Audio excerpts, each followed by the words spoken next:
Recording in progress. Recording stopped. Recording in progress.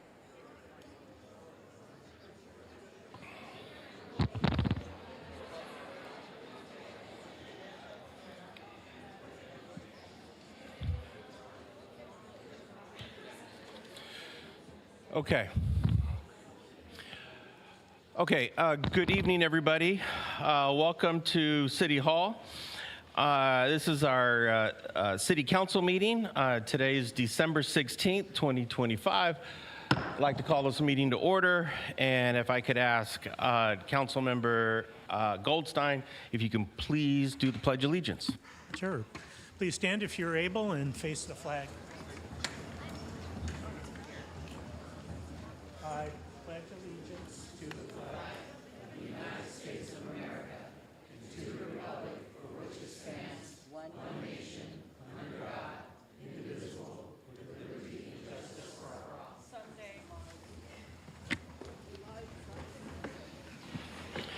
Thank you. Madam City Clerk, if you can please take roll. Yes, thank you, Mr. Mayor. Good evening. Councilmember Andrews. Present. Councilmember Bonilla Jr. Present. Councilmember Goldstein. Present. Councilmember Roach. Present. Councilmember Syrup. Present. Councilmember Cermeño. Mayor Salinas. Present. Thank you. Next, I'd like to call upon our city attorney, if you can please give closed session announcement for December 9th, 2025 and December 16th, 2025. Thank you, Mayor. There were closed sessions on December 9th and the 16th. Regarding the 9th, there were 5 matters. Please refer to the closed session agenda. The council discussed all of those matters and took no reportable action. That closed session convened at 5:30 and adjourned at 8:48. This evening, the council again met at 5:30, all members present. There were 2 matters. Please refer to the closed session agenda. Council took no reportable action on either one. Thank you, Mayor. Thank you. Our next item is we have a special presentation today, and I would like to call upon our acting fire chief, Eric Vollmer, if he could please come and stand here in front of us. And I do have a couple of items of business for you. For those who don't know, on December 30th, Chief Vollmer, acting Chief Vollmer, will be retiring. And so let's give Chief Vollmer a big round of applause for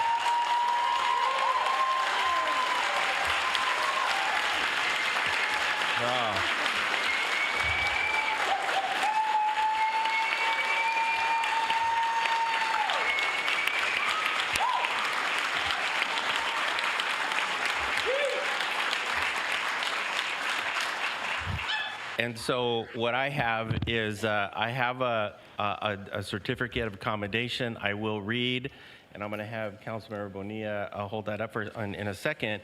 But I also prepared some remarks,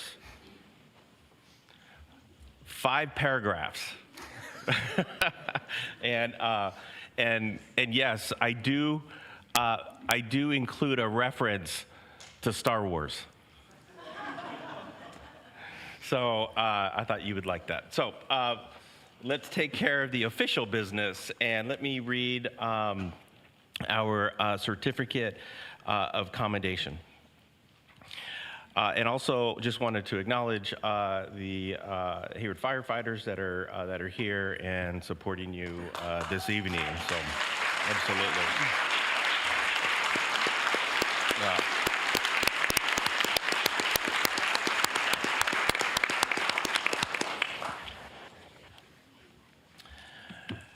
Okay, certificate of commendation.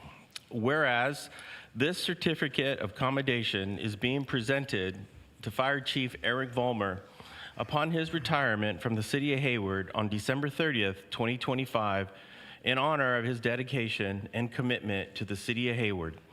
And whereas, prior to joining the City of Hayward, Chief Vollmer began his career with CAL FIRE, serving as a firefighter on an engine before being selected to serve on a helicopter crew, and subsequently served 2 years as a firefighter with the Manteca Fire Department.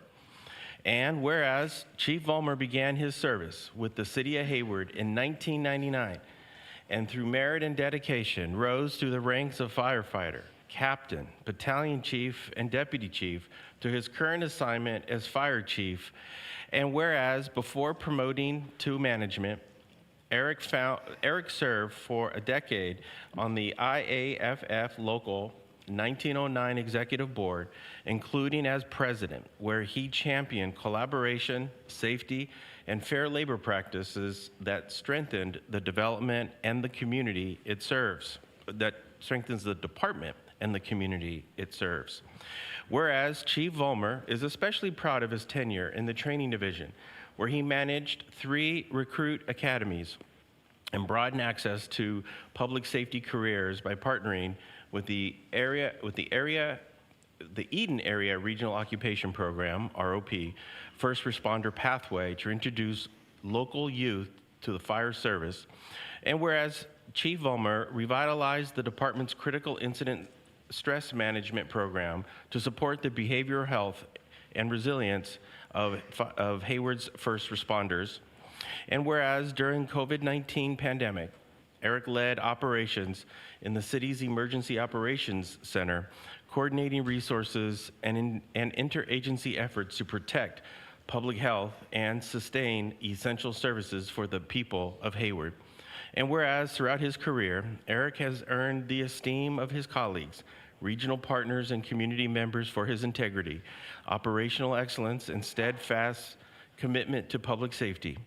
Now, therefore, be it resolved that the City of Hayward and the Hayward City Council does hereby recognize and honor Fire Chief Eric Vollmer for his exemplary service and leadership, expresses its profound gratitude for his contributions and to the safety and well-being of our community, and extends best wishes to him and his family upon his retirement. Ladies and gentlemen, let's give Chief Vollmer another great big round of applause.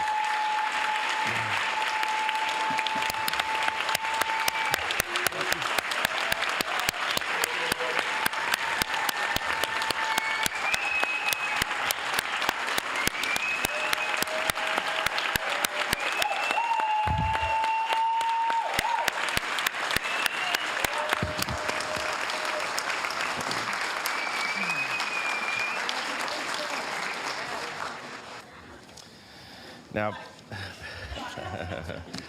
but before I go down there and present to you this, and we do have some things for you, I did want to,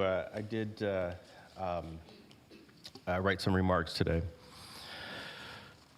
Chief Vollmer, on behalf of the City Council and the entire City of Hayward, I want to express our deepest gratitude for your remarkable service to our city.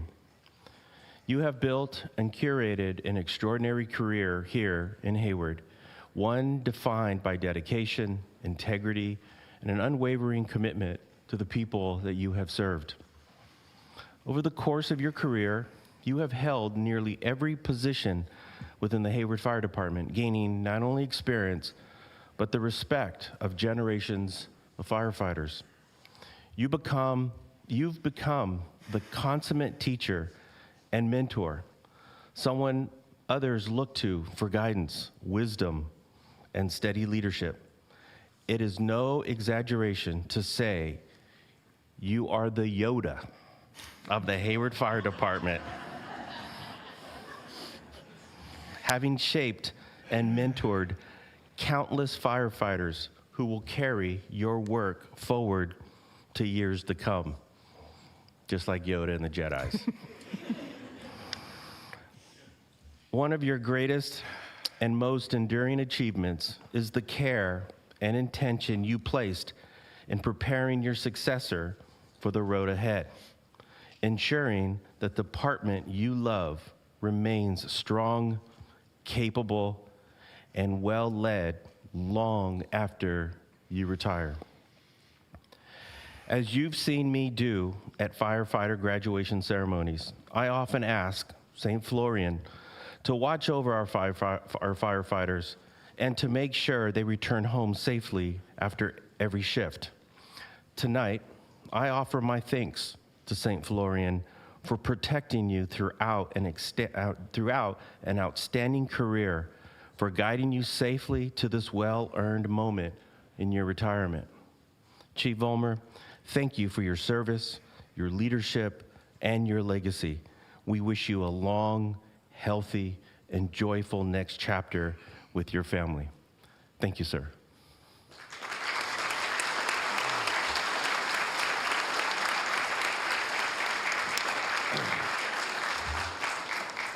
And of course, no retirement would be complete without your very own street sign.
Hard is that timer going? Because this is probably the first time I've been up here that I would be concerned about that, but I will be short.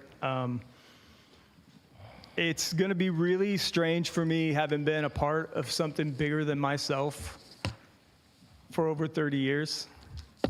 While I know I still will be a part in heart, there is some difficulty making that turn. I will miss this place, this organization, but I'll be back. You'll see me around. But nobody accomplishes anything by themselves, and I need to start by thanking my family and friends who really forged me into the person that I am today. Mom and Dad, Dale and Mary Ann, my sister Stephanie, who is on her way to meet me at Buffalo Bills here in a little bit from Fairway Park. Mike, Brad, and Rob, my two buddies from high school, one from college, who just really, I'm still in touch with them all the time. And then I don't want to overestimate or overlook two people that really helped me out, and that was my football coach, Coach Ingram at Washington High, and Robert Zambetti, my Taekwondo coach at Cal State East Bay. Coaches and teachers make such an important impact on people, and I had to let them know. To Mallory, you make me a better person every day, both by challenging, inspiring, and loving me. Thank you for making me better. Sloan, you make me so proud, and I look forward to being able to spend more time with you now. And Stranger Things on New Year's Eve is going to be great on the big screen. I love you both unconditionally, and my in-laws could not be more supportive. I've heard people refer to outlaws, but I definitely have in-laws. They have brought me into the fold. To the Hayward community, you have been my why for over 25 years. And it goes even deeper than that. I was born here. I think many of you have heard this. I went to school here. My grandparents lived here. And like I said, my sister and her family are still here.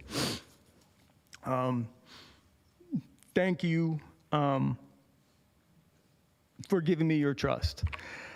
To the Eden Area ROP students and the Chabot students, you're the future of the fire service. Please continue to work hard, strive for the best, and I look forward to seeing you in the ranks of the Hayward Fire Department someday.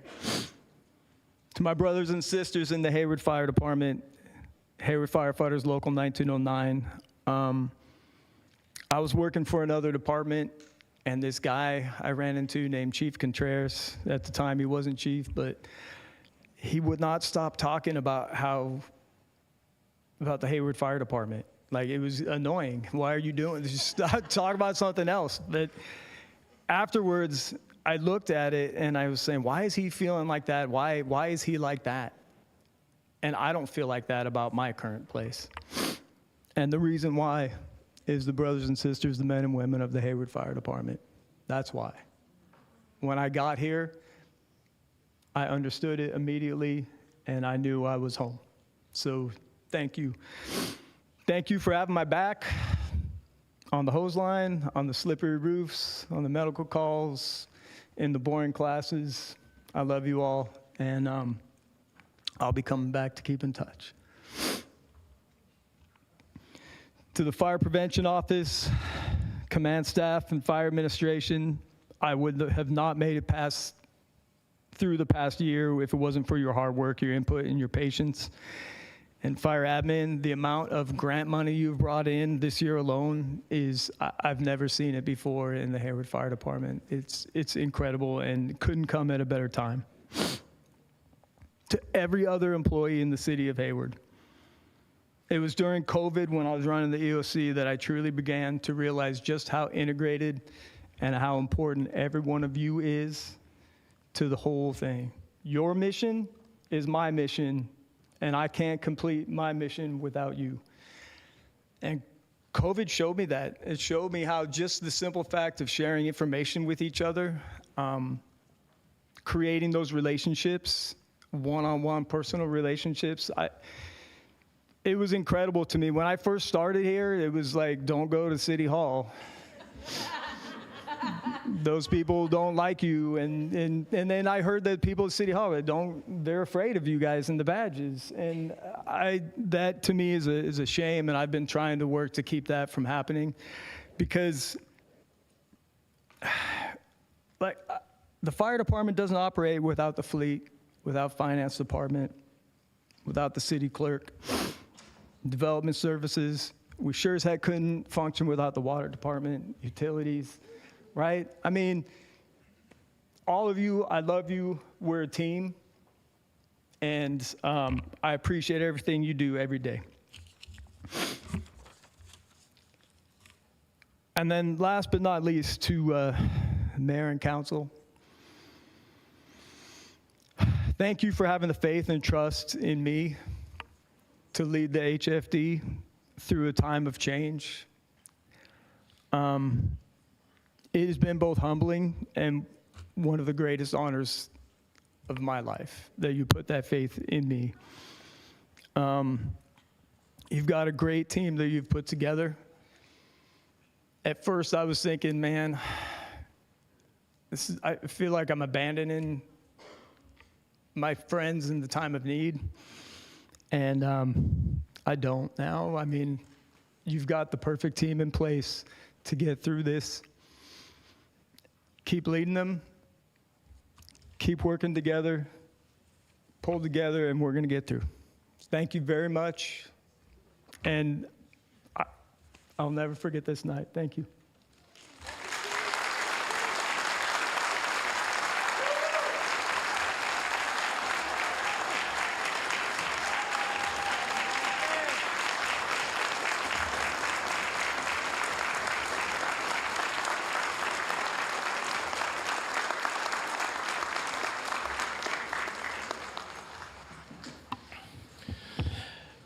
Chief Vollmer, please keep Buffalo Bills open for us tonight, and we'll see you over there. Well, thank you very much, and I would be remiss if I did not say that the fire department is certainly in good hands, and our new fire chief, of course, is Chief Ryan Hamry. So, Chief, thank you very much for stepping up, and we look forward to working with you in the future.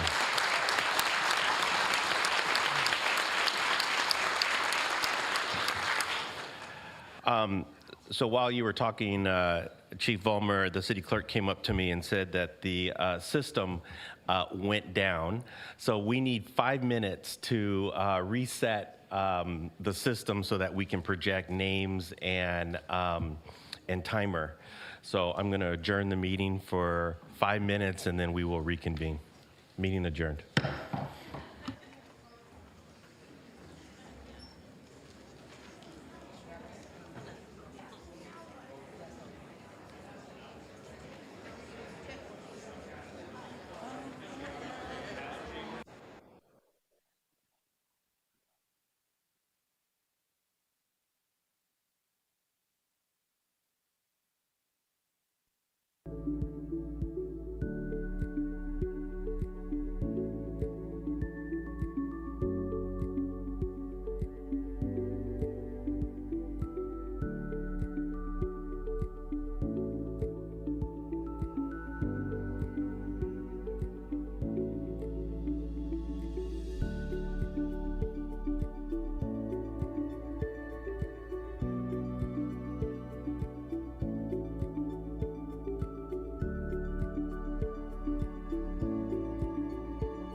Okay. Okay, if we can all take our seats.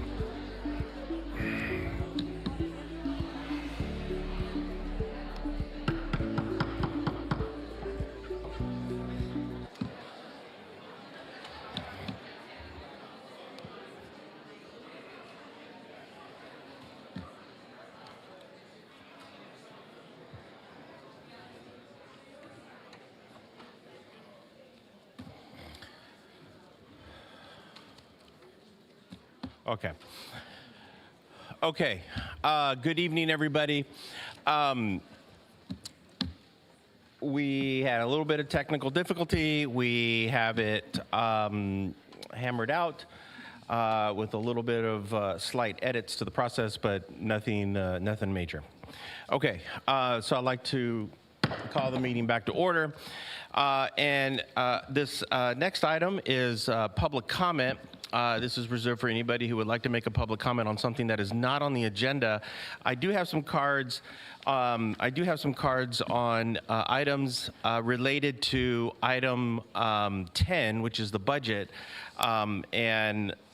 If you want to speak to that, you can. I'm not sure. Well, just kind of play it by ear, and let's see if you want to do that or not when I get to your card. As of right now, what I'll do is, if you want to speak on an item that is not on the budget on the agenda, please step up. Our first speaker is Rose Aguilar.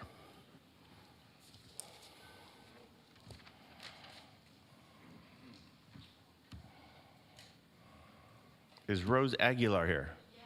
Oh.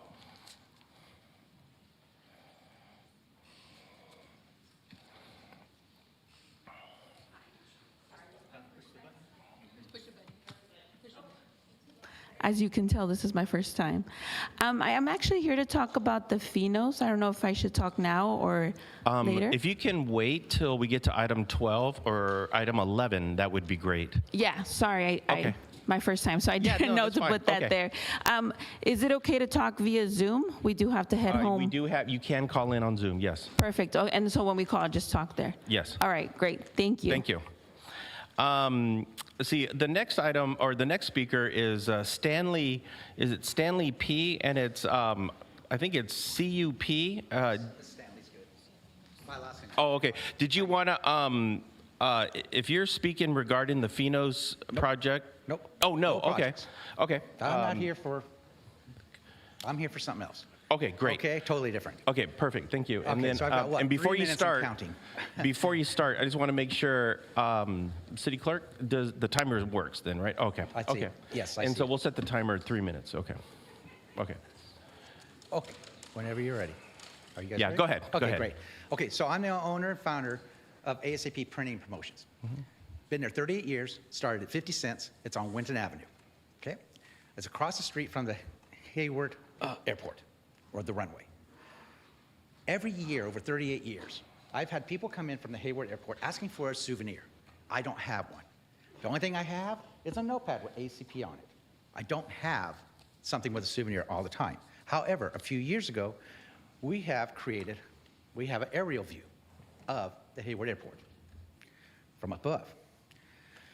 We took that picture and we made it 7 feet by 14 feet, I think it is. It's pretty large. We put it up on our wall, and many people asked for that picture. You can go show the city. So you can see what it looks like. Go ahead, you can go up there. They won't bite. So this is what it looks like flat. This is what it looks like up on my wall. Very big. We're still getting people asking, how do we get that picture? Is there any way we can do it? Yes, there is. ASAP is offering to the people, anybody, a cup with that view. Go pass these cups out to these guys. And a keychain. You guys get it for free. Any of our customers will get it for free. We've been burning through them. If you bring it to us, can you deliver it to the city clerk, City clerk? and Okay. she'll make sure we get it. Great. The reason I'm showing it flat is because course. it's kind of a little hard to see around. There's absolutely nothing that says ASAP on it other than the bottom of a sticker where you can pick this up. So it is for the city of Hayward. We already donate to the animal shelter. We buy our trees back from the U.S. Forestry when we buy our paper. So we give back to the city as much as we can. And this is one way we want to give back to the city of Hayward. So we've designed this cup to use that picture that we're constantly asked about, and we've made it as a keychain as well, so that people can grab this thing and drink from the city of Hayward. The cups are only going to be available until February 27th, because Super Bowl Sunday is coming, and we're only going to have so many cups. That Hayward Airport is going to fill up. And they have been asking for souvenirs again, which nobody has anything with City of Hayward. We're willing to help them out and come get a souvenir, fly back out of here, that you came to Hayward with a cup that shows the City of Hayward and the airport that you landed on at ASAP. Now, there's a small trick. If you're not a customer of ours, you are going to pay for it. We're asking $5. You land at Starbucks, though, you're only going to get a cup that either says San Francisco or California. But at ASAP, you're going to get a cup that says Hayward. And it shows the state of California and a little red star that says, hey, you got this at Hayward. So we want to represent Hayward better. We want people to be able to know that they came to Hayward. We're not asking a lot of money. We're not playing a game to make a bunch of money. We're trying to get Hayward more noticed. Thank you for your time. Sorry. Thank you.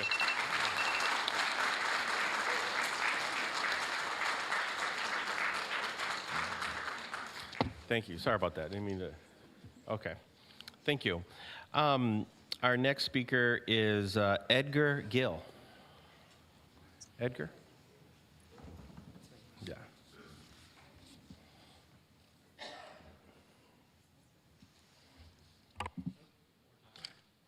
Hit, yeah. There you go. No, do it again. There you go. All right. Thank you. So my name is Edgar Gill. I'm the owner for Habibi's Birria. Habibi's Birria is a family business owner. We opened our first location in 2020 in Jackson Street next to a gas station, inside of a gas station next to the DMV. And back on those days, it was a very successful restaurant. We opened one in Eden Landing. And that's the main reason why we're here today, because unfortunately, sales have dropped by 50% in our location, and it's because it's a lot of construction going on there. There's a lot of demolition in the buildings. All the offices are closing, and we just want to see how the city has been great with us as well. I don't have any complaints, but I want to see what else we can do to support the business, because we're to the point that my partner and I were thinking, instead of keep growing and making more restaurants here in Hayward, because it has been great, but we want to continue grow, we're thinking now to close. And we don't want to go to that point, because it's been very, very difficult for the past few months to even cover for the rent and to pay the bills, PG&E, and all that good stuff. So we definitely need support, and we want to see what else we can do. Maybe you guys can help us to bring some programs or the word of mouth with other people, so that way customers can come to the business. Unfortunately, right now with this new administration, people is very afraid to go outside. And we have a lot of customers that they just don't go to the shop anymore. Not only in our Hayward location, we also have one in San Leandro and one in San Francisco, but right now, the one that is struggling more and that we really need support is for Hayward, that one in Eden Landing. I have other co-workers, another business owners that they have their business there too, and they're suffering as well as Habibi's Birria is doing it. So if it's anything that you guys can do to help us, any other programs, any financial support, that will be greatly appreciated, because definitely we want to continue to thrive and keep growing our business as a family business-owned company. However, like I say, we are now thinking to close instead of keep growing. So we just need support from you guys. Thank you. Thank you.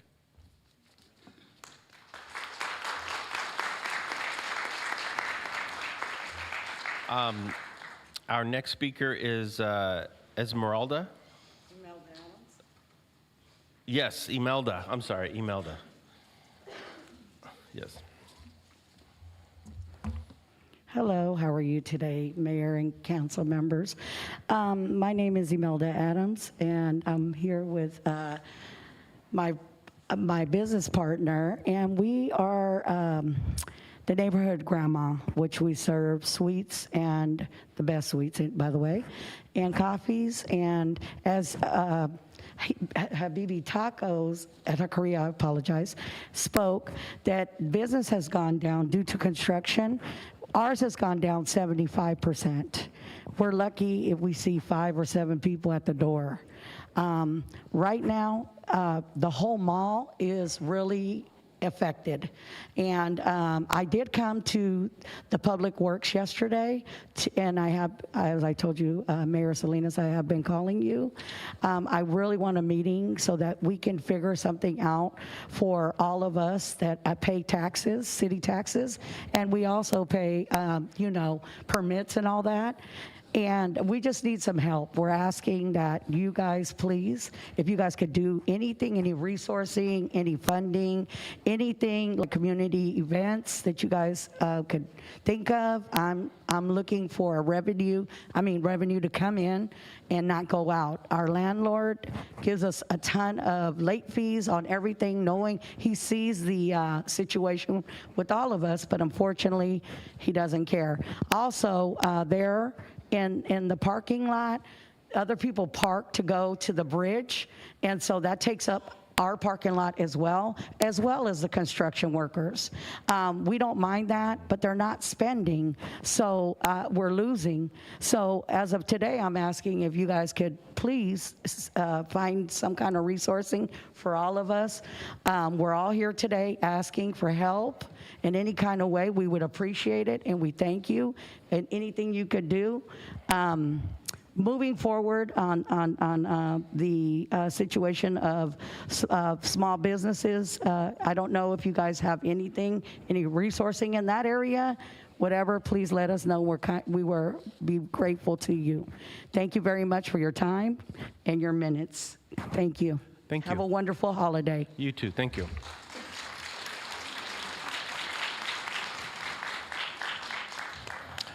Our next speaker is Edgar Martinez. I just noticed you want to speak regarding the traffic on Foothill and Grove. Did you want to speak regarding the item number 11? Is Edgar Martinez here? Yes, Edgar actually came up earlier and said Oh, okay. during the All break. right, so He's on item 11, yeah. Okay, so I'll hold on that one. And then Keith Brown, did you want to speak now, or did you? Where's Mr. Brown? Is he still here? I thought I saw him. I'm not sure if he wanted to. Yeah, is he in the overflow? Mr. Brown?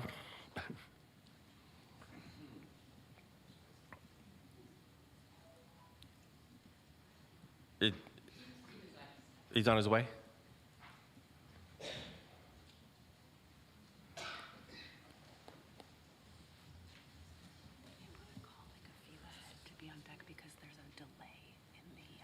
Oh, here he is. Here he comes.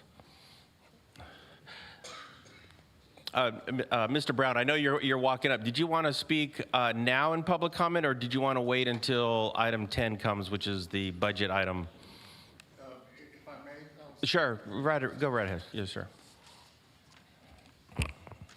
All right. Thank you, Mr. Mayor, council members.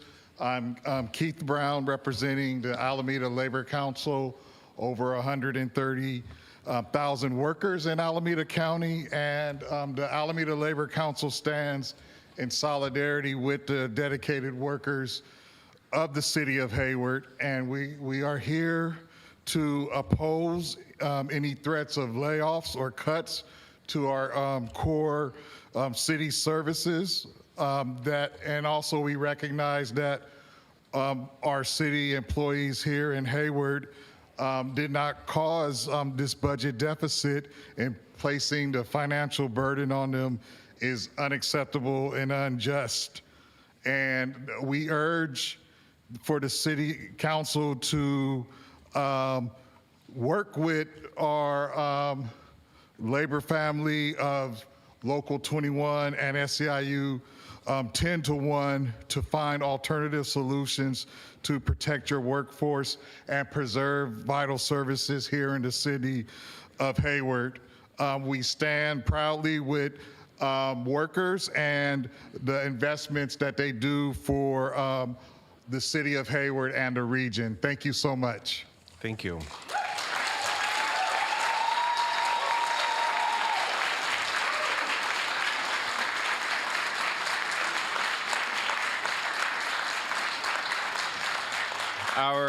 Our next speaker is Laura Rodriguez. Laura Rodriguez?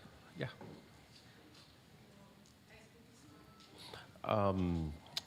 Do we have a translator? We do. Buenas noches. You can bring the mic down. Yeah. Buenas noches. Mi nombre es Laura Rodríguez. Yo hablo acerca de la explosión que acaba de haber aquí en Llewellyn. Hello, good evening, everyone. My name is Laura Rodriguez, and I'm here to talk about the explosion that happened in Llewellyn. Cuando uno le habla a la ciudad o les habla a los policías, nunca lo escuchan a uno.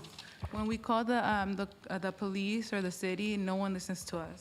Ellos siempre piensan que tienen la razón y yo pienso que deben de poner un poquito de atención y escuchar lo que uno les quiere decir. They always think that they're right, and they don't pay attention to what we have to say. Uno vecino que solamente tiene 1 año y medio allí, que es del 545 en Paradise Boulevard. One of my neighbors that's been there for 1.5 years, who lives in 545 Honduras Boulevard.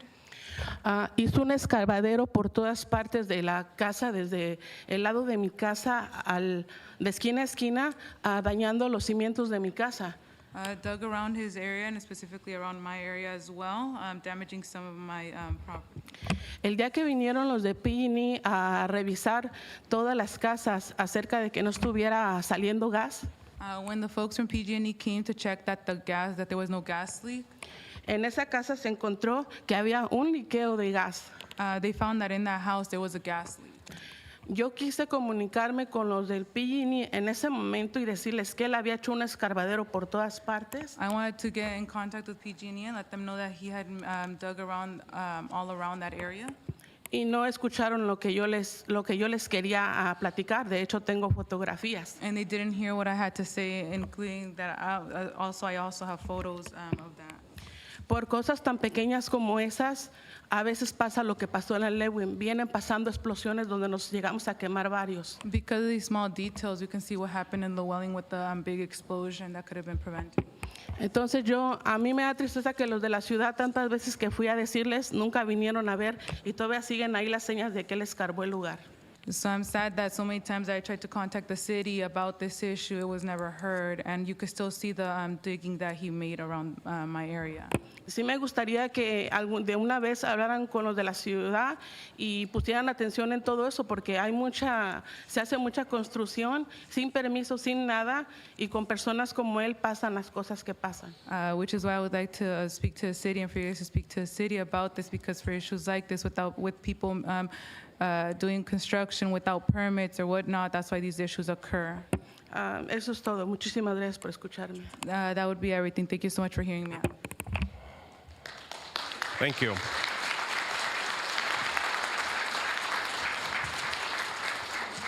And if the interpreter can turn to Ms. Rodriguez and tell her that I will personally take care of this tomorrow.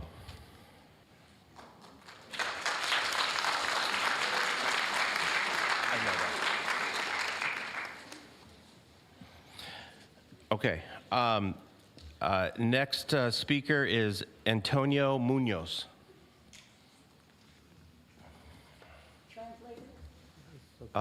Do we need a translator?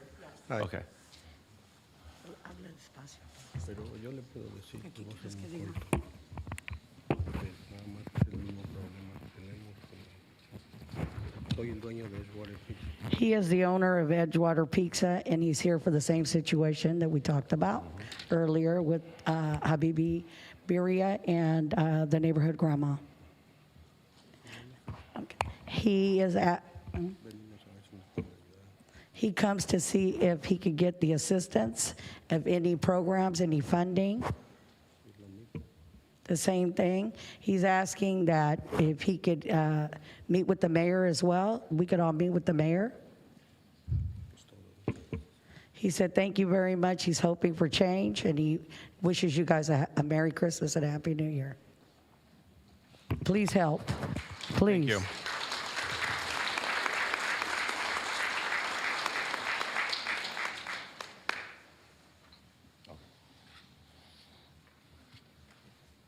Okay, I do have his card. I have his number, his phone number, and staff will certainly reach out to him, and we will meet. Yes, we can do that. Okay. Okay, that is all of the cards I have for public comment. Let me see. I do not have anyone online. So what I'd like to do is I'd like to close public comment and move on to city manager's comments. Great. Thank you. Good evening, Mayor, council members. I have 4 items to share with you in the community this evening. The first is there's the Cops for Kids toy drive. And so the past Saturday, the Hayward Police Department held its annual Cops for Kids toy drive giveaway at Northern Station. HPD served 165 underprivileged families, providing toys and other items collected through community and staff donations. And then other city departments have similarly been supporting Hayward families in need through 2 other efforts, the annual Hayward Fire Department Toy Drive and the annual Donna's Holiday Hope Program, formerly called Adopt a Family. The next slide is the Hayward Rides Bike Giveaway. So also on Saturday, city staff from the Public Works Department, Transportation Division teamed up with the project partner Eden Youth for our second Hayward Rides Bike Giveaway. The event was combined with Eden Youth's holiday toy giveaway. Eden Youth distributed toys to approximately 300 families, while city staff provided bikes to 115 individuals pre-selected through Hayward Rides. And as announced when it was first launched in October, Hayward Rides is one of the largest municipal bike programs, if not the largest of its kind in America. And the goal is to distribute 2,000 bikes and related equipment primarily to high school students and lower income community members. Next slide. Hayward operated, I want to give an update on the Hayward operated paratransit, or HOP, we call it HOP, which is led by the City Manager's Office Community Services Division. So HOP uses funds from the County Measure BB sales tax to provide transportation for seniors and adults with disabilities. The program has implemented several significant improvements and seen a 36% increase in total enrollment since July 2024, with over 1,600 current active riders. And then the last slide is the upcoming point in time count. So this is where we have a biennial, or every 2 years, a point in time count of people experiencing sheltered and unsheltered homelessness in Hayward. And the PIT count, as it's known, takes place on the same day all across the county, and that'll be on January 22nd. The PIT count provides valuable information for the city and Alameda County, helping us learn more about who is homeless in Hayward and across the county and what their needs may be. The results from the PIT count also inform funding decisions from the county, state, and federal government. So it is important that we get an accurate count.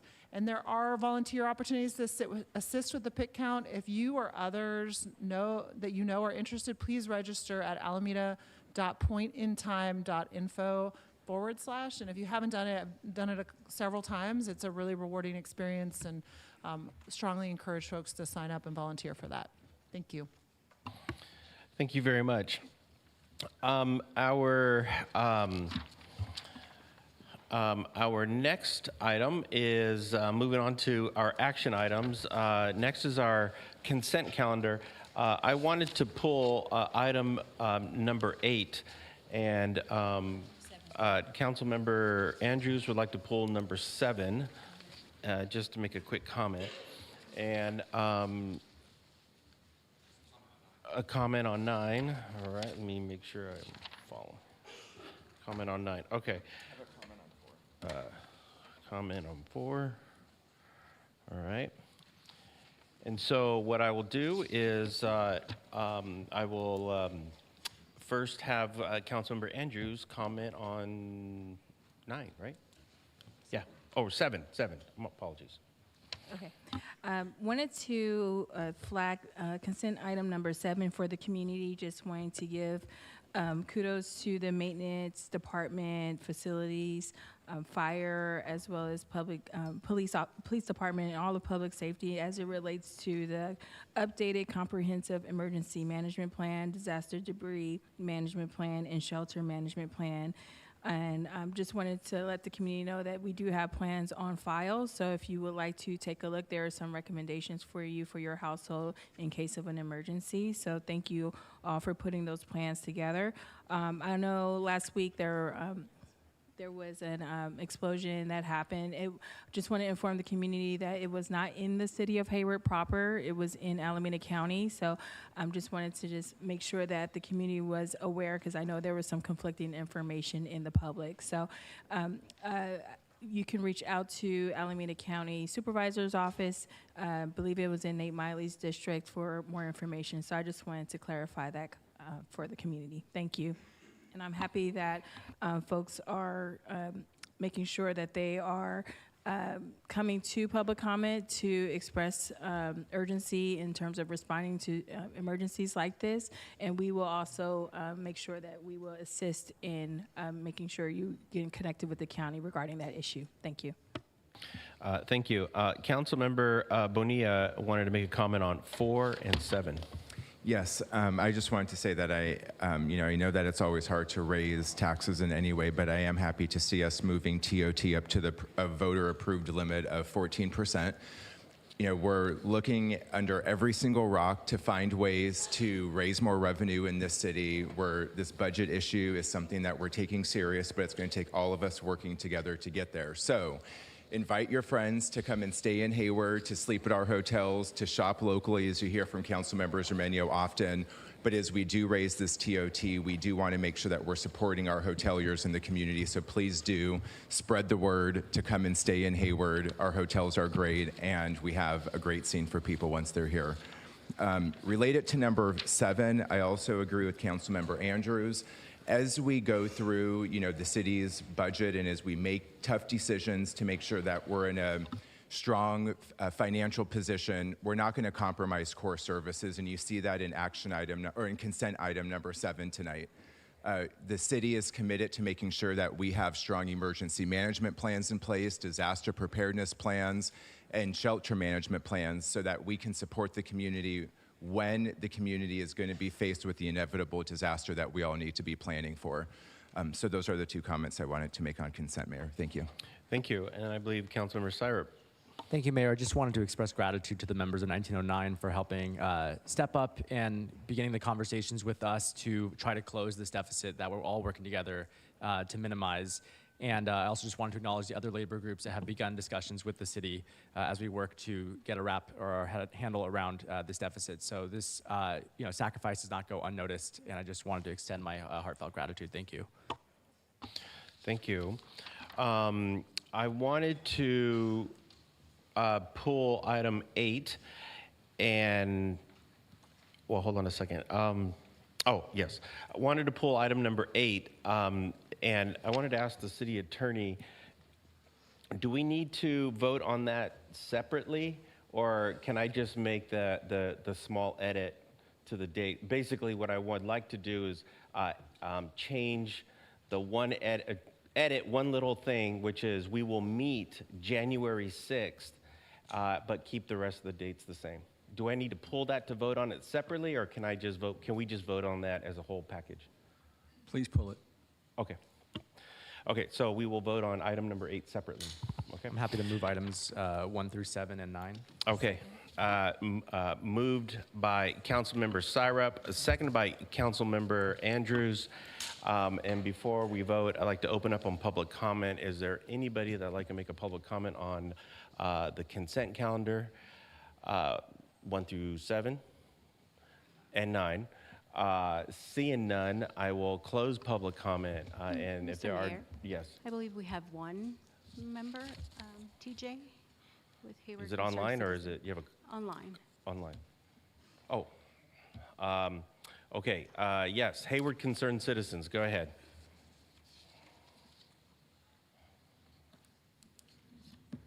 Hi, thank you for recognizing me. I'm pulling item 3.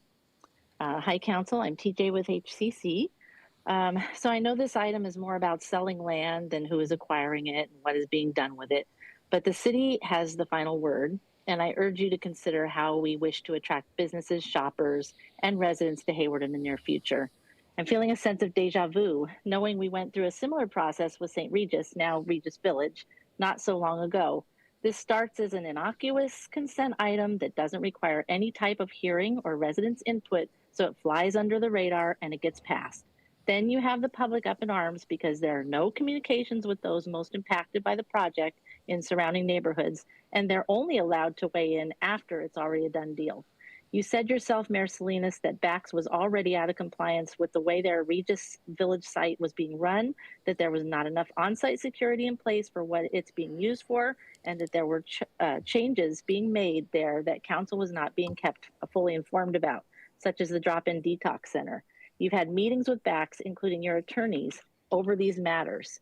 This new facility is being proposed on the Depot Road site as a concession because nobody would have wanted this type of psychiatric detention at Regis Village. So it feels strange to me that you would again support yet another Bax County project, perhaps just to get some dollars back into the general fund. But La Familia is also proposing to have a psych rehab center in a residential neighborhood. And so I ask, how many of these facilities that function like John George does Hayward really need? And how many other clients from surrounding cities will these types of facilities bring to Hayward? And what will the fallout be? Even if this is no longer Hayward's land, once sold, the facility on it will comprise the fabric of our Hayward community and Hayward's future. I hope there will be diligent oversight, and I hope you will take my words to heart. Thank you. Thank you. I don't have any more public comment, and I will close public comment. And Madam City Clerk, we can take roll on items 1 through 7 and 9. Thank you, Mr. Mayor. Councilmember Andrews? Aye. Councilmember Bonilla Jr.? Yes. Councilmember Goldstein? Yes. Yes. Thank you. Councilmember Roach? Yes. Councilmember Syrup? Yes. Councilmember Cermeño? Mayor Salinas? Yes, and it passes unanimously. Moving on to item number 8, and this was the only edit I have is to for it to reflect that we will meet. The City Council will have a closed and open session on January 6, 2026, and so I will move the item. Second. Moved by Mayor Salinas, seconded by Councilmember Bonilla. And Madam City Clerk, well, actually, before you do that, let me open up for public comment. I do not have any public comment cards, and I do not have any public comment online, so I will close public comment, and Madam City Clerk, please take the roll. Thank you. Councilmember Andrews? Aye. Councilmember Bonilla Jr.? Yes. Councilmember Goldstein? Yes. Councilmember Roach? Yes. Councilmember Syrup? Yes. Councilmember Cermeño? Mayor Salinas? And it's a yes, and it passes unanimously. Thank you. Our next item is our work session item. This is a standing item that we have for every meeting. This is item number 10. This is city budget status update, and this is an oral report by the city manager as information becomes available. And Madam City Manager, go right ahead. You have to turn the mic on. Yep. Yeah. Short presentation here. We've included somewhat of an update on where we stand on the budget and the budget deficit. For those of you, I think most people are aware, although I am new, but I'm learning very quickly all of this information. But we do want to give an update on where things stand in terms of the almost $30 million deficit that the city is trying to close before the end of the fiscal year. So we could go to the next slide. Great. This provides you see at the bottom of the estimated budget deficit about over $27 million that we are estimating that in order to close our operating deficit. This does not include our reserves, which have been depleted. So typically we have a 20% policy for our reserves. So this right here is our approach to trying to close the operating deficit. And then we also will talk a little bit at the end, some of our plans for how we're going to continue to try to build up our reserves. I'm not going to go through every single one of these, but we are, you can see, starting to make progress based on the direction the council provided at the November 18th meeting to try to close this gap before the end of the fiscal year.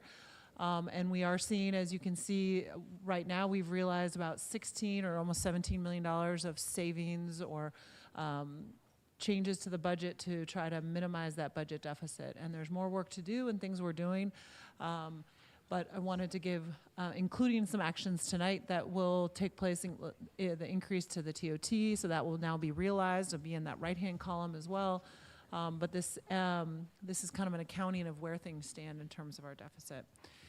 Next slide, the next series of slides is really kind of some frequently asked questions. So we wanted to anticipate some of those and answer some of the questions that we know maybe the council as well as the community and employees may have about the budget.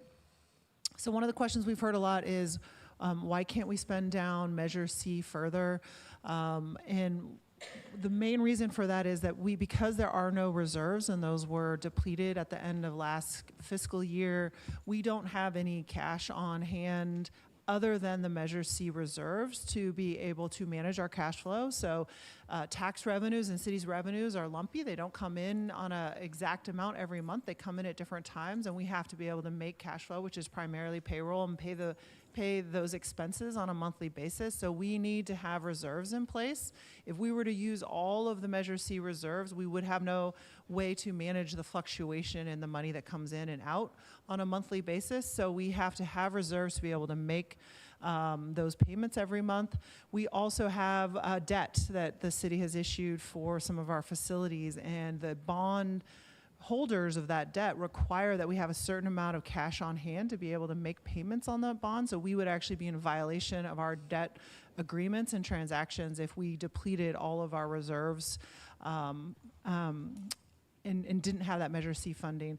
As well as was mentioned about emergencies, if there were an earthquake tomorrow and we needed to have money to be able to respond to the community, we need to make sure we have reserves on hand so that we can respond to emergencies. During this period, until we can build back those reserves, we need to have some cash on hand to be able to be responsive. Another question we've heard is, why can't we borrow from the enterprise funds? For those of you who aren't as familiar with city budgets, enterprise funds are funds that are paid for through non-tax revenue. So they might be our sewer fund that gets sewer rate revenue, things like that. Those are very strictly kind of legally required to be separate, and we can't use those. You can borrow from those funds occasionally, but you do legally have to pay them back with interest. And so if we were to borrow from the enterprise funds, then we would have to pay those back. It's just kind of kicking the can down the road. So we don't think this is a sustainable long-term way to balance our structural deficit because we would have to pay that back and with interest. Next slide. So why don't we increase, we've heard also comments about why don't we increase our revenue projections, especially for sales tax. So this is something we look at regularly. We actually went back and we have a sales tax consultant, typically known as Muni Services. They've changed their name now. And this consulting firm is used by almost all the cities in the Bay Area to project both property tax and sales tax. And so we do have the first 3 months of data, and sales tax is slightly up from the same period last year, but the September amount of this year, which includes a county true-up, so the county kind of does this kind of reconciliation of our sales tax revenues, actually showed a large decline. So you see that in FY26 in this table, it went down to $3.6 million.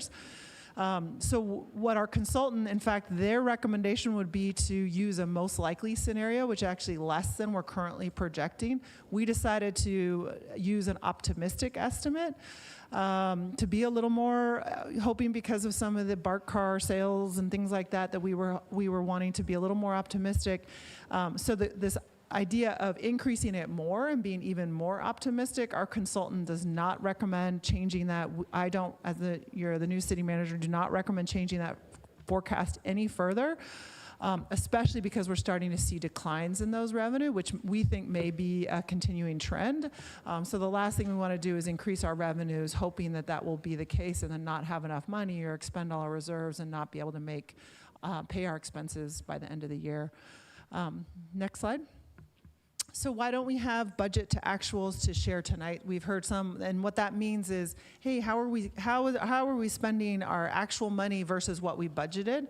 And there have been questions about wanting to be really transparent about this, which we are happy to be, but because we're in the midst right now of adjusting the budget by $30 million, that plan to reduce our expenses or increase our revenues to cover that $30 million deficit, we have to actually take those final decisions that we're making over the last month and this week, and we have to input that into our budget system, and that will take the month of December to do. And then once the new budget, with the reduction in expenses and increase in revenues to cover that $30 million deficit, is into our budget system, we will be able in January, starting in January, run reports so we can be very transparent with the council, with the community, employees. Hey, how are we doing monthly in terms of our expenses versus what we budgeted versus what our actual expenses are? And we were happy to provide that information, but we first have to get the new budget adjusted by that $30 million into the system to be able to provide that information. And this will be discussed in more detail tomorrow at our Council Budget and Finance Committee. Next slide. So what are the next steps? Unfortunately, and I'm sorry that this is my first council meeting and this is what I'm having to say, and but we will be issuing layoff notices. Part of our reductions, we did a voluntary separation program. We've made all kinds, we turned over lots of different rocks, increased revenues, but we are not able to close that $30 million gap without making some workforce reductions and make some personnel changes that are going to impact employees.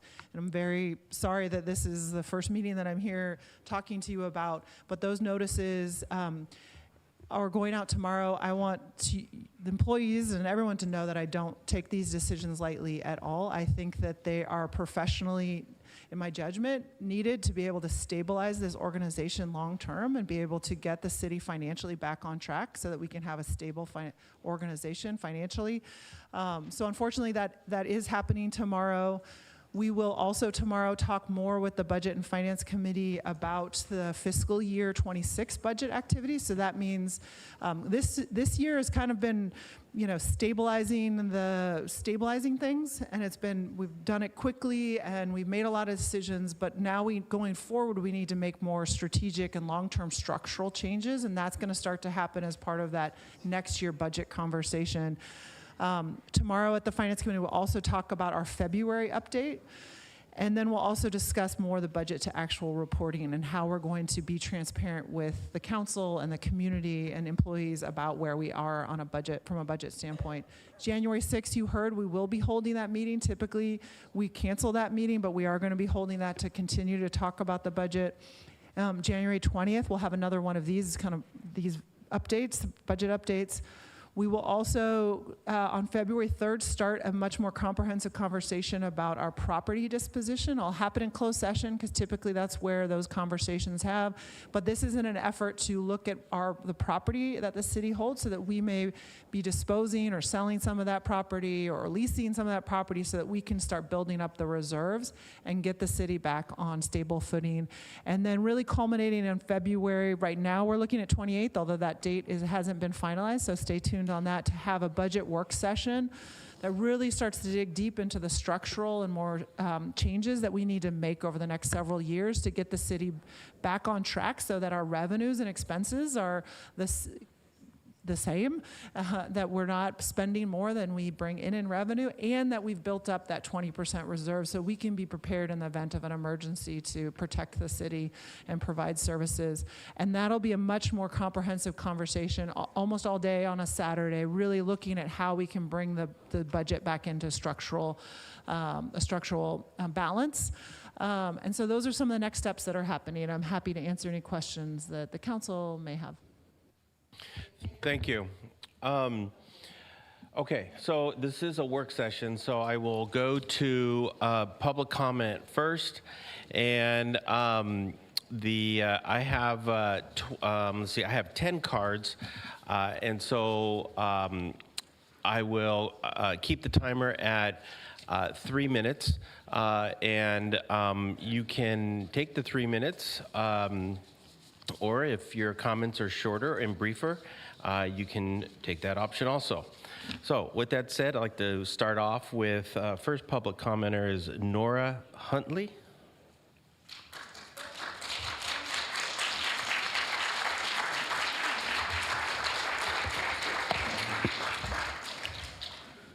Good evening.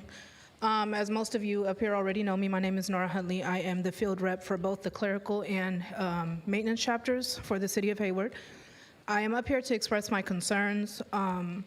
Last week, we met with almost all of the council members, and the one thing that was made clear in our discussions was that there is no transparency in any of the process that we have been a part of. There has been information that was given to us that has not been given to council members and vice versa. Some council members up here voted on the 17th not even knowing what the actual budget deficit was and where we were at, which was very alarming and concerning for us because this is literally people's lives on the lines right before the holidays.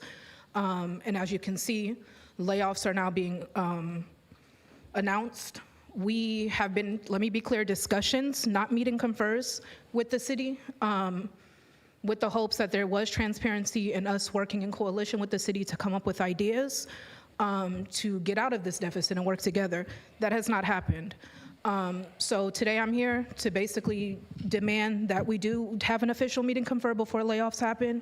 We know there are ways that that money can be found and done.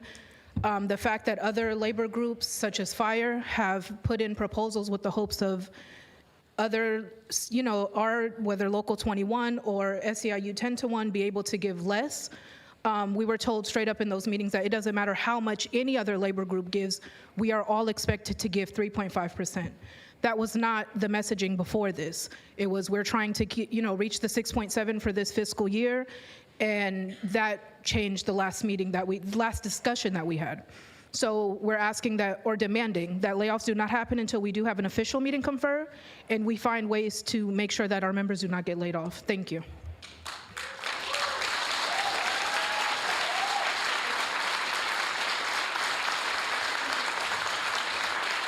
Thank you.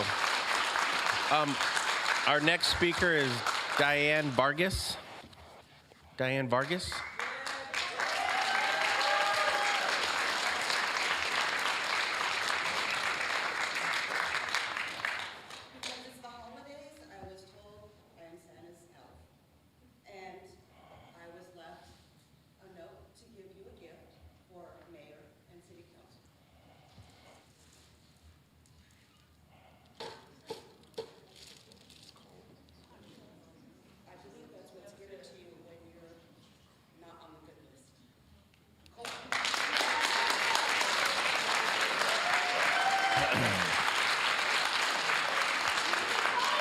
Thank you. Our next speaker is Amber Paras.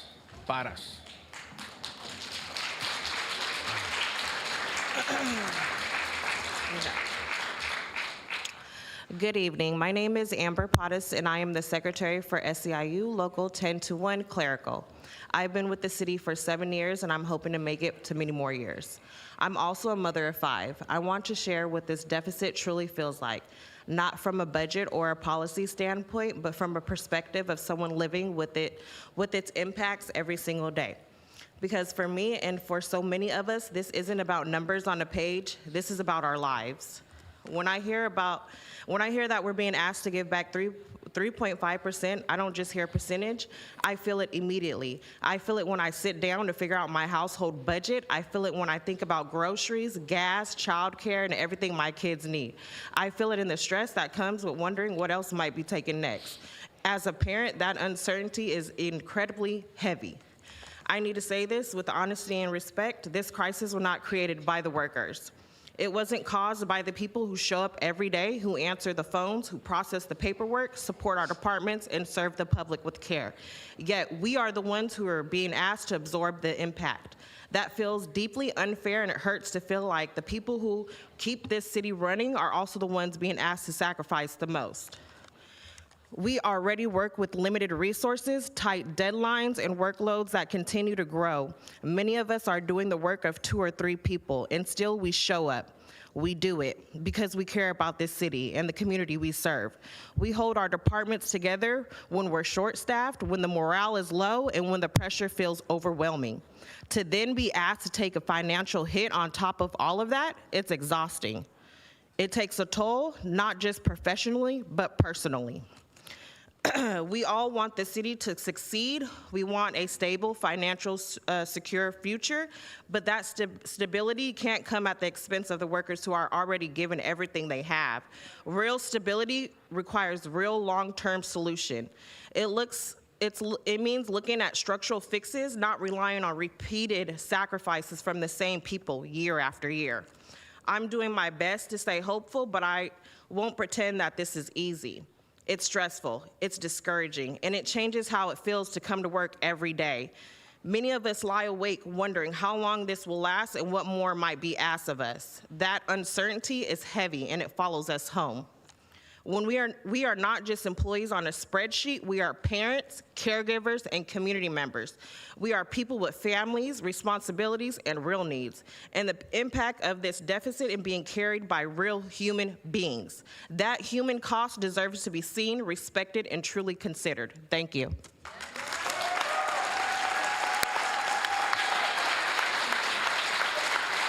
Thank you. Our next speaker is Bree Elizari. Bree?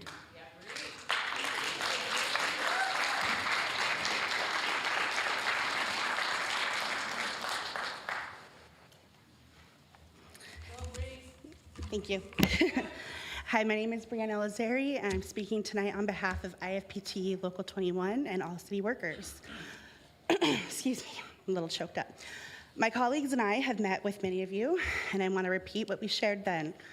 Behind every graph, dollar figure, and line item are real people, people who show up every day to serve the community that we love. During those conversations, a comment was made that I cannot shake. Thank you. That no one is going to get out of this unscathed. That statement is not just inaccurate, it's deeply dismissive. The harm here is not shared equally. Being uncomfortable in a public meeting or being questioned for decisions made by this council is not the same as being asked to do more for less. It's not the same as being told to give up time and cost of living increases to fix a crisis we did not create.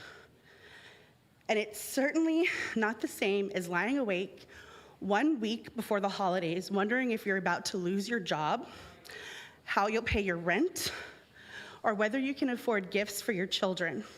These are not comparable experiences. Staff did not create this crisis, but we're being asked to absorb it. We're being asked to sacrifice for it. Many of us chose public service because we believed in Hayward's values: caring, openness, integrity. We believed in the heart of the Bay. But there is no heart in the heart of the Bay when workers are treated as expendable. There is no integrity in brushing off responsibility for your actions onto others. And there is no openness in asking for concessions without guarantees. And there sure as hell is no caring in issuing layoff notices 1 week prior to Christmas. That's right.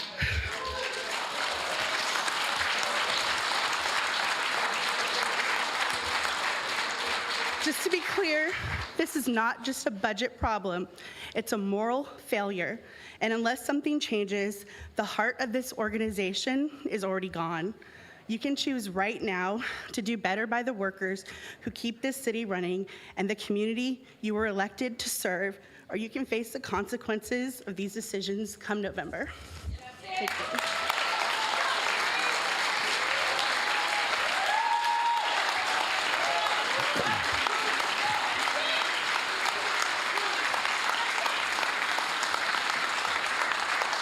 Our next speaker is Ross. Is it Kniff?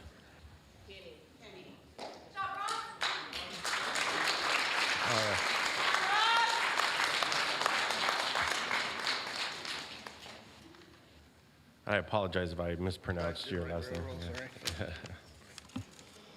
Get my eyeballs on. I'm also a Local 21 employee, recently hired, but I've worked with the city in the survey staff as a consultant for almost 20 years. I decided to come to the city and bring my 40-plus years of experience to help bring solutions, solve problems, all of that. And this is all new to me. It's such a surprise that nobody knows where it came from, how it got here. Nobody takes responsibility. It's really just very odd. I had my own business for 20 years, and I couldn't imagine. I just don't understand it. So I've been here about a year, and it's very confusing. Please don't send people away. We need them all. They work very hard. Thank you.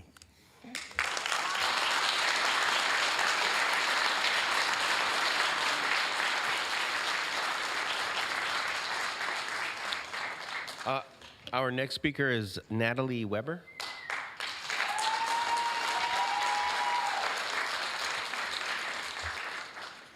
Good evening, Mr. Mayor and council members. My name is Natalie Weber. I'm a librarian at the Hayward Public Library, and I'm a proud member of IFPTE Local 21. I think the cruelty of issuing layoffs at holidays is obvious. Layoffs would take away the financial stability and of hardworking staff and throw many families into turmoil. Maybe it's less obvious what the entire community stands to lose. So I urge you to consider these lasting impacts on crucial library services. Our community stands to lose access to free tutoring and homework help to children. It stands to lose story times that are proven to put your children on track to succeed academically and socially in their first years of school. It stands to lose free classes for new Americans preparing to take their citizenship exam. It stands to lose a second chance at literacy for adults who were left behind in traditional educational settings. It stands to lose free access to books and e-resources that support their education, their families, their careers, and their joy. Our most vulnerable stand to lose friendly shelter from extreme temperatures and services that are increasingly being slashed across the city. Cuts are already deeply felt throughout the city, and more cuts and layoffs will be noticed by the voters. All of this surely points to a budget situation that has not and cannot be solved in any other way, right? But that's not true. We know the city can bridge this gap in other ways, as our unions have detailed in many meetings over the last few months. $14.2 million in Measure C. Wouldn't take all of it. More realistic sales tax projections could add up to $7.3 million. The city has already taken back $10 million in salary savings that forces your public servants to do more with far less. Our work matters. We're here to ask you to do the right thing for Hayward. No cuts, no layoffs. Thank you.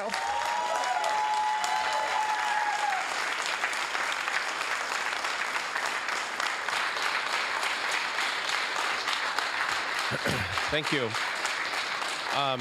Our next speaker is Winnie Wallace.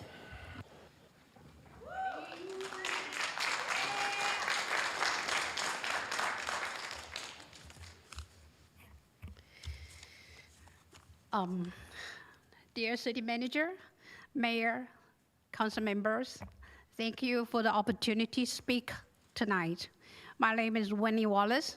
I'm a librarian at the Hayward Public Library. I'm also a Local 21 member. This week, we will lose 4 per diem librarians.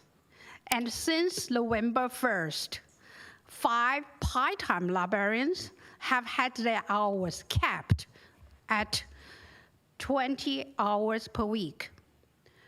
During a typical 7-hour shift, about 4 hours are spent staffing information desk. That leaves only 3 hours to handle everything else. program planning, flyer making, promotion, outreach, and more. The reality is simple. Hours have been cut, but the workload has not. I'm organizing a major dance performance for Black History Month and another for Lunar New Year, events that serve and celebrate our community. These programs are not yet online, not because they are unimportant, but because there's simply not enough time to complete all required work. Hayward is home to more than 162,000 residents, and every one of them deserves access to a fully functioning library system. Please consider the serious impact that layoffs will have on our community, and to explore alternatives and more alternatives to staff hours reductions or even staff reductions. We have faced similar challenges during the pandemic, chose not to proceed with layoffs, and survived. I hope we can show that same commitment to our essential public services again. Thank you.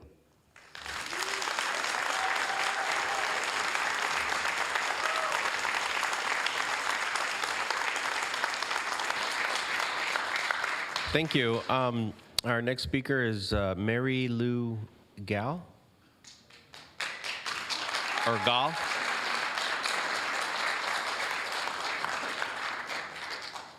Is it Gal? Hello. Good evening, Mr. Mayor and council members. My name is Mary Lou Gall. This is my coworker, Jackie Arachiga.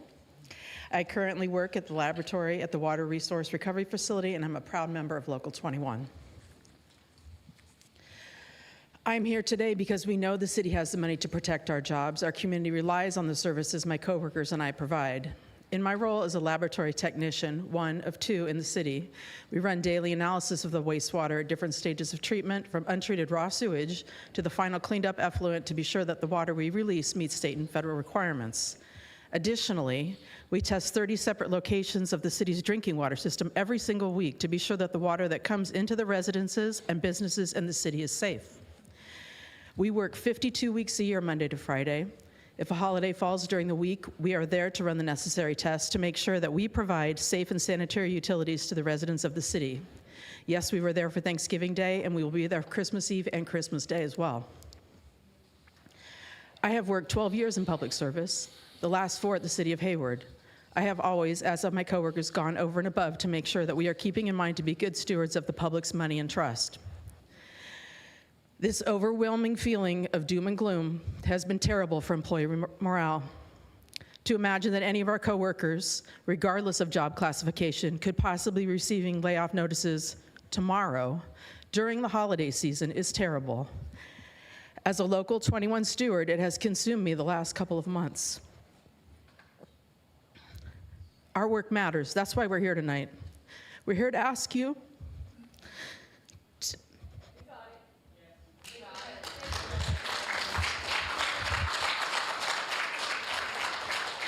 We're here to ask you to do the right thing for Hayward. No cuts, no layoffs. Thank you.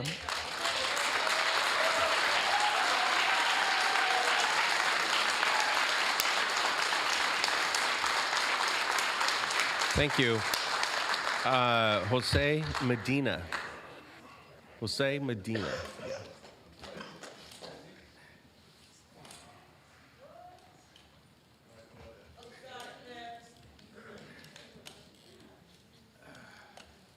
Good evening, everyone. My name is Jose Medina. I'm with the Water Department, 27 years. I also worked with streets. We've been here before. You guys, Mark, Francisco, you guys are the seniors. We've been here before. It's not good. Layoffs, not good.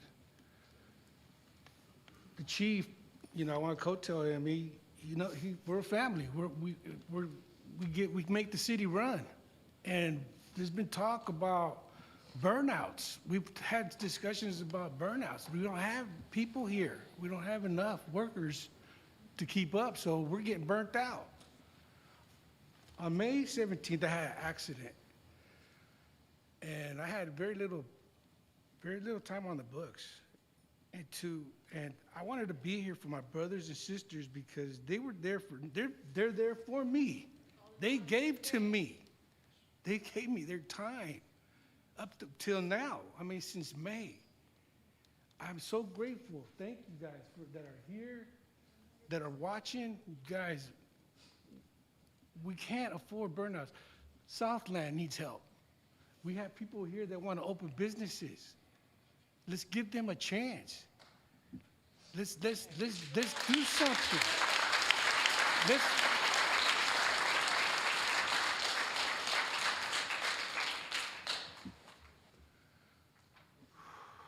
Sorry.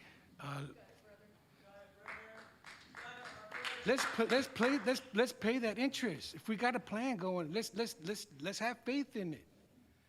Let's pay that interest, man. Let's keep the city running. Let's keep the people secure with their water, their sewer, their landscaping. You know, the pump stations, we need everyone on board right now. We can't afford layoffs.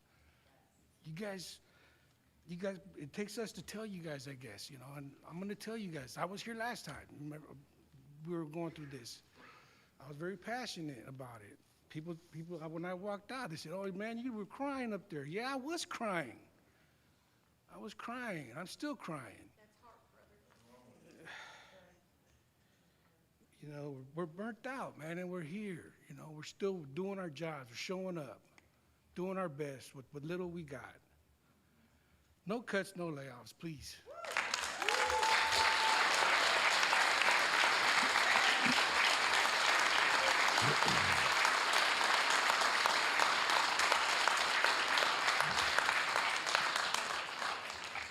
Our next card is Emily Wallace.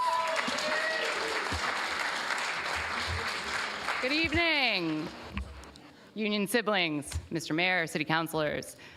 Tiresome as it has been, continually having to explain the reality of the city's budget math over and over again, let's do it again.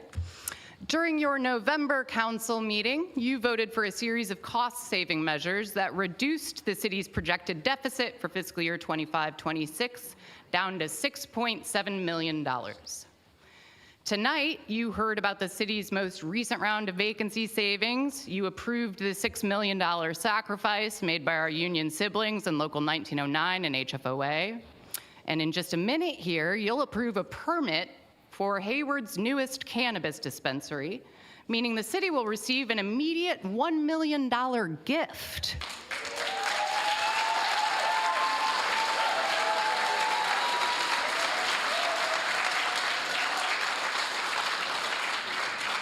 Without even accounting for the budget solutions that our unions and our members have presented to you already, the actions taken here tonight do mean that you have effectively closed the remaining projected budget shortfall for 25-26. Congratulations, everyone. So understand now that your decision to lay off city workers is no longer in response to a projected budget deficit. This is about your priorities as elected officials. You have both the ability and the responsibility right here tonight to protect Hayward city workers and the services that they provide. At its very core, this is now a question of your moral fortitude. So you can choose. You can choose to be the city council that discovered its financial mistakes, owned them, and took the correct steps to recover while preserving our city services and the workers here who provide them. Or you can be the city council that discovered its financial mistakes, sidestepped them, and allowed Hayward's working families to suffer the consequences of your reckless and unnecessary choices.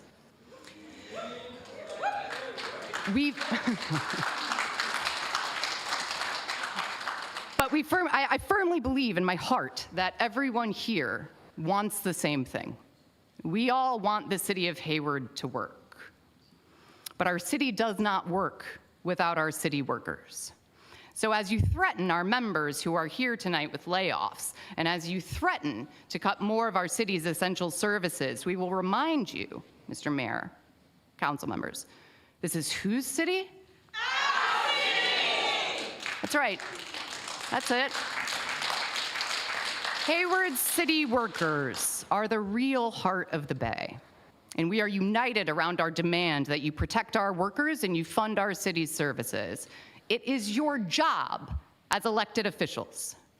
And should you fail to do that job, should you choose instead to beef up the city's savings account on our members' backs and cut their jobs, make no mistake, we will remember that at the ballot box.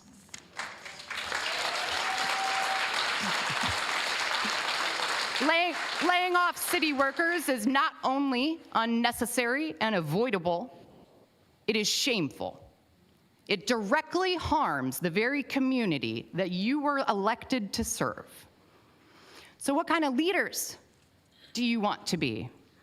Because right now it appears that you might be the type of leaders who will cut our city's core services and lay off city workers 9 days before Christmas when this city has the money to prevent that. It appears that you might be the type of leaders who bought us a $9 million movie theater that no one asked for without checking to see if we could really afford that. It appears that you might be the type of leaders who not very long ago voted to give yourselves a 66% wage increase, only to turn around and deliver pink slips to the frontline workers who keep our city running every single day. So ask yourselves, is that the kind of leader that you want to be? On behalf of Local 21, all city workers, and the community that depends on us, I sure hope not. No cuts, no layoffs. Merry Christmas.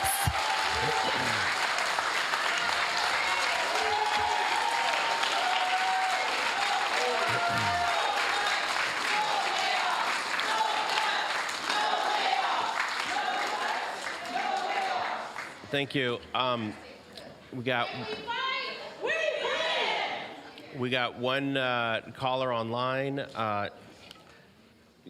Carlos Saavedra.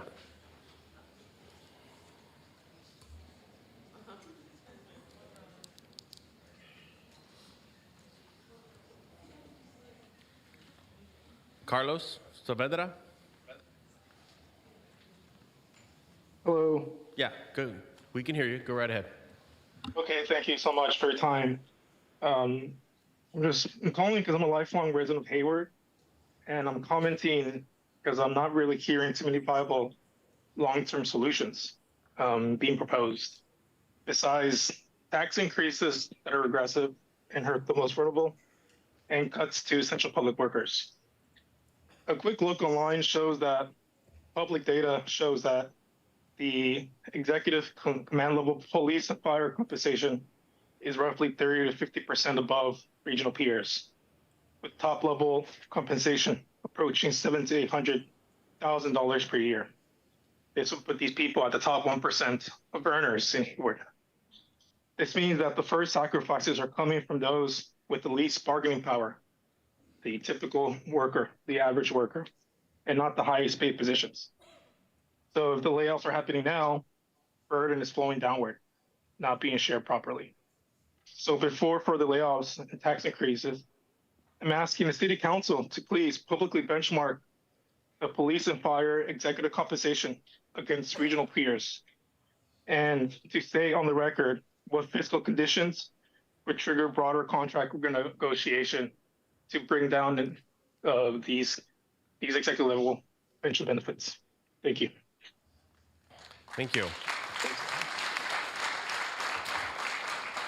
So I don't have any more cards, and there's nobody else online, so I will close public comment and come up here to the dais.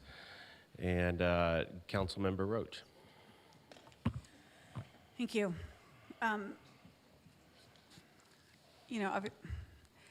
I want to acknowledge the real pain this is causing. I understand it. I know this is horrible timing. We tried to start these discussions early this year, but obviously there was a lot of work to do, and I think we can all hear that there's a lot of distrust still. The numbers that we're all hearing have evolved since we approved the budget at the end of June. We also have gone on a roller coaster ride with the budget numbers. So to that end, I hope you at least understand that we are moving forward with some new staff that we do feel confidence in. We have a new reputable city manager that was working for months before she even got here on her spare time to understand the situation in the city. She was somebody that worked for the city before, so she knew exactly where to start looking and who to start talking to. I have confidence in her ability now and have to take her advice. I have confidence in our new seasoned finance director who has had to come on, figure out our mistakes, and learn to move forward.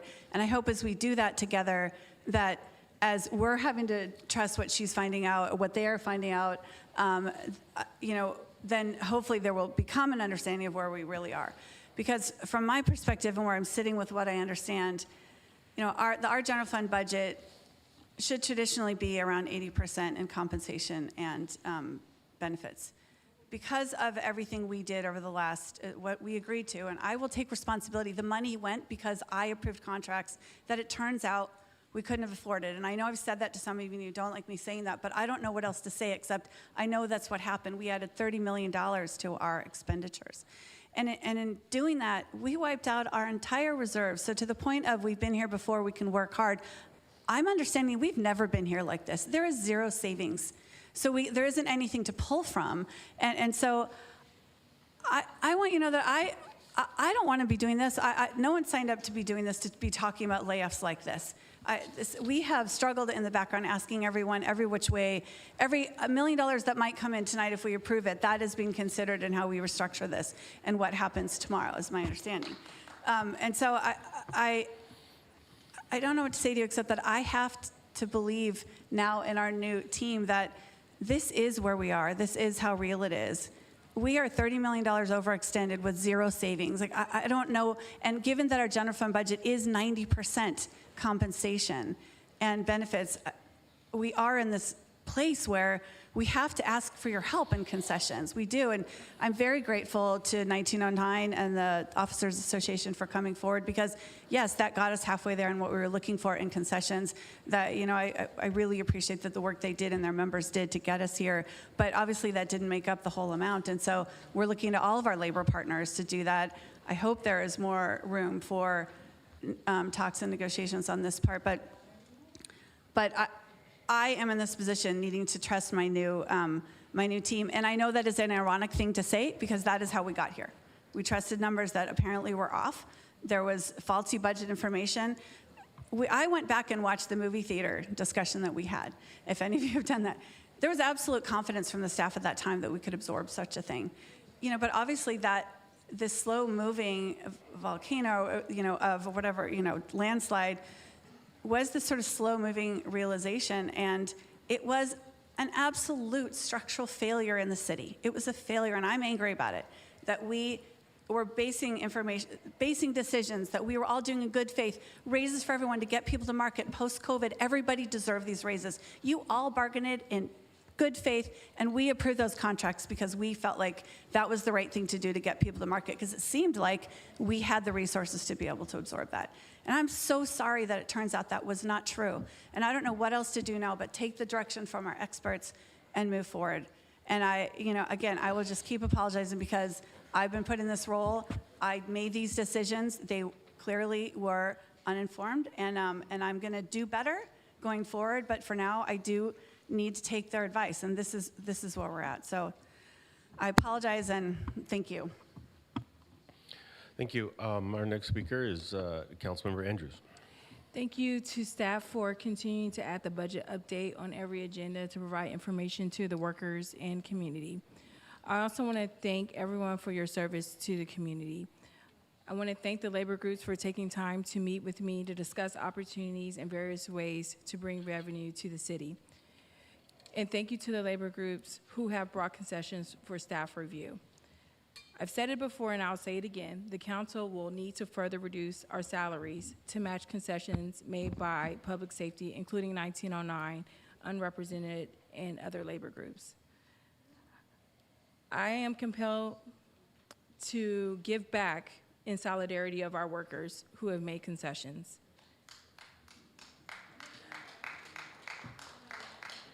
I am also looking forward to partnering with the county for Measure W funds to not only analyze costs for service as it relates to public safety, but also social safety net services. The city was called to respond to issues in our community traditionally supported by the county, and we need that support now.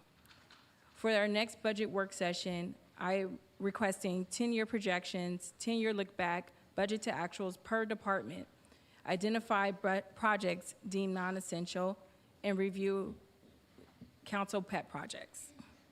For our work session on budget, I would also like to review our charter as well as budget policies and also include reserve management policies. Staff will continue working on concessions, and we are continuing to fixing the structural deficit, returning to a balanced budget, and we will be on the road to recovering to a healthy reserve. Again, I am calling the council to ensure that we give back in solidarity to our workers. Thank you. Thank you. Next speaker is Councilmember Bonilla. Thank you, Mayor. I also want to thank everyone who is here tonight. I don't think any of us want to be here weeks before Christmas. I know I certainly don't want to be here having this discussion. I've been in your shoes before. I was laid off right before Christmas. I take care of my family, and I know how hard it is. I am committed, and I think all of us are, to working with everybody. It's not over yet. You know, we said tomorrow layoff notices are going out. You heard us say that there's a January 6th meeting that's being scheduled. The books are not closed. The story is not written yet. There's still time, but it's going to take all of us working together to figure out how we meaningfully solve the gap that's in front of us right now. I want to thank our city manager for the report that she provided, and all of our city staff for their professionalism and for the diligence that they've demonstrated throughout this process. This has been tough for all of us. We have worked tirelessly to identify options. We've weighed those options. What are the pros and cons of those? We've looked at ways to make sure that we're supporting whatever decision that we make in a way that's responsible and that's sustainable. I appreciate everyone's transparency and willing to collaborate to work to understand the full scope of the issue. You heard some recounts of how we got here from my colleagues, but we're still working together to understand the root cause of what brought us here and how we make sure we never get here again. It's our responsibility to make sure that we're working hard to prevent this from ever occurring again. So what I wanted to share is, we're identifying both short and long-term solutions to how we solve this. You heard that tonight. We're making some meaningful progress. We're committed to open and transparent communication, problem solving, and sharing this responsibility as we move forward. I think tonight's update from our city manager was one of the most transparent budget updates we've had, and I'm very glad to see we're moving in that direction. But you also see us taking aggressive steps to not only cut costs, but to find ways to also increase revenue. Tonight, we increased TOT. We're looking under every rock to find ways to maximize the city's opportunity to bring in more money while not creating undue burdens in certain pockets of our community. We're committed to working closely with our labor partners, with everybody in our community, and with management to protect core services and essential resources. And you saw that tonight. We've updated our emergency plan despite the challenges that we're facing. We're committed to making sure that the community has the services when they pick up the phone and call for emergency services day or night. However, I do want to acknowledge that even in these tough times of financial strain and with the priorities of maintaining core services, the decisions that we have to make to close our budget are still incredibly tough, and there's no easy path forward. As I said when I started my comments, I'm deeply sorry about these layoffs, but I want to be clear that these decisions aren't made lightly. This weighs on all of us. And addressing this budget gap is going to take all of us working together, elected officials, staff, labor partners, management, and our community, all working together to do everything we can to preserve our essential resources and the wonderful employees that support those. We're approaching these decisions thoughtfully and with transparency, and with a balanced approach on maintaining core services and safeguarding the long-term financial health of the city. As you heard from our city manager, these decisions are necessary for the long-term sustainability of our city's finances. And I'm not talking about layoffs being the decision. I'm talking about us coming together to identify ways of closing the gap, whatever that means. If that means concessions, if that means, putting revenue measures out there, we have to continuously and tirelessly work together to solve this. And as I had mentioned, that's why you heard the January 6th meeting being scheduled tonight. The January 6th meeting gives us more time to work together and to work with our labor partners to pursue solutions that minimize layoffs as much as possible. I believe that working together, honestly, collaboratively, and with respect for one another, we can navigate this challenge. I, too, want to thank Local 1909, our firefighters, for stepping up and identifying ways that they can help address the challenge. But it's going to take all of us, not just our firefighters. So we're committed to working day and night with our labor partners to develop solutions that we can all agree to. Our city manager, our management team, and the entire council are fully committed to working collaboratively with everybody, and it's not too late to get there. Our community has faced hard moments before. We've heard this from some of our speakers, and we've always risen to the challenge of meeting those challenges. That's where we get our resilience. Resiliency comes from rising during hard challenges, and that's exactly what I believe we're going to do here. Tonight is no different. We'll get through this together, so let's keep working.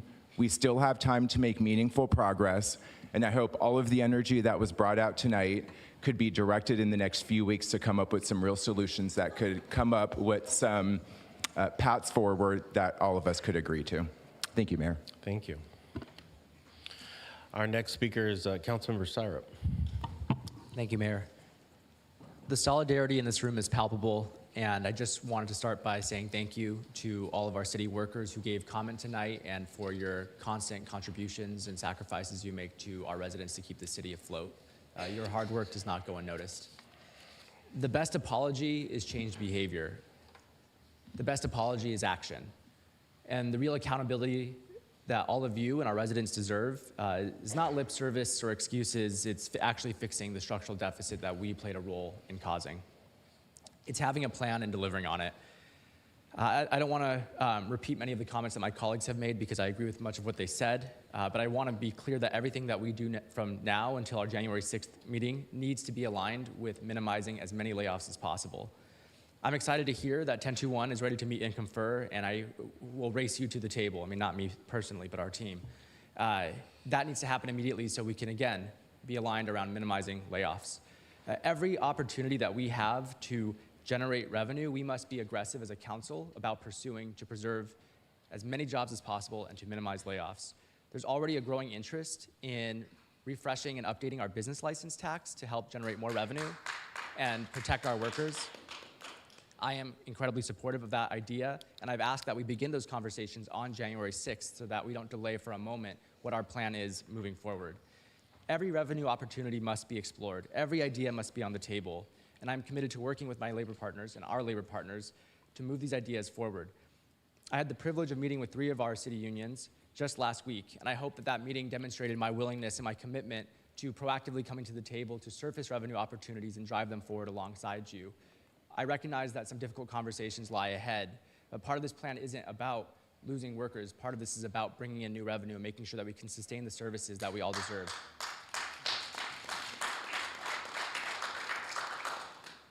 So again, I do apologize for the position that we've all put this city in. But again, the best apology is action, and I'm committed to that action. So I thank you all for showing up tonight, and I hope that we can continue to move forward as collaborators and partners in service of the city. Thank you. Thank you.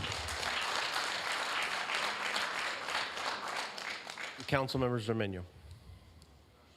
Thank you, Mayor, and thank you all who are here, especially our employees. I think that's tremendous taking away an afternoon with your family. So it's really appreciated. Two questions for city manager and one recommendation. So one, so I kept hearing that we do have funds. This is a tough one, okay? That we do have funds to cover a 6.7 deficit. Do we have funds to cover that? No, we do not. Okay, all right. The next one, when did we first approach our unions to start looking into concessions for us? Yeah, based on the timeline I have, that there were notices that were issued in September of this year. Okay, September, okay. And my one recommendation is that when we meet on January the 6th, that we, on the agenda, we should have a business tax. Yeah, we can have information. We're going to start. We're going to start to get ready for how, so that you can make a decision. The council can make a decision about that. We won't be able to be ready to adopt it, but we can talk about some polling, other things we might do to get the city prepared for that decision. Ultimately, that decision can happen later next year, but we want to do a lot of the prep work. And so we'll get started on that on January 6th. That's good. I think that we're also talking about structural changes for the future, and that would be a very good one. Absolutely. Yeah. And we did one today with the OT. So back in 1984, I was being riffed. Chabot College, in Chabot College, it's a reduction in force. So 9 of us first fired faculty members were being riffed. So it took the union at that time to sit down with the administration and say, hey, guys, let's talk about this and let's prevent the riffing of 10 of our colleagues. Sure enough, the union got together with the administration and everything was fine, and I was not riffed. So today we call it something else. So that means that January the 6th is an important date for us all, not because of what Trump did back a couple years ago, but because by January 6th, you'll have an opportunity to sit down and come in with the concessions that I think would help everybody. We asked for your help because we're all in this together. I've been told that it is my fault that we're on this. Yes, it's partly my fault because I voted on information that at that time I trusted from individuals who I trusted. And that meant that I voted for a salary and benefit package for you all. Obviously, you deserved it. That's why I voted for it. But we could not afford it. And that's what we found out. So I have apologized for it. I believe my colleagues apologized for it. And I am hopeful that you work with us, that you help us to ensure that the city can continue being the great city that it is. Let's see, I think those were all my comments. I asked my tough question. So there is an opportunity. That's what's important to me. So January the 6th, let's make sure that all of our colleagues stay with us. And that's very important. So I'm hoping that our union folks who have not come to concessions with us can kind of help us out. I think we are on a very good boat, and we will make sure that the boat stays afloat. Again, thank you all for being here and for your comments. Thank you. Councilmember Goldstein. Yeah, thank you, Mayor. You do deserve better. You do. You absolutely do deserve better. You deserve our best. And when we show up here every day, that's what we're committed to. But you know what? We screwed up. We put our faith in some numbers and in some people we relied on to make decisions and gave you what you deserve. It's our fault. We got no one else to blame. But here we are. And the only way through this is for us to work together. It's the only way through it. We're committed to doing that. And I think you've heard from my colleagues a number of steps that we're taking to make sure that we are never here again. And if you haven't heard that part of the conversation, let me just repeat a couple of key points here. If you've never heard the phrase budget to actuals, please look it up. It says, these are our projections, and this is what we really did, budget to actuals. So we as a city are committed to making sure that our budget decisions are backed, not just by projections. And we have, great folks that do the projections, but backed by the actuals. What are we actually receiving? What are we actually spending? And that's just one of about a dozen measures that we're undertaking to make sure that we are never here again. It is embarrassing to give with the right hand and take away with the left. And it's unfair. Shortly after my daughter was born in 2002, pretty much right before Christmas, I lost my job. I'm not asking you to feel sorry for me. I'm just telling you, I know what that pain feels like. A single income earner with 3 mouths to feed in a new home mortgage. Yeah, I get it. You guys have lives, you have children, you have family, you have, some of you are taking care of your elder adults. I get it. We're in a pinch. We're not doing this to harm you. Just the only way through this is for us to work together. I don't know how to say it any better than that, but you have my promise, my commitment to make sure we are never here again. This is never going to happen in this city. Long after I'm gone, I want people to look back on this moment and say, you know what? That city council did it right. They put the structures in place to make sure this never happens again. Thank you. Thank you. Thank you. I just want to make 3 points, and I agree with the general sentiment up here, and I really want to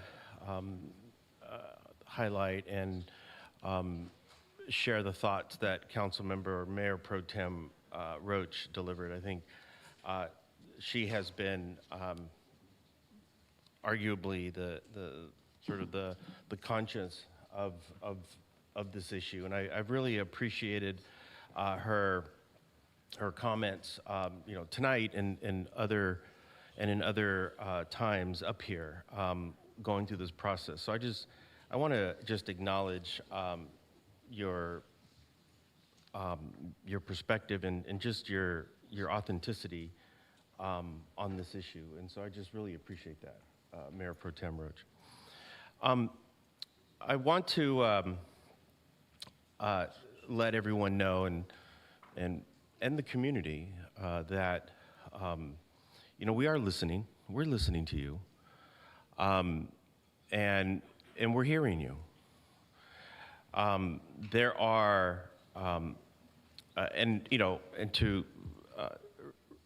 reflect on what Councilmember Syrup mentioned about, what is the greatest way to apologize, and that is change action, change behavior and conduct. And I think what we have done over the last 6 months, over the last 8 months, is we have done that. We have been working on this. We have been taking the steps, taking action to correct this course. And we take this very seriously. I mean, I don't want anyone up here anyone here or watching us to think that we're not serious about this. We are. And I think we've communicated that over the last year. We've taken your advice, and clearly up here we've demonstrated that. We've taken advice from staff. We're doing that. So we're listening, and I think we're doing our job in balancing everyone's input and contributions. And there's another piece to this, is that we're also listening to the community. The community is certainly providing their feedback. The community is telling us how they feel about this, and so we're working through this. And so I don't want folks to feel that we're not approaching this with the seriousness that that it's necessary. I don't know who said it, but it was said up here around transparency. And, I've been up here, as one of the 1021 gentlemen mentioned. I've been up here a while. And, I think we have been one of the most transparent councils in a very, very long time. We have been meeting regularly with all of our labor groups. In fact, some time ago, back in May, right after we separated from one city manager, we all met individually with all the leadership of all the unions, and we sat down and we talked about the path moving forward around city manager selection, around budget, and around transparency, and about working together. And been up here a long time. I've never seen that before, and I think that was different. That was change. And so I think we all started in a place where we started to see a shift. So that's a shift, and that is a change that I think we can all at least acknowledge. And today we're still all accessible. We're still meeting, and I'm hoping that we continue to meet. We will be meeting on January 6th. And there's still a lot of work to get done, and I think we're all counting on that. So I want to thank all of you for coming out this evening, and I want to before I close this item, I just want to let everyone know that we are listening, we are available. All of you have my cell number. If you don't, share it. All your presidents and all the leadership have my number. You can text me, you can call me. I'm around during the break, and I'm more than willing to meet and listen and work through this. And so I wanted to thank all of you for coming this evening, and we'll talk soon. Thank you, staff. Thank you for the report, and with that, I'll close this item, and then I'll move on to the next item. Thank you, and thank you for coming out. And Madam City Clerk, let's take a 3-minute break so we can clear the room out.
Okay, Madam City Clerk, we can get started.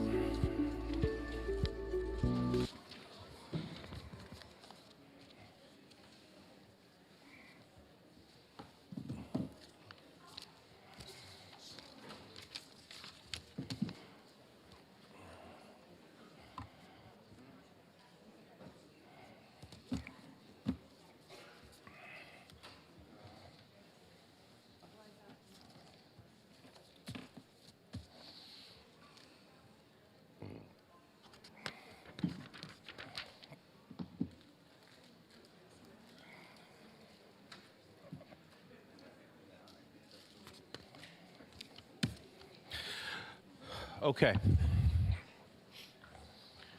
Got it? Okay.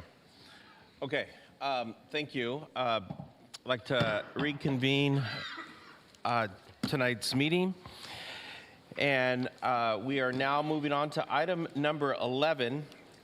Item 11 is, read it off the agenda. Item 11 is Finos Hayward proposal to operate a commercial cannabis retail dispensary in a 14,928 square foot tenant space at 21463 Foothill Boulevard, assessor parcel number 414-0086-056-02 in the general commercial zoning district, requiring approval of condition use permit application number UP-25-0011 and a finding that the project is categorically exempt from the provisions of the California Environmental Quality Act, otherwise known as CEQA, pursuant to section 15301 of the CEQA guidelines. Applicants operators Esther Lopez and Engelbert Sarkis, Greem Enterprises, Inc., DBA Finos Hayward, property owner Foothill Grove LLC, and the person who will be kicking this report off is our Director of Development Services, Ms. Sarah Bowser. Director Bowser. Good evening, Mayor and City Council and members of the community. Thank you so much for being here this evening. I am going to quickly turn this over to Senior Planner Steve Kowalski, who will present the item this evening. Thank you, Steve. Thank you, Sarah. Good evening, everybody. Steve Kowalski, Hayward Planning Division. This is an application for a conditional use permit, or a CUP for short, to allow a new retail dispensary to sell cannabis and cannabis-based products in a commercial space formerly occupied by a Walgreens drugstore in a shopping center located at the corner of Foothill Boulevard and Grove Way. In the fall of 2017, after the state legalized cannabis, the Hayward City Council adopted an ordinance regulating commercial cannabis businesses and allowing them in certain zoning districts, subject to compliance with state regulations and a lengthy set of rigorous operational standards designed to prevent them from having adverse impacts on public health and welfare. In mid-2018, the first wave of applications for new cannabises came in to the city, and one of tonight's co-applicants, Esther Lopez, was approved by the council at the time to be issued one of 3 permits to operate a retail dispensary in the city. The other 2 permittees were the operators of Cookies, which has been open now for several years at the corner of B and Main, and the owners of Jiva Life at the corner of Foothill and C Street, who are still in the process of obtaining all the necessary permits to open. As required by the city's new cannabis ordinance, Ms. Lopez subsequently obtained approval of a CUP in early 2020 to open a dispensary that would be called Auntie Honey's at 1147 B Street in downtown. For various reasons, she was ultimately unable to proceed with the plans for that location and instead teamed up with experienced dispensary operator Bert Sarkis and together they chose a new location that would afford the business greater visibility and accessibility along one of the city's main commercial corridors. Ms. Lopez and Mr. Sarkis eventually submitted a CUP application together to operate at the subject location back in April of this year. The Planning Commission considered the application on September 25th and after a lengthy hearing in which some 30 people spoke, ended up voting 5-1 with one recusal to recommend denial to the council. The project site is located in a 21,800 square foot shopping center that has 4 tenant spaces and 61 total parking spaces, including 15 on an adjacent lot located off of Locust Street at the back of the building. The dispensary would occupy approximately 14,900 square foot space in the center in the shopping center formerly occupied by the Walgreens drugstore. It would be open daily from 9 a.m. to 8 p.m. and be staffed by a minimum of 3 employees per shift, with 2 professionally licensed security guards also on site during all business hours. The dispensary would not offer delivery services either in-house or by a third-party vendor like DoorDash, and no on-site consumption would be permitted at any time. At the Planning Commission hearing, more than 24 people spoke in opposition. The primary concerns expressed that night were as follows: that the location was inappropriate because it happened to be next door to a popular martial arts studio where many children train daily, and there was also some fear that minors might be tempted to try to enter this dispensary as well.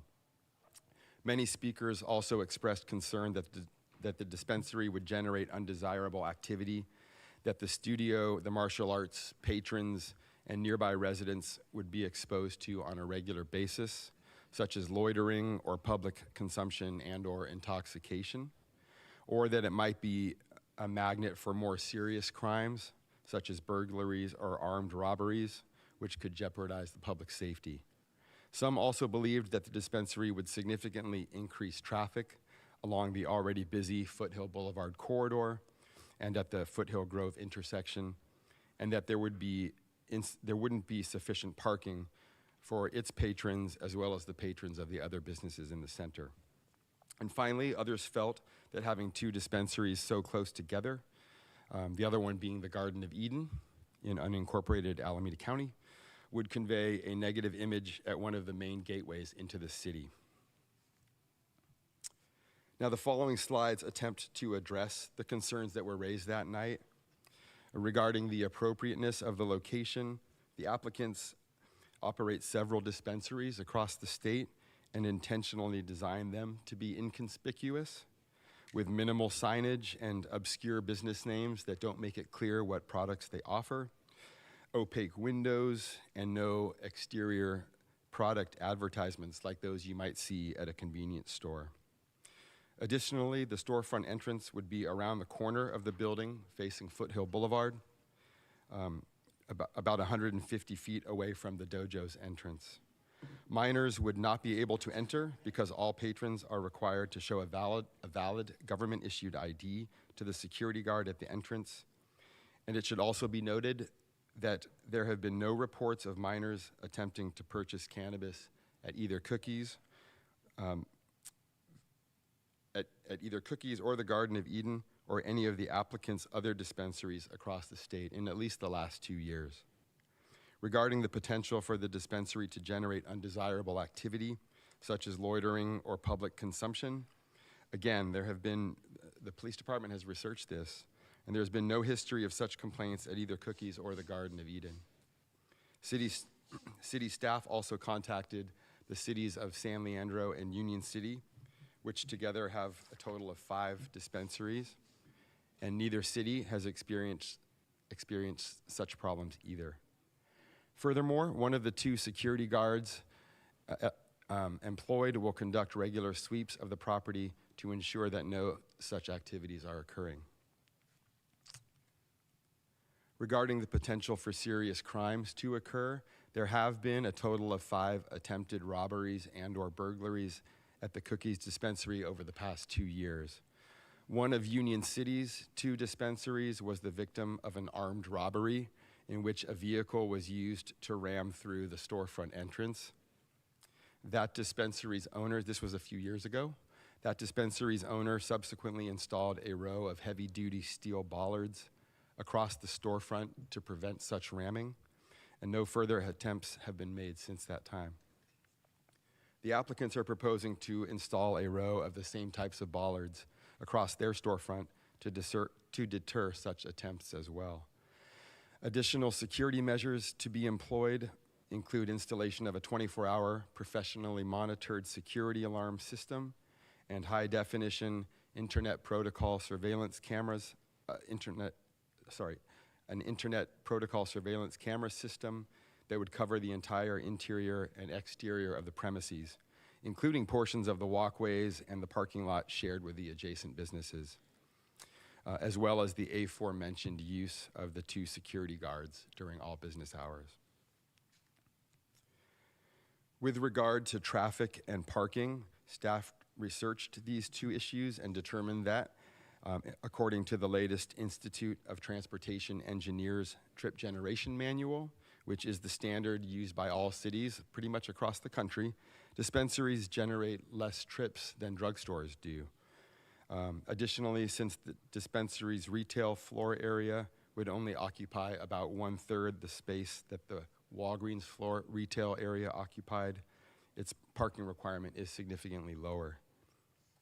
Finally, although the dispensary would be located only a block away from the Garden of Eden dispensary, the city's municipal code requires a minimum distance of 500 feet between dispensaries to prevent clustering. Garden of Eden is located more than 700 feet away, and Cookies, the city's closest dispensary, is more than a mile away. As allowed under the municipal code, the applicants have chosen to put forth a community benefits package for consideration by the council. The package would include charitable donations of up to $100,000 to local nonprofits willing and able to accept monetary gifts from a cannabis business. One local nonprofit, Women and Men on the Way, an organization that provides support to adults suffering from various forms of addiction, has agreed to receive a one-time $20,000 contribution from the applicants. But as of yet, the applicants have been unable to find other organizations for their remaining $80,000 that they've committed to spend. The package also includes an advance payment of $1 million of the dispensary's projected cannabis tax revenues from its first year of operation to the city as a show of good faith. As part of their outreach efforts, the applicants have also provided dozens of letters of support from various elected officials, city managers, police chiefs, and neighboring businesses from the other cities where their dispensaries are located. And they have also obtained the support of the owners of the martial arts studio next door as well. Over the past week or so, staff has received several more emails and letters of opposition from both neighboring businesses and residents. They include concerns from other local dispensary owners about market share loss from the competition that would the competition that would occur if this dispensary were approved, as well as from other citizens regarding alleged past practices of one of the co-applicants at his other dispensaries in the Central Valley, and numerous reiterations of previously expressed concerns about crime, traffic, insufficient parking, and the conveyance of a negative image at one of the city's key gateways. Now, staff is obviously aware that there is a significant amount of opposition and several valid concerns in the community about the concept of having a new dispensary at the subject location. But the applicant and staff have both made considerable efforts to address those concerns, and we are at the point now where we feel comfortable recommending approval to the council tonight. This slide lists our rationale for this recommendation. The applicants have brought a robust security plan that has been tested and proven effective at their other locations, and the police department believes it will help to deter crime at this location.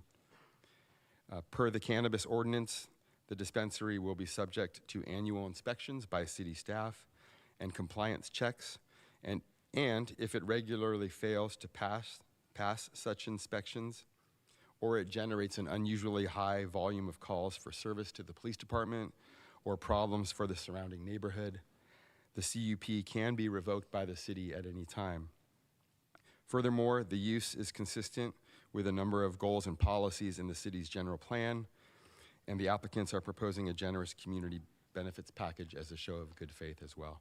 And for these reasons, tonight, staff is recommending that the council adopt the resolution for approval in attachment A to your staff reports, based on the findings and subject to the conditions of approval contained in the resolution. And that concludes staff's presentation. Thank you. Thank you. Thank you.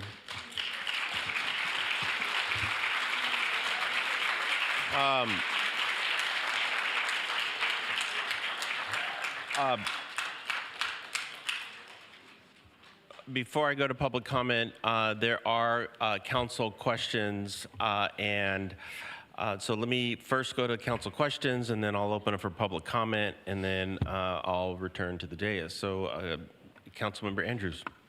Thank you, staff, for the report, and thank you to the community. And I just want to give a special thank you to Associate Planner Kowalski.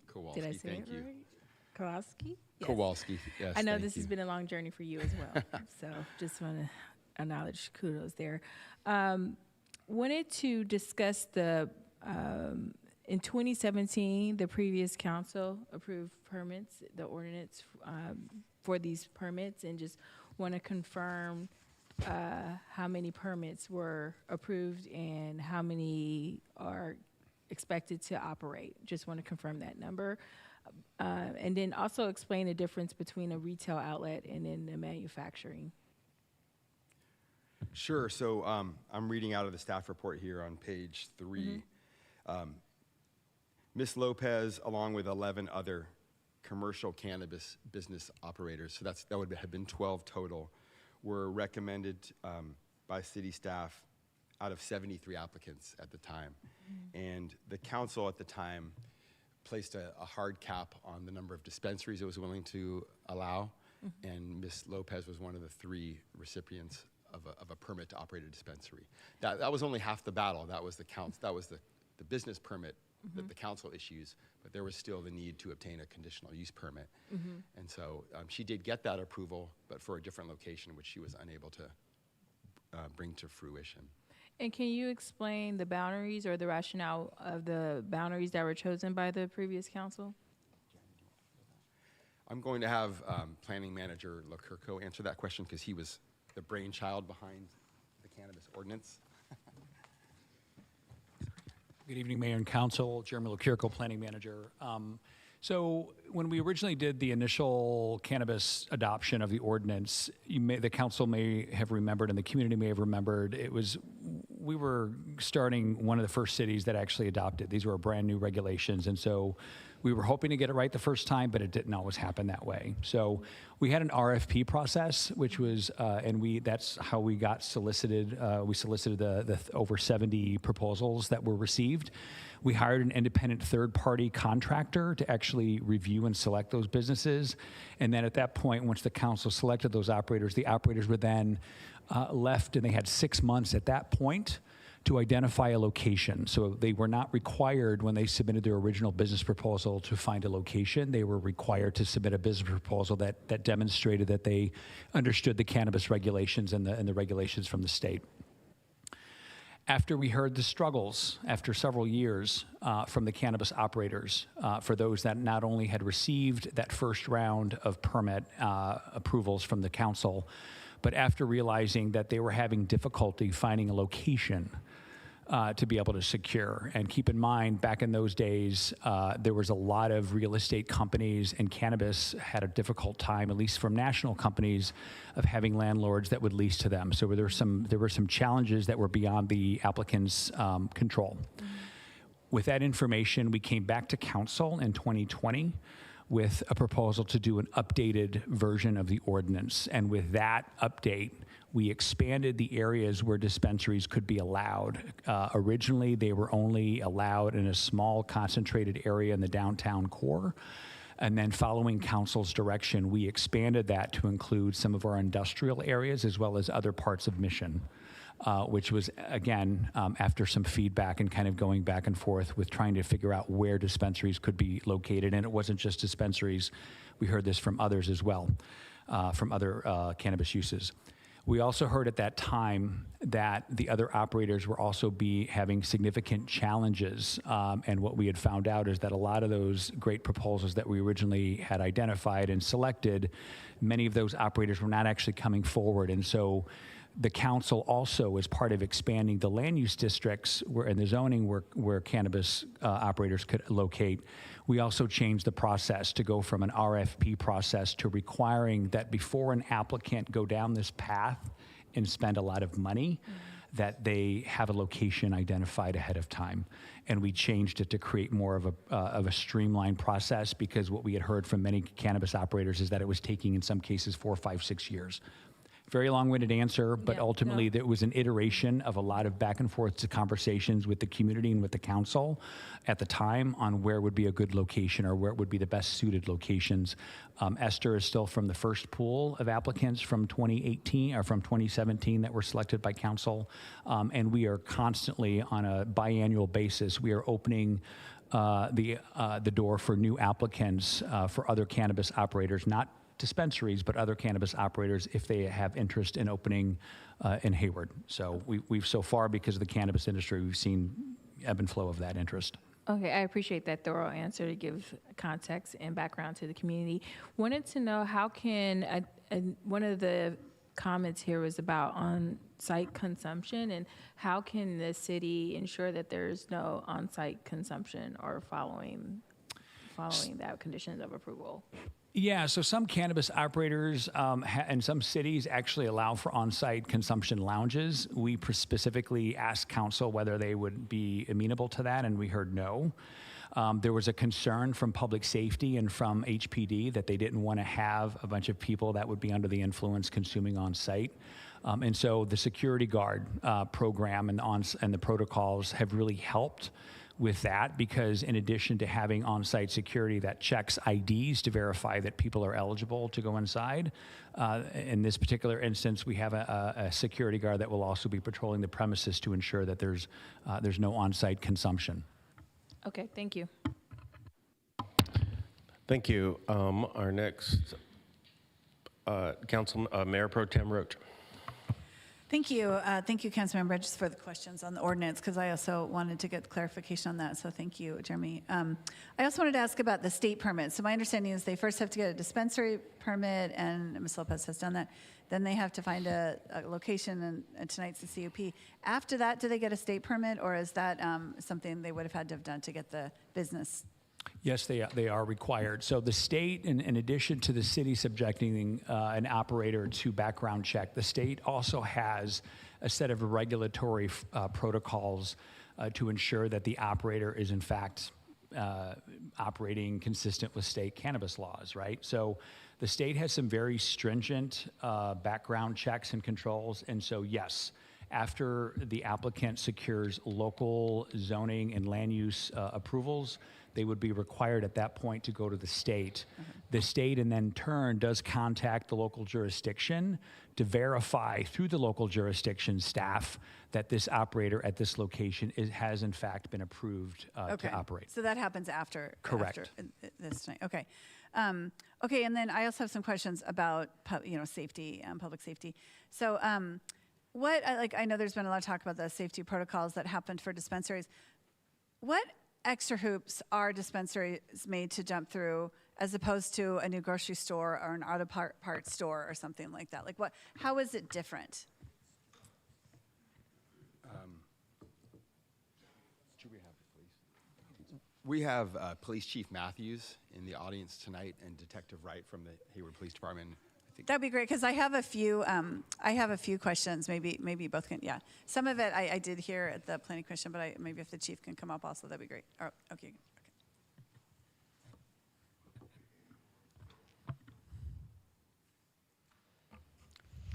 Good evening, Mayor, council member, city staff. So in your questions regarding to security protocols of what would be different for a cannabis dispensary as opposed to an automotive shop, or most likely probably, let's say, a smoke shop or an alcohol license, is that for the dispensary, prior to even entering the premise where they would be able to buy cannabis, their ID would have to be checked. So the only premise that's kind of similar to that would be a bar, so such as like our Funky Monkey, Turf Club, their ID would have to be checked prior to entering as well.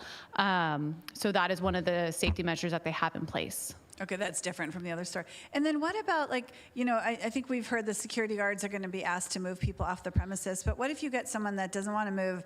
Like, what is the security guard's ability to physically move someone? I mean, if there's someone that's, you know, using the product as they come out the door and they want to, you know, I mean, I know it won't happen often. I mean, I haven't seen this, and I know we don't have this problem with cookies, but if that happens, what is their ability to do that, or is that a police call at that point? I think it would depend on the situation. They always have the authority to place someone under citizen's arrest, and then in which case we would come and we'd enforce that. They can always call the police department just advising, hey, we have this maybe unruly customer, something like that, to give us notice, so that way when we come, we can then ascertain the situation. Okay, thank you. And then I know the staff report talked about this, but can you give a summary on what you found as far as calls for service? And I think Planning Commissioner Kowalski talked about this, but what is your experience with, you know, with what the calls for service were with cookies, what you're hearing from other, if you could just answer to that? Because, you know, there's obviously a lot of, you know, fear around this, and I think sort of hear it from the police department, what your experience is with dispensaries. Absolutely. So the data that we were able to pull, just from what we're able to gather ourselves, is the data from cookies, and then we were also able to contact ACSO in regards to the calls for service for Garden of Eden. They are very relatively low. So we are not seeing it as an issue. As Planner Kowalski has mentioned, that there is an ongoing yearly process with reviewing the cannabis permits. So that is something for us as the police department, if we are finding that any one of our previous cannabis dispensaries, or if this one happens to get approved, if we're finding that that is an issue, that is something that we would be bringing attention to our city staff as well as the applicant. Okay, thank you. I think that all right, I think that was all I had for you. Thank you so much for now. And then for the applicant, I don't know, I just had a few questions. I don't know who wants to answer it, if Esther, I don't know where Esther went. Oh, there she is, great, thank you. Yeah, no, I know, it's been a long, I know it's, yeah, you've had to sit for a lot, so thank you, Ms. Lopez. Wait to get there. Yeah, thanks. I wanted to ask, in an early conversation, you know, we talked about, you know, maybe putting a barrier between the dojo and the dispensary on the walkway. I'm wondering if you've had those conversations with the dojo. Are they even interested in that? Is that a conversation that's continuing?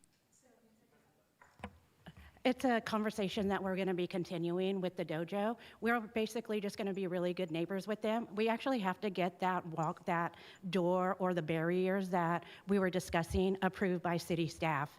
So before we can even move forward with that, we need to get approval from planning to move forward. Okay. So we are in the process of doing that. We will have the barriers. As far as the door that we want to put on the breezeway, that's something that we were just discussing. That hasn't been something that is in full disclosure yet. Okay, thank you. And then will we see people lined up outside the dispensary, or will you have room inside the store for people to queue? So you will not see people lined up outside of the building because there's a big space. So the people that are going to be coming in, there will be a lobby, and in the lobby they'll be able to have the security officer check their ID. And I don't expect that there's going to be 20 people lined up at the door at one time. So no, there will not be people standing outside. Okay, thank you, Liz. The other thing is I wanted to ask about signage. You know, I think we've heard that there won't be signage out front. There won't be sort of product advertisements out front like you often see at like a liquor store. And I wanted to get your assurance about that because I have looked online and I've seen some other stores that the Finos company operates, and I've seen posters on. I mean, there was the one image online. Maybe they're old images, but I have seen it. So I just wanted to get your assurance that should this be approved, that you wouldn't see product advertisement outside the Absolutely dispensary? not. You will not see any product. There is going to be no marijuana leaves coming out of the roof or anything like that. It's going to be a simple name, Finos, and it's very simple. And I think that we have a slide, or Steve may have something in the binder that shows what the logo will look like. It's a rendering that we submitted to city staff. Okay. Let's see. I'm trying to think. That was all I had for you. Okay. I'm wondering if you'll consider, if this passes, that will you have a security guard that sort of posts between the dojo and the dispensary during dojo hours? We will have 2 security guards. So one of the security guards is going to be checking the IDs. The second security guard is going to be walking the perimeter during all business hours. And so yes, they will be walking the perimeter. This is my weakest link, is my public speaking. But yes, they will be walking the perimeter throughout all business hours. On top of that, we have eyes with 89 cameras with 3 eyes of oversight for our security. I think that our security is top notch and probably going to be one of the best security systems in Hayward. No, and I appreciate the cameras, but you can imagine what I'm asking, right? If kids are going to be going in and out of the dojo, and the parking might get really dicey, right? Because they might have to park way around the corner by the donut shop and then walk around. And I am not implying that dispensary clients are going to be trouble, because I have seen plenty of well-operated dispensaries. I'm not implying that. But these are the fears, I think, that as a mom, we're all concerned about. And so that sort of place of trying to get them into the dojo and having, even if it's little kids, I assume, go there, like that your company will take responsibility, because the camera won't stop something in the moment. That's just Yes, I understand right? But in that moment, that there are sort of like eyes on this scene of kids walking in and out. I take youth youth is a high priority of mine. It always has been. I am also a mom. I'm an aunt. And so there will be a security guard that will be monitoring situations like that. We're not open, so we don't know how it's going to go. But yes, to answer your question, we will have somebody watching out for the youth at all times, whether it's a security guard or even a staff member that will be walking around, making sure our youth is fully protected and fully safe at that location. Thank you. No, I appreciate it, because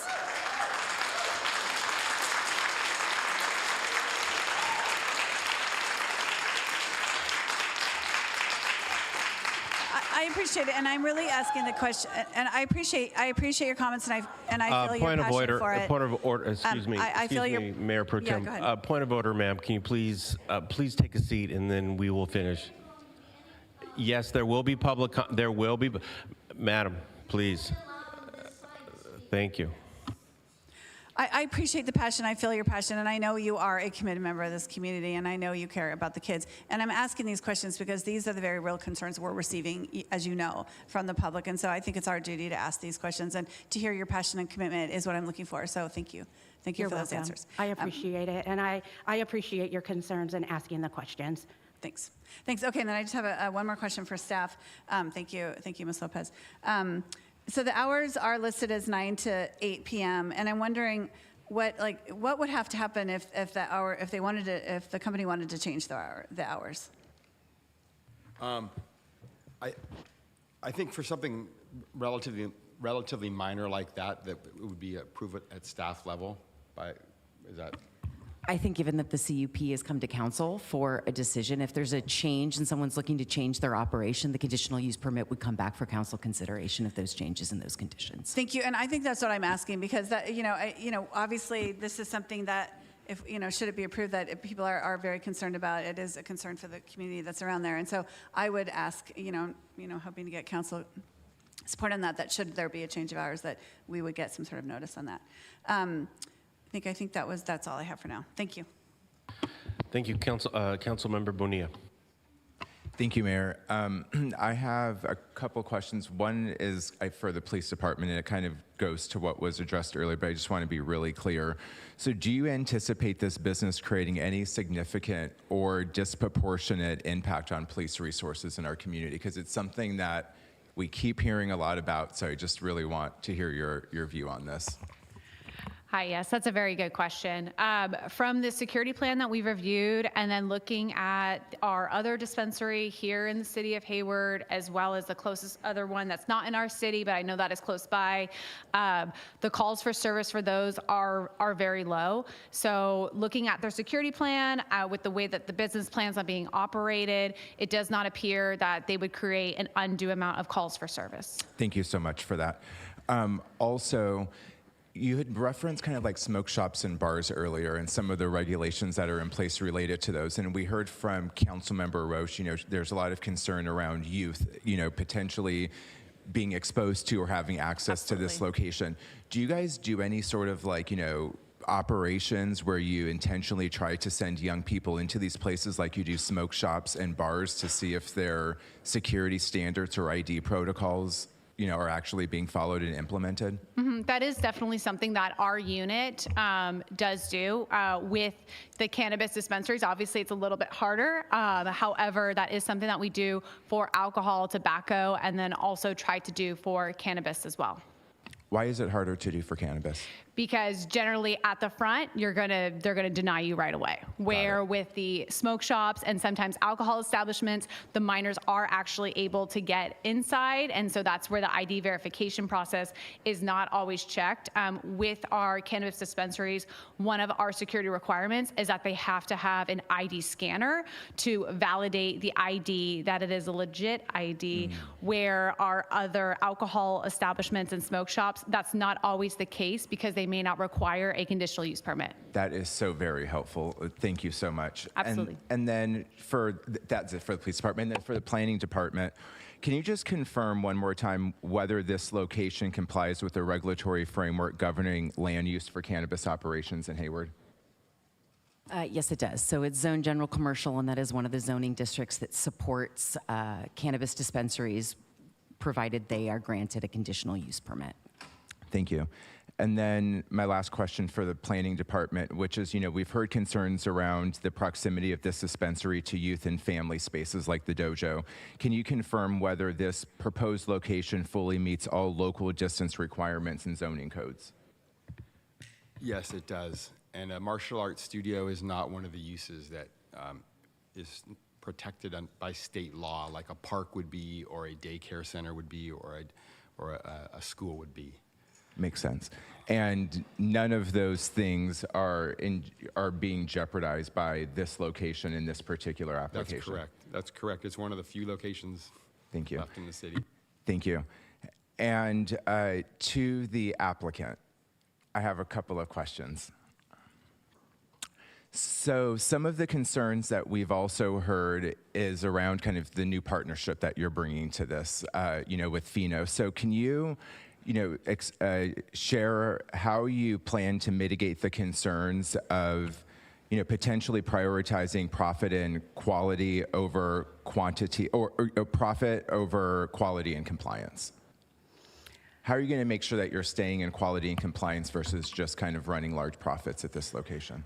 So I selected a vetted partner when I met with Bert and their team. I've been working with them for at least a year now before we actually made an agreement to become partners in the city. They're vetted. I vetted them. I had my attorneys vet them. There's a lot of things going on around that they're saying that Bert has lawsuits and that he's not a good business partner. And he's not a good fit for Hayward. But for me, it's a good fit for me. They've educated me on so many other levels that I had no idea. I had no ideas of all of the work that I was going to have to endure during this time. And so them being very fully compliant and me with my business ethics, it's going to go a long way. Excellent. Thank you for addressing that. And then also, in light of the concerns raised over, by the community, how do you plan to continuously engage with the community to make sure that any evolving concerns get addressed? So just to be very clear, I know that a lot of council members, city staff, and other leaders are afraid that I'm going to walk away from this project. Just to be completely upfront and transparent, how I have been since the beginning, I am a managing partner of Pheno's. I am the majority stakeholder, and my reputation alone is built on trust with city leaders. And that is far more valuable to me than anything else. That's right. Okay, thank you for that. And then to staff, if there is a change in ownership, would this permit come back to the council to have to be re-reviewed and approved?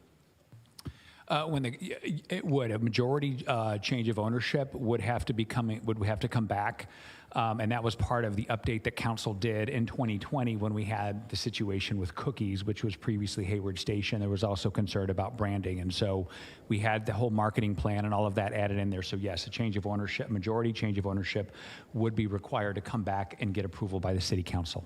Got it. And the majority share of ownership as this application sits today rests with Esther Lopez, correct? That's correct. Thank you. Those are my questions. Thank you, Mayor.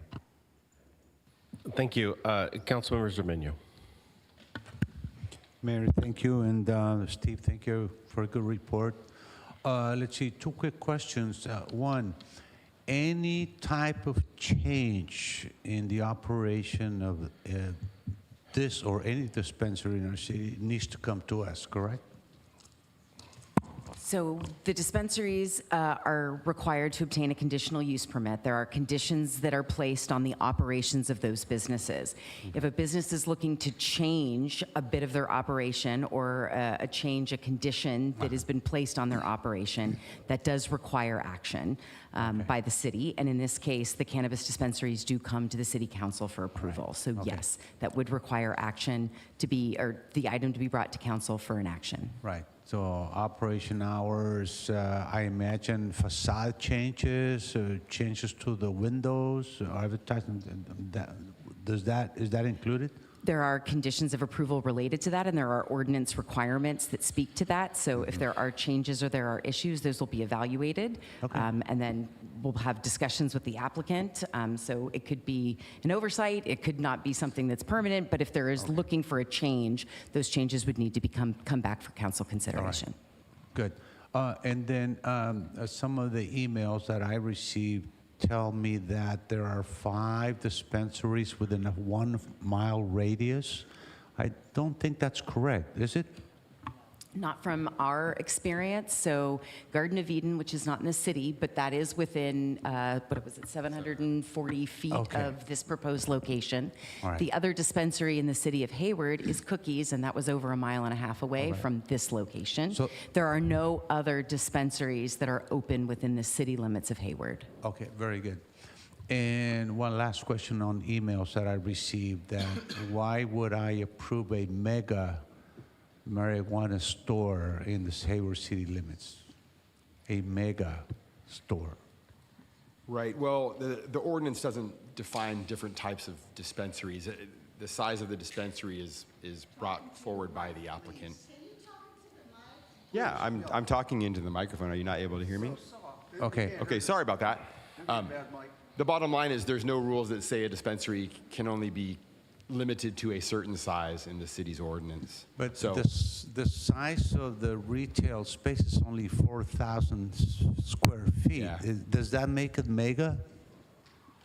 well, the mega, I'm entire thinking space is about mega. 12,000. Yeah, I mean, it would probably be best, that question would probably be best answered by the applicants. Yeah, mega in my mind is Target, Walmart. That's a mega, but 4,000 square feet. So I'm just wondering how that came about. If I could just add a little bit of context. So a lot of the cannabis operators, including Cookies, and a lot of the cannabis dispensaries that currently operate in other jurisdictions, they usually have a backroom area. And that backroom area not only creates storage for product, because you don't want to have the product that's easily accessible, that could easily, somebody could pick up and run away with it. So that back area, that storage area in the back that is not part of the retail floor area, usually is for storage. It's for staff training. And I think in this case, the applicant has proposed a storage break room, as well as IT security, which is very important in order for our HPD to be able to maintain eyes and ears, and for them to be able to monitor and maintain the safety of the premises. Very good, good explanation. So that doesn't necessarily make it a mega marijuana store. Okay, thank you. Thank you. Let's see. Councilmember Goldstein. Thank you, Mayor. Excuse me.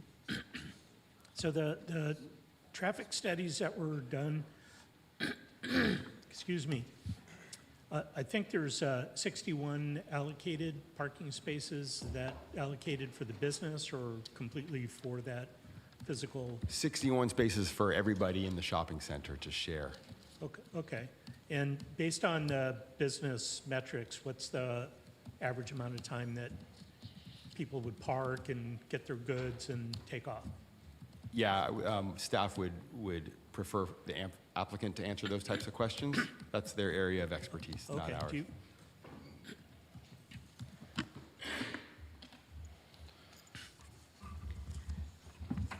Did I leave this on? Yes, I did.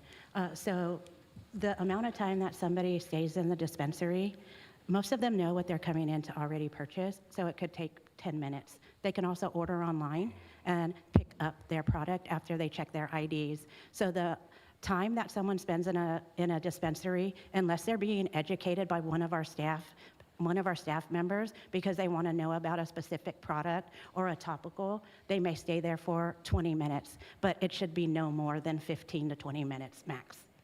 So 15 to 20 minutes maximum, but there's some people that will be ordering In and out. online and just in and out. Yes, in and out. Okay, all right. So, so did that form part of the traffic pattern study, or was that all done off of the That wasn't modeling? taken in. So staff uses a manual that every transportation planning department in the U.S. probably uses. And it has a formula that you plug in the size of a dispensary into, and you get a number of estimated afternoon peak hour trips, 24-hour trips, AM peak hour trips, and there are land use categories for everything under the sun: a drugstore, I see, a okay. grocery store, a warehouse, a school, and also a dispensary. And so the numbers for a dispensary are less than for a drugstore. If you think about a Walgreens is a mini grocery store. Right. Anybody can go into Walgreens and buy almost anything that you can buy at a Safeway, but a dispensary is only for adults, and it only offers products that are cannabis and cannabis-based. So it's a much smaller market. Okay, very good. Thank you for that. And I had some questions for our law enforcement expert up here. So I noticed around Cookies, not very far away, there is a dojo. And not sure if you were aware of that, but it's on the map. I just looked it up. And I'm wondering if you're aware if there are any other kid-friendly types of businesses around Cookies. No, because there's no other sensitive uses of what the state has deemed a sensitive use around Cookies. And we are aware of the karate school around that. However, that was not an issue, and the previous council voted for Hayward Station Cookies to operate. Very good. And I saw from the report earlier that there have been no reported incidents of, affecting minors around Cookies. Is that correct? Correct, that we have no reports of minors gaining access into the premise or minors with public consumption connecting it, having a nexus to Cookies. Okay, and in your professional experience, how would you assess the risk difference, say, between a well-regulated dispensary like this versus, say, someplace that sells or serves alcohol? So with as I've stated before, so with a dispensary, there are certain conditions and security requirements that have to be implemented. So with this having a conditional use permit, there are a lot of strict requirements that we have for this dispensary to operate, including ID checks, ensuring that they have surveillance footage. They have to retain surveillance video for 90 days, as well as provide access to the police department. So in case that there is any incident, we're able to investigate that thoroughly.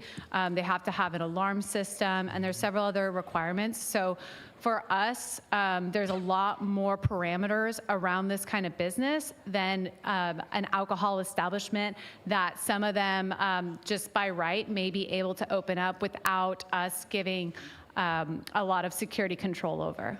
Right, and in your professional experience, these techniques, these security measures have actually been very effective at making sure that not only are minors kept out, but that these facilities are actually safe for their customers, yes? Yes. And would you say that they're safer than alcohol establishments?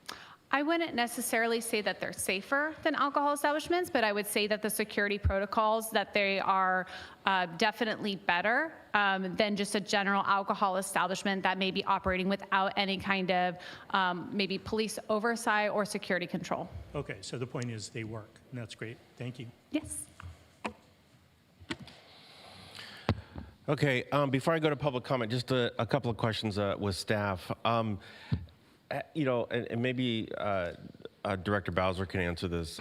Have we ever measured the economic impact Cookies has had in downtown, like in the surrounding businesses, like, you know, Max's or any of the restaurants or any Buffalo Bills or anything? Not that I'm aware of. No? Okay. Just out of curiosity, in the staff report, one of the planning principles is general welfare, impact to general welfare. And I was curious, have we looked at general welfare of a neighborhood? How do we measure that? Have we included any of that data or any of that, you know, sort of consideration in applications before? It's a typical finding that's required for any use permit, and it's also a requirement for a number of other of our land use entitlement permits, is looking at the general welfare of the surrounding community. So that happens also with findings when you're having new residential development. You need to make findings that you can support it, that it's going to have a positive or Can you give some contributions to Can you give me general like an example or two of what would be a general welfare, you know, element? I don't know. That's a good question. I'm going to have to think about that. Would it be neighborhood aesthetic? I mean, I think there could be a number of things. It just really kind of depends on the project itself. But I think we're looking at how well a project or a land use is going to fit with the surrounding community, whether that is going to, you know, have negative impacts, like when we're dealing with, you know, new development. Are there going to be, you know, traffic impacts or other things that maybe can't be mitigated? And then we look for ways. Are there ways that that can be mitigated? So we might add conditions of approval that might help address or offset any potential impact in order to be able to make those findings. So it really kind of depends on the use, but generally we're looking to see whether or not it's a good fit for the surrounding area. What about like, you know, an oversaturated, let's take this, application in particular. Would oversaturation of a cannabis, would oversaturation of cannabis retailers in a neighborhood, particularly like in a neighborhood of color, would that be impacting the general welfare of a neighborhood? I think you could argue either side, so I don't know that that's, I mean, it's a fair question. I don't know that I have a good answer. I know that the council's, or the ordinance that the council adopted defined what oversaturation would mean and defined a barrier or a distance between the cannabis dispensaries, and we established that at 500 feet. So the fact that we've got a dispensary, a proposed dispensary that is more than 500 feet, by definition of our ordinance, I don't know that you would consider it an oversaturation, but I can understand the perception and the concerns that we've heard from the community through this process. How long? And you know, I know the applicants, we're sort of here because the applicant's permit sort of expired. Correct? Is that? No, the cannabis permit was granted by the city in 2017, 2018, and it was granted to 3 operators to open up a dispensary within a confined area in the downtown. These are the same 3 individuals that received the cap of the 3 dispensary permits. Cannabis permit has not expired. The applicant tonight applied for a conditional use permit for another location, and that location didn't work out. Conditional use permit runs with the land, so in finding a new location, she was obligated to apply for a new conditional use permit at a new location. Do you know why do you know why that her site search was unsuccessful, say closer to the downtown core? I would need to defer to the applicant. Ms. Lopez? Yeah, so the question is why was your site search unsuccessful, say, in the downtown core, and this particular site was so much better? In regards to, that's a very good question. The proposed site was identified by the City Economic Development Director and Planning Commission back in 2017. There is no other alternative viable properties available in the city of Hayward. We met every state and local requirement. And everybody keeps talking about, the location and the mega store and the cannabis of the Costco of cannabis, before right? you go on, let me stop you there. My question specifically was, why was your search unsuccessful in your first sort of trip in finding a site? That's it. So there was no alternative viable properties available. We looked at hundreds of properties and nothing fit into that In downtown? category. In downtown, Okay. yes. So the other question is your original plan, how big of square foot, what was the square footage in your original plan? I want to say it was about 4,000 or 5,000 square feet. I don't know the exact number of that size location anymore, but I would say roughly about 3,000 to 3,200 square feet. And then your proposal today is what? It's almost 14,000 square feet. 14,000 square feet. Yes. Okay, thank you. Appreciate that. Okay, all right. So let me see if, I don't see any more council questions. Okay, so I'm holding 55 cards here, and I was just told that there's another over 50 callers.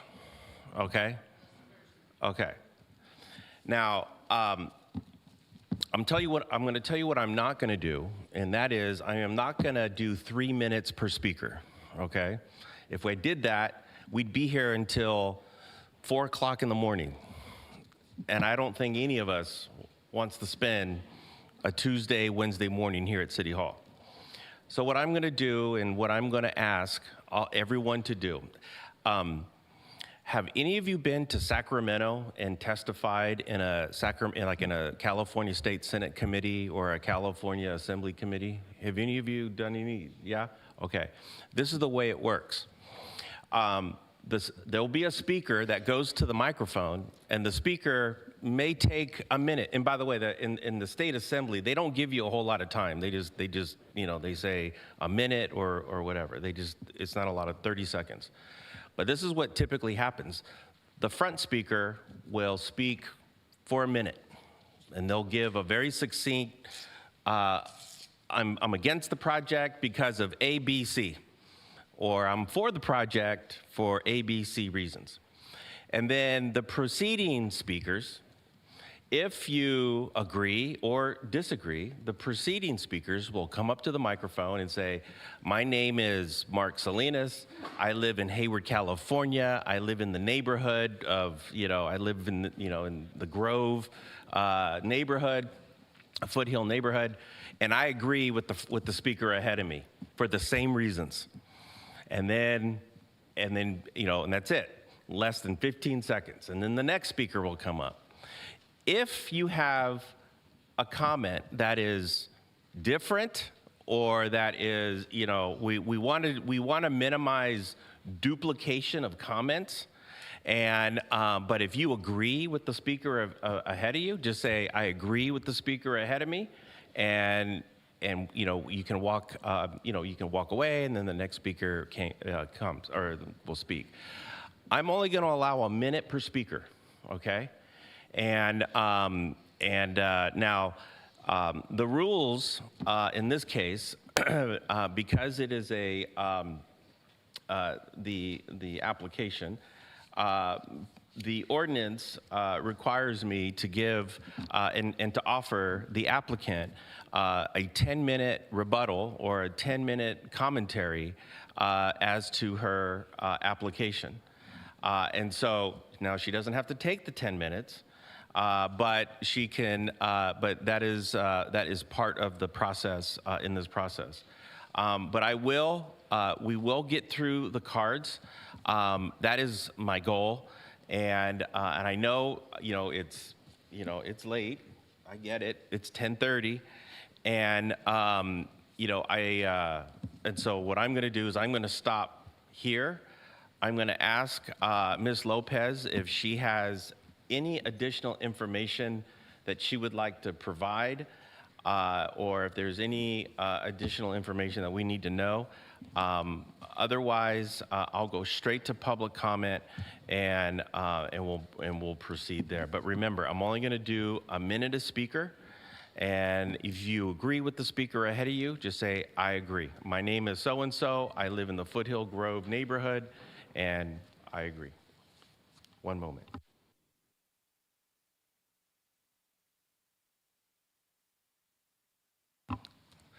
It's 57 in total. Okay. Okay, but still, we're going to do a minute, and we'll and then we'll proceed. So I'll first ask Ms. Lopez if you have any comments, or if you just want to let the staff report stand and let your comments stand, that will be fine too. Okay. Okay. Okay, so let me start with public comment. First speaker is Edgar Martinez.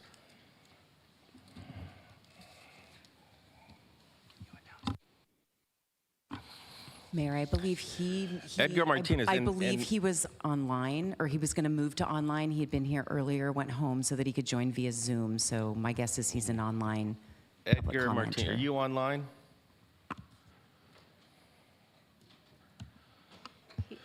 He is online. Edgar Martinez, you're the first one in the queue. Edgar M. Edgar R. Martinez here. There you go. I must express serious concerns regarding traffic safety, parking capacity, and overall congestion at the intersection of Groveway and Foothill Boulevard.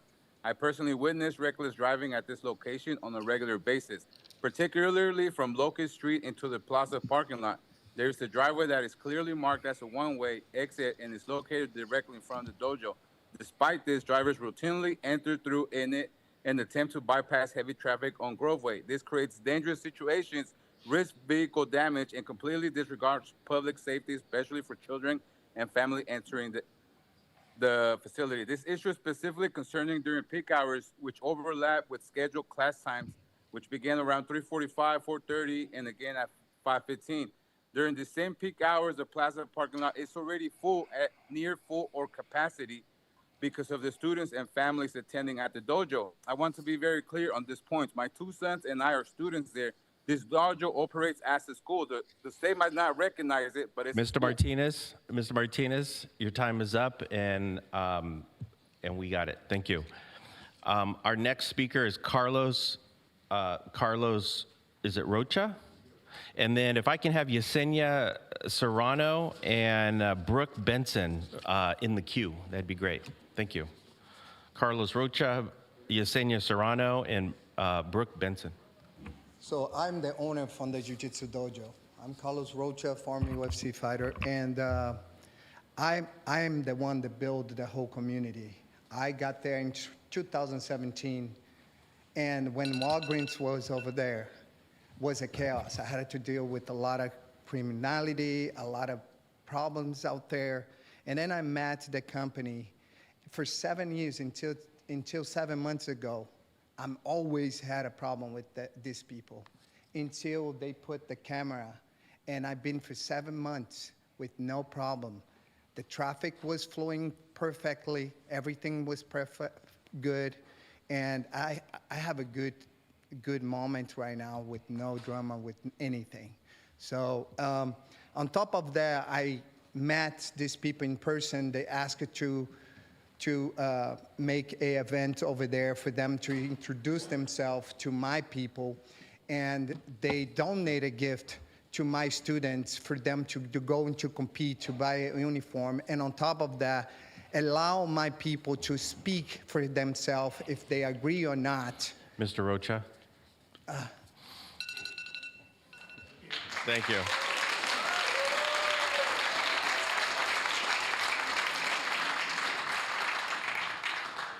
Okay, so, Ms. Serrano, before you get started, I can't see the screen behind me, and I don't want to be rude and keep looking back. Nah, I So got what I'm going you. to do is I'm going to try to multitask up here, and I'm going to try to do 2 things at once, well, 3 things at once. Yes, can you take time? Okay. That'd be great, thank you.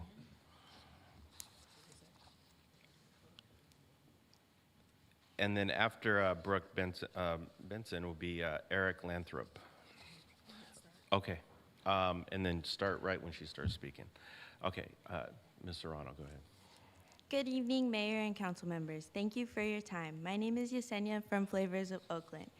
When legal access is limited, consumers turn to smoke shops selling illegal cannabis products. Expanding licensed dispensaries gives residents a safe, lawful alternative, reducing demands for illegal sales and helping the city address the problem at its root. Thank you. Thank you.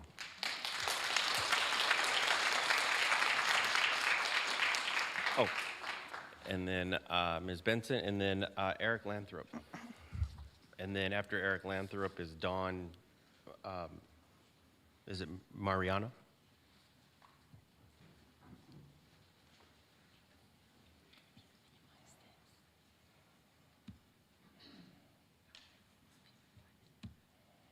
Oh, okay. I see. Okay, yeah. Good evening, Mayor and Council members. Thank you for your time. My name is Brooke Benson. When legal access is limited, consumers turn to smoke shops selling illegal cannabis products. By approving Finos of Hayward, it can shift demand away from illegal operators such as smoke shops who pay no taxes, sell to underage minors, and follow no rules. Finos offers a safe, compliant alternative. Hold on a second. One moment. There is going to be there's going to be disagreement. Oh, there is going to be disagreement in the room. So please, if we can give everyone a chance, everyone's going to have their minute, and then we'll proceed. Okay? So please, Ms. Benson, I'll let you start over again, and Madam City Clerk, if we can just start the clock again. Thank you, Mr. Mayor. When legal access is limited, consumers turn to smoke shops selling illegal cannabis products. By approving Finos of Hayward, it can help shift demand away from illegal operators such as smoke shops who pay no taxes, sell to underage minors, and follow no rules. Finos offers a safe, compliant alternative that benefits the city rather than undermine it. By backing licensed cannabis operators, the council can help reduce illegal activity while benefiting our community. Thank you. Thank you. Mayor, can I ask you? Can I just ask a quick? Can I just say something really quick? Just really quick. I just want the time goes so fast. It would help up front if I knew you were pro or against it, because I missed that from Mr. Rocha, whether he was for or against it. So that's my ask, really quick. Okay. So at the end, at the beginning or at the end, say I'm for it or I'm against it. Okay. Thank you. Good evening, Mayor, council members. I agree. I'm for the Finos. My name is Eric Lathrop. I'm a veteran employed at a licensed dispensary. After my military service, I look for work built on accountability and structure. This industry requires both. We follow strict regulation, prioritize safety, and serve responsibly. I've helped veterans and seniors find alternative to opioids. Allowing this opportunity means local jobs, regulated access, and continued service to our community. Thank you for your time.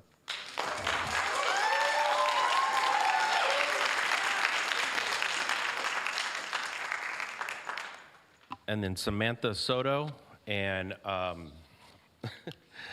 Destiny Chuka. Yeah. And if you can just stand here in the aisle, we can just boom, boom, boom.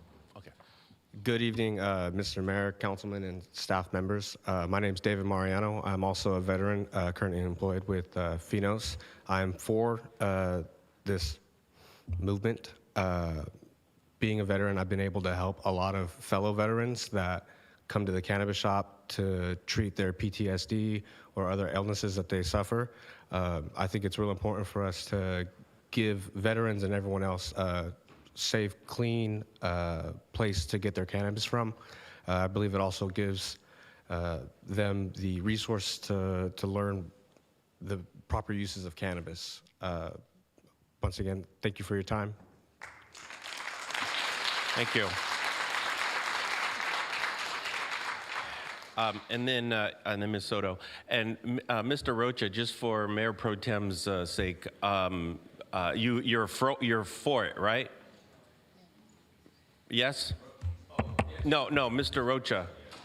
Where's Mr. Oh, he left, okay. I get a sense of it. Okay, all right, I don't need everyone to tell me. I got it. Ms. Soto. Good evening, Mayor and council members of Hayward. Thank you for your time. My name is Samantha from Flavors in Riverbank. We are here today because we believe the city of Hayward deserves a safe and regulated access to cannabis. Black market smoke shop sales undermine these protections. Many illegal cannabis products are sold by these smoke shops, and they're sold to the community mislabeled, untested, and no age verification, disrupting our youth community. Often young people assume they are acceptable to purchase since they're being sold openly and unrestricted. Licensed dispensaries like Finos removes the confusion by following strict state rules, enforcing age restrictions, and providing tested products. Cannabis is already present in the community. The question is whether the access is regulated or unregulated. Without Finos of Hayward, the black market will continue to thrive and poison the youth community. Thank you for your time.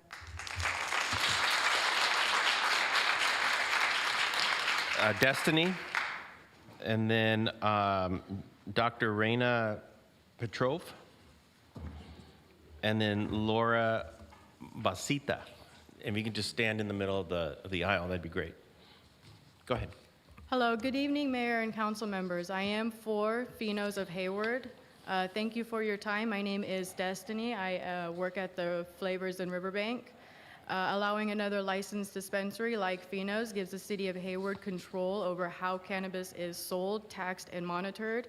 When city limit access, the market doesn't disappear, it does go underground. So supporting our legal businesses help protect consumers from untested and unsafe products. Thank you very much.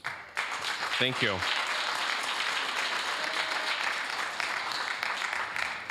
And then Chris Traina, and is it Aaron? Okay. Go ahead. Oppose. My name is Dr. Raina Petrov, and I'm here as a mother, dedicated community member, and a homeowner in Hayward. Cookies is small compared to Finos, which intends to serve 2,000 customers per day. That's 250 customers per hour. How do I explain to my son as we walk out of the dojo why there's armed guards or why he will inevitably encounter violent interactions? One stray bullet or one offer of drugs could shatter their lives forever. You're being asked to turn our residential neighborhood into a cannabis destination for Alameda County. Okay, I can hear you guys. The applicant calls their $100,000 security system a gift to the community. Let's be honest, these cameras are an admission of risk. They're preparing to prosecute crimes they expect to attract. They've said themselves tonight they don't know how it will go, and remember, it just takes one. These cameras won't protect our neighborhood, they'll just record what happens to it. 4 schools within 1 mile, one just a block away. Hundreds of children are in this neighborhood, and many of the people you hear from tonight in support of this were paid for their endorsement and don't even live here. Example, Carlos Rocha lives in Texas. Finos has attempted to buy this vote. Our kids aren't for sale. Please don't tell our children that profits matter more than their safety. We live your here. time- ma'am, I know you're ma'am, brilliant, and you'll find another ma'am, way. Your Oh, I'm time sorry, is I up. didn't see it. Yeah.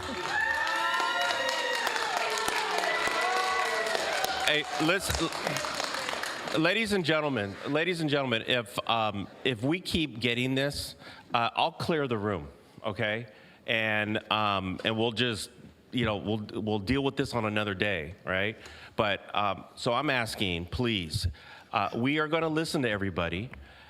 And as we are listening to you, I'm hoping that you can listen to us, okay? So I'm asking, please, on both sides, and you're going to hear things you don't agree with. I get it, but please, if we can't do this civilly and quietly and respectfully and professionally, I'll clear the room.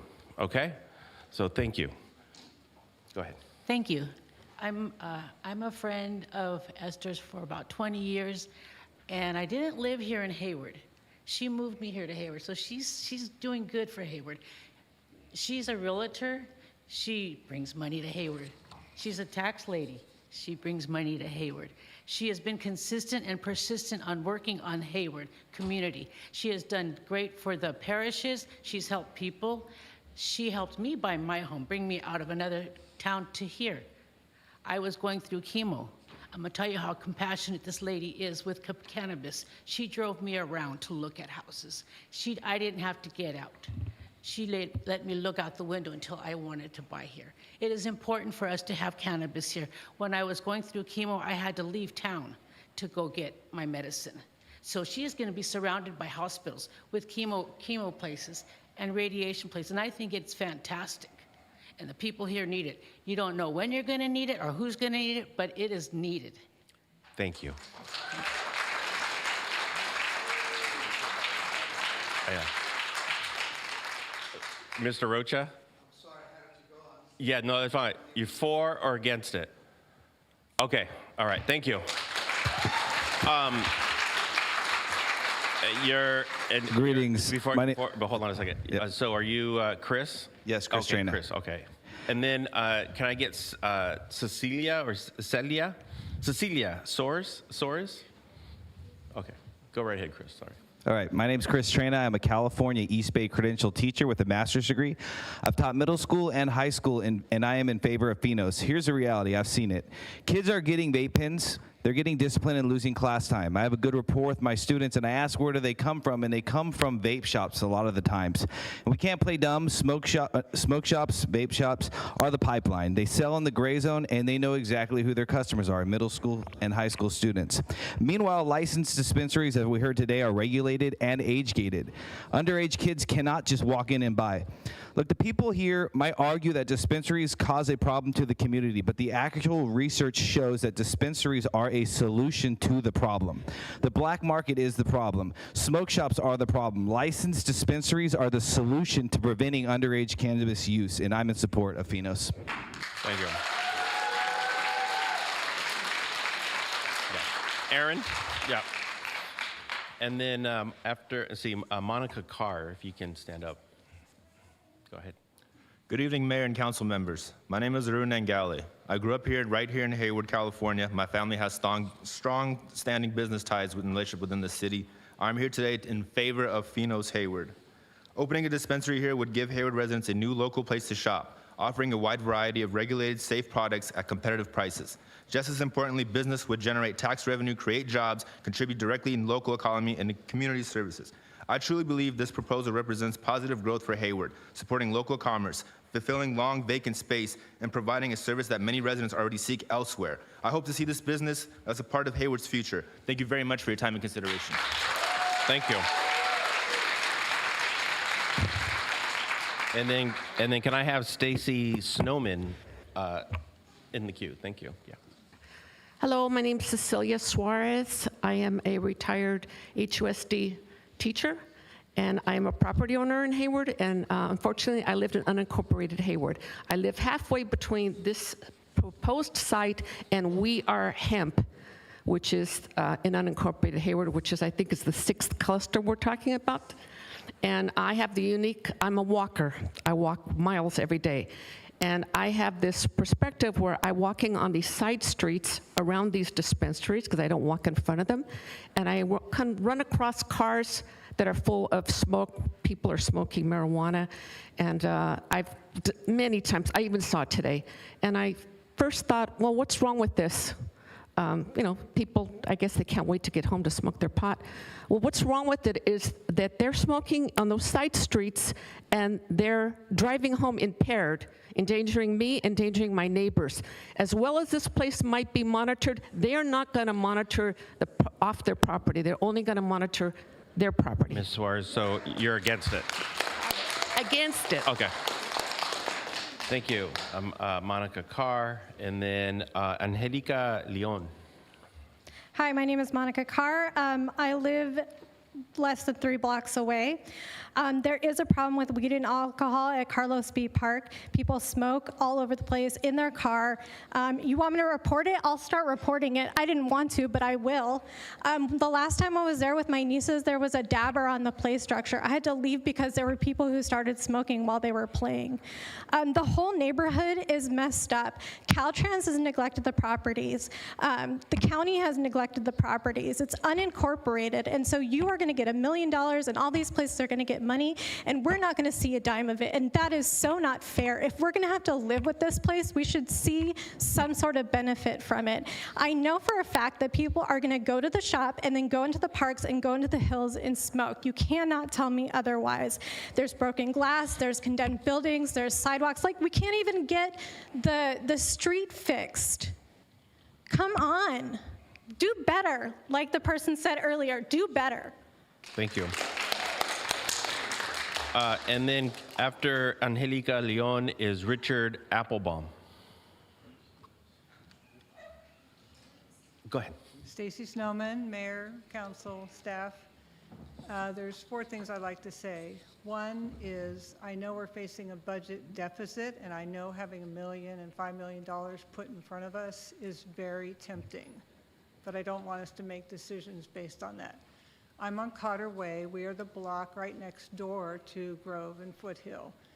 We are speaking against this, not against phenos and not against cannabis, but against the fact that the city included the Walgreens site as a potential location when it is a thin commercial area, meaning that there are houses directly behind it.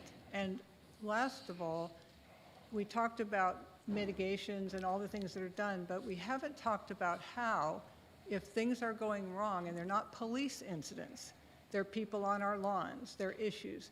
These are the neighbors' homes, probably the largest thing they're ever going to own. They're committed. Most of our neighbors have been there 35 to 60 years. Thank you. Thank you. Yeah. Good evening. My name is Angelica Leon. I live behind the property of ex-Walgreens.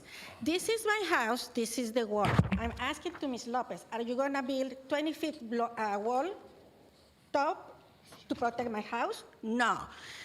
This is a residential area. We have a lot of children around. And we haven't even, whatever marijuana place is, because for me it's drug. And why do you have to have another one in the corner of my house having a lot of problems and vandalize and crime and violence? Thank you. Thank you. Richard Applebaum, and then if I can have, is it Robert Checo? If you can stand up? Yeah, go ahead. Good business plan, poor social planning, poor traffic planning, very little parking. They're there to make money. Okay, not a problem. Relocate in an area that's more appropriate, not for business purposes, but for social purposes. If they believe in what they're doing, let them be in a more industrial or downtown area. Lots of traffic, great for business. Lots of freeway off-ramp, great for business, but socially irresponsible. want them to succeed. They hope to succeed. They're going to be very impactful for the neighborhood. We live right off Grove Way. My wife and I have for many, many years, decades. Very concerned. Thank you very much. Thank you. I want to thank the mayor and the council members because you're listening carefully and you're giving good, deep questions. The answers are very packed. I mean, they sound okay, but when you dig deeper into it, there's a whole nother conversation. Did you have a card? Yeah, well, I signed up with him. She's my card. Okay. No, I have to go to the next card, but yes, we get the sentiment. Thank you. Thank you. Yes.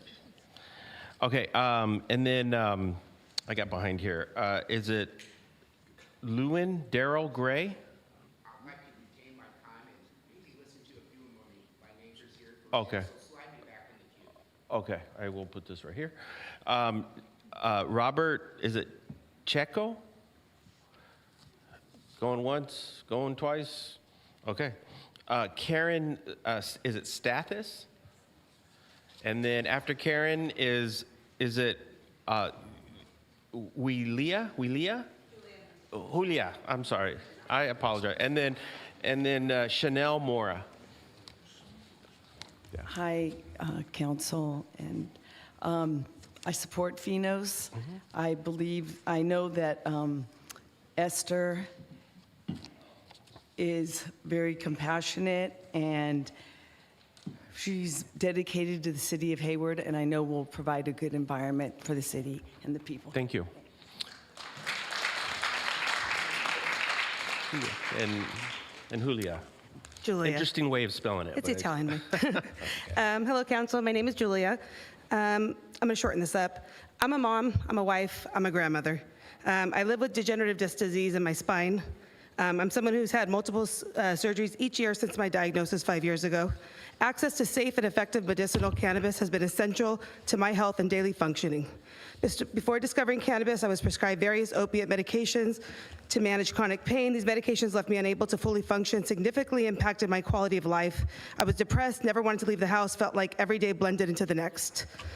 Since turning to cannabis, I have been able to manage my symptoms in a way that supports both my physical comfort and overall well-being without the debilitating side effects I experienced from the opiates from my doctors.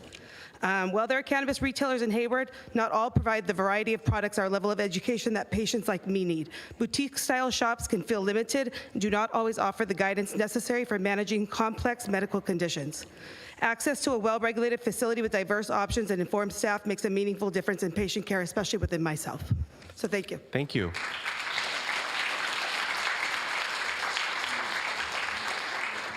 I wasn't sure whether you were going to get it in on that 1 minute mark, but you did it. Thank you. Miss Mora, and then Marcella James, and then Natasha Leal. Hi, my name is Chanel. City Council, please, I respectfully urge you to consider the benefits these businesses bring and to support continued presence into our city. My mom is a survivor of chronic migraines and 2 aneurysms. These medicines of cannabis is something that's very important to our family. Additional locations will help reduce congestion and line waiting. She has recently had hip surgery, hip replacement, will be undergoing knee replacement surgery soon. Some of the locations that we have do not or have convenient parking locations. It's more of recreation. It's not recreation for my family, it's pain management and allowing a better quality of life. She's expressed that having more options would be extremely beneficial for her and those in her circumstances. I personally understand economic struggles within the community. I have coached youth sports for the past decade as a volunteer, not because my child was on a team, but because I felt the moral obligation to continue and give back to people who need help.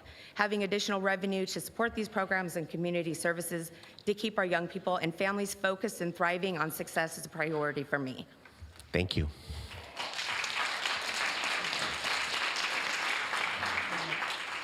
And then if I can have Gabriela Cuevas also stand up. Good evening, Hayward. I'm Marcella James. I'm going to skip a lot of what I wrote because it was already addressed, and I am in agreement with it. But I'm going to address some of the concerns. One, the children. Ms. Lopez takes the safety and well-being of our children and youth very seriously. There's going to be no signage indicating the location is the cannabis dispensary. The security guards will be out there. The kids wouldn't even know about it if the parents would keep them kids. When they get old enough to understand that not everyone is a recreational marijuana user and that a lot of people use it for medicinal purposes, like myself, that then they would be able to make a conscious decision of whether they want to use it recreationally or if they want to use it medicinally. And then as far as the homeless go, the homeless and transient in our community, they're not going to be loitering around there. They don't want to be tracked. They're most likely not going to go in there because their IDs are going to be swiped and they don't want to be tracked. And they probably won't be able to afford it, probably. I don't know about that, because they get their checks. And then the crime Ms. and James, law enforcement, Ms. James. we already know. Oh, my time is up? Oh, darn. But we got it. Well, We got anyway, it. one last thing, DEI, diversity, equity, and inclusion. Okay. Let's include her on this. Thank you. And then Ms. Leal. And then next, and if we can have Carly, is it Whitkin? Whitkin? Thank you. Go ahead. Hello, good afternoon. Oh, evening, sorry. My name is Natasha Leo, and I work at PCF in Ceres. And I am for Finos, and I agree with everybody else. I'm just going to get kind of straight to the point. Finos demonstrates that regulated cannabis retail can coexist safely with neighborhoods and businesses. Our dispensary will be a positive reflection of Hayward's standards, values, and community expectations. Thank you. Thank you.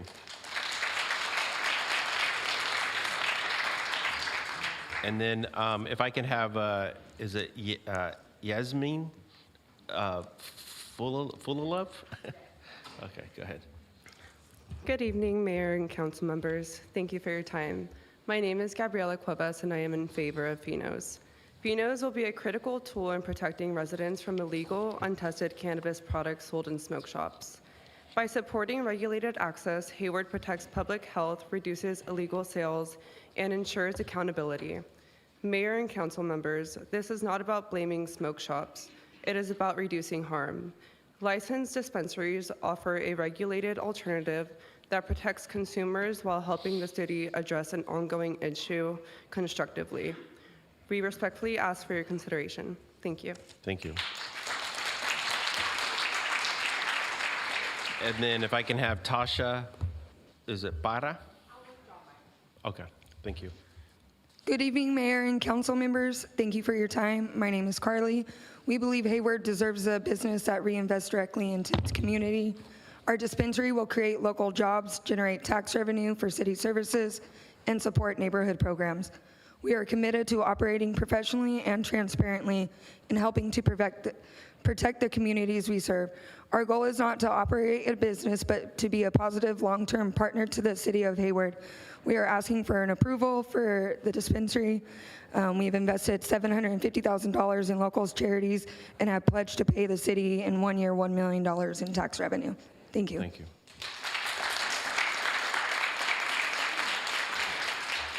You were Carly? Yeah. Oh, okay, all right.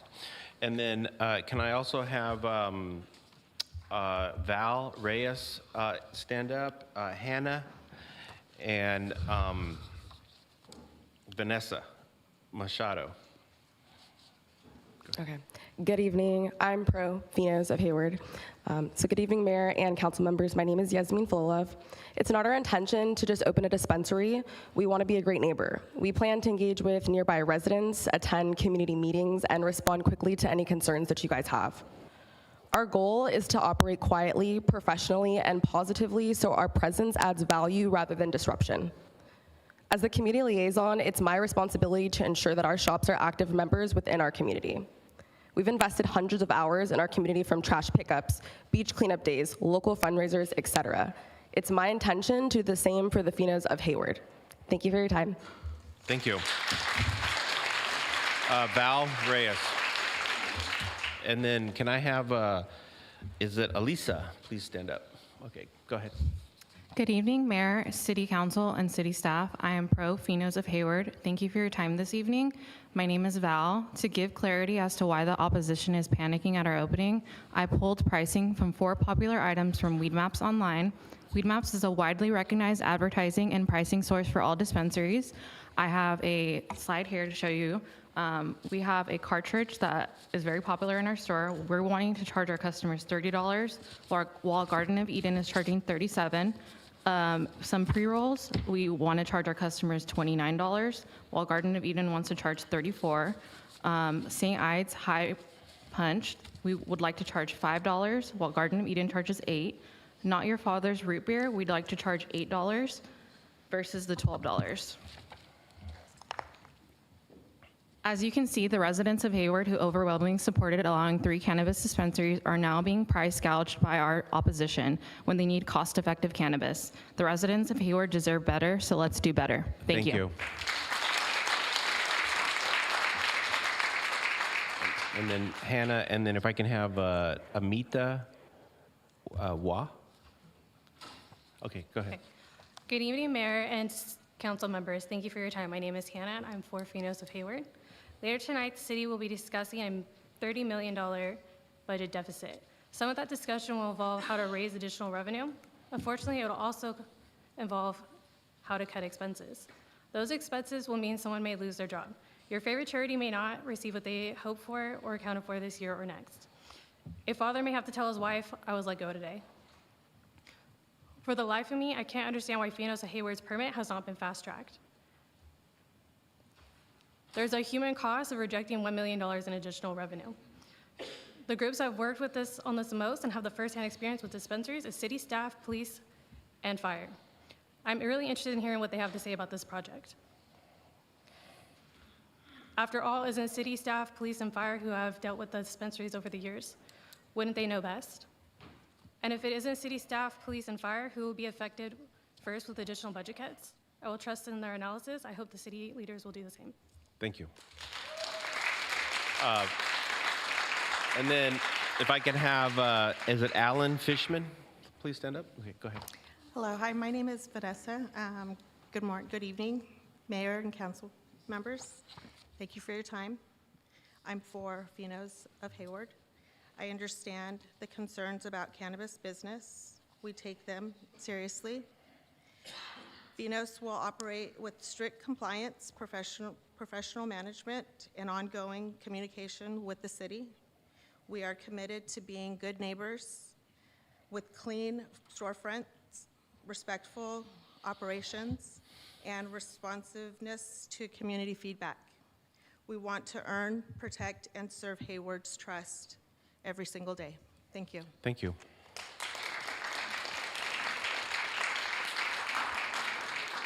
And then if I can have Efrain Miranda, please stand up. And then stand behind the gentleman at the end. Okay, go ahead.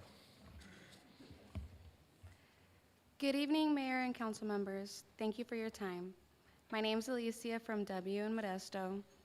Finos represents meaningful economic growth for Hayward, creating well-paying jobs, prioritizing local hiring, and contributing significant tax revenue that can support public services like roads, parks, and youth programs. We see this as an opportunity to strengthen Hayward's economy while operating responsibly and professionally within the city's framework. Supporting Finos reinforces a stable, regulated local economy. Thank you. Thank you.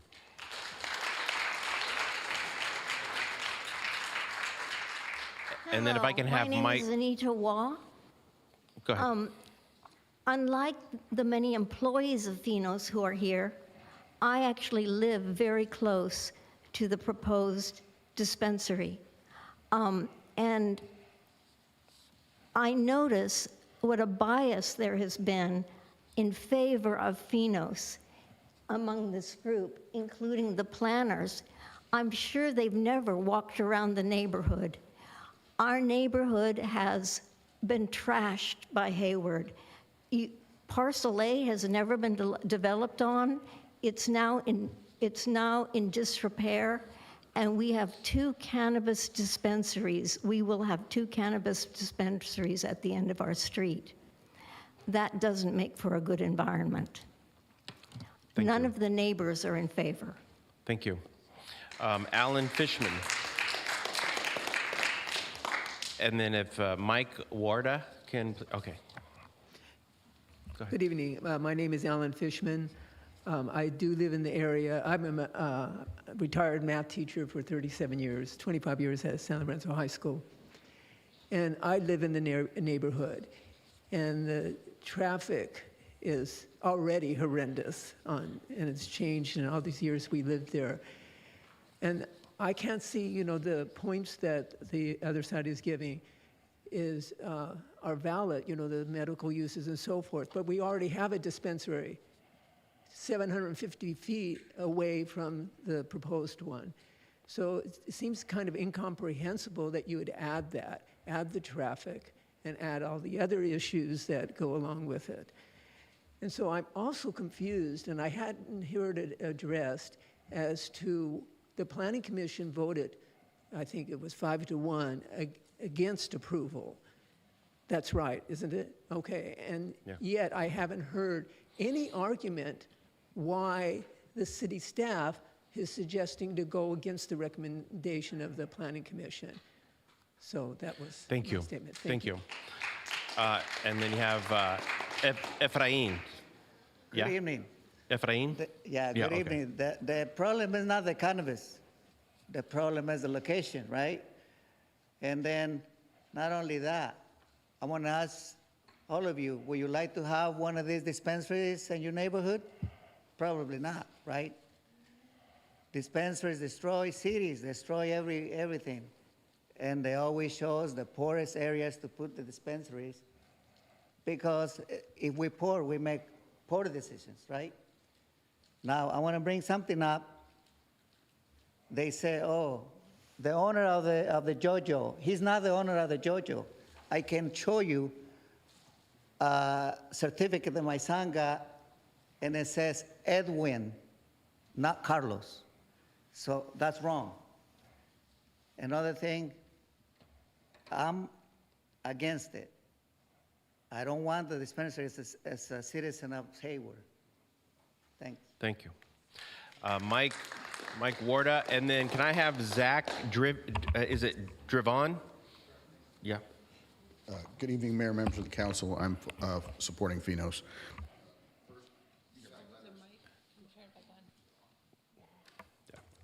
Good evening, Mayor, members of the council.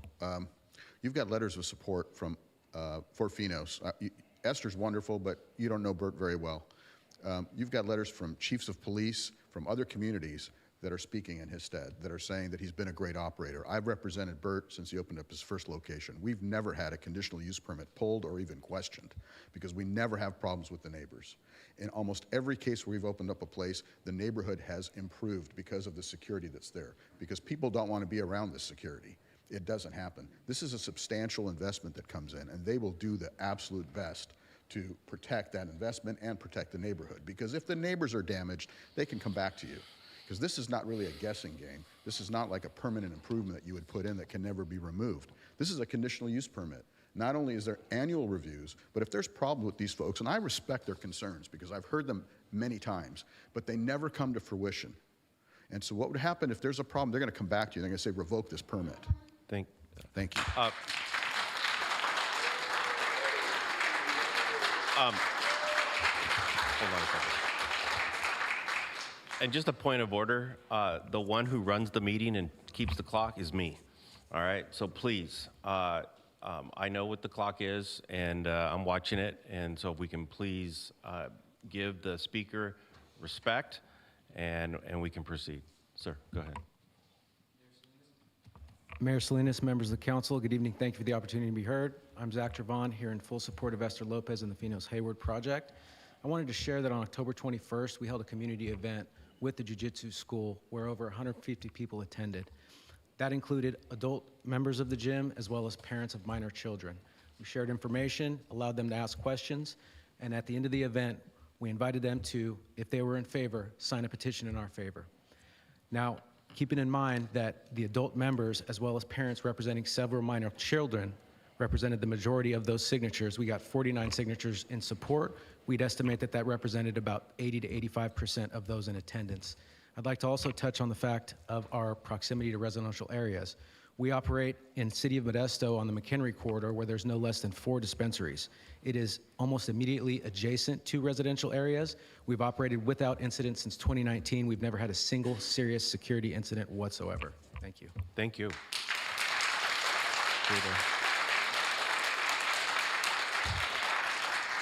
Okay, so I lost track of my cards, but I got the cards again. Jada, is it Guzman, Pat Doherty, Barbara Maderos, and Patricia Fernandez?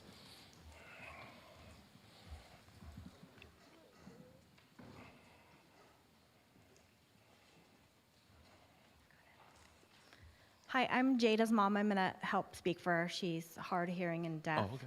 So we're here in support of Finos. I wanna speak on Esther's character. She's ethical, she's responsible.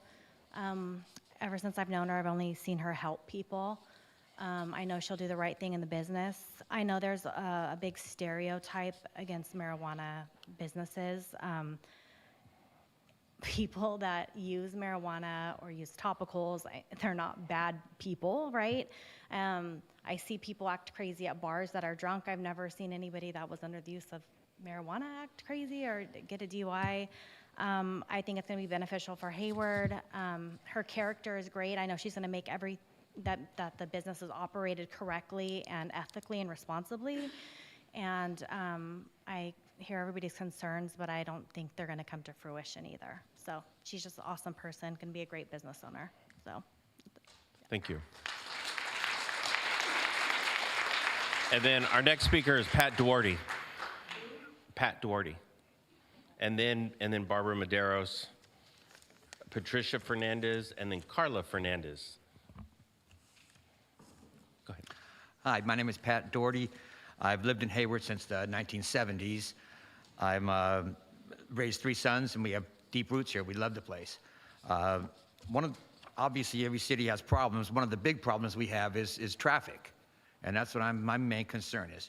If you put the dispensary in there, 14,000 square foot dispensary, you're going to have enough revenue to pay for that, and that's going to mean a lot of cars and a lot of people and a lot of confusion. Traffic is going to back up all the way to Castro Valley, up Grove Road. It's going to back up all the way to East 14th on Grove Road the other way. It's going to back up onto the freeway on Foothill, and it's going to back up into downtown coming out. When it backs up into downtown, it's going to collide with the loop, and we're going to have, that's already a problem. We're going to have even more. It's going to be bad. There's 4 other businesses there, and I don't think there's enough parking.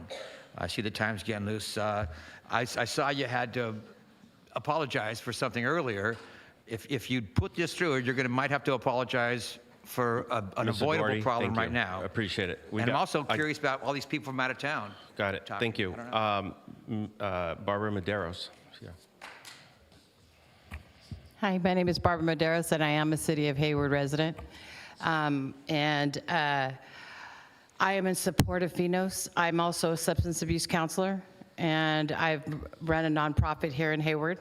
I'm actually the vice president of the nonprofit, and when you have businesses that want to invest in nonprofits in the city, I think that's amazing. I think that what she's doing, what Esther is trying to do by investing into the community is a good thing. I know cannabis is always looked frowned upon and all these other things that probably could happen.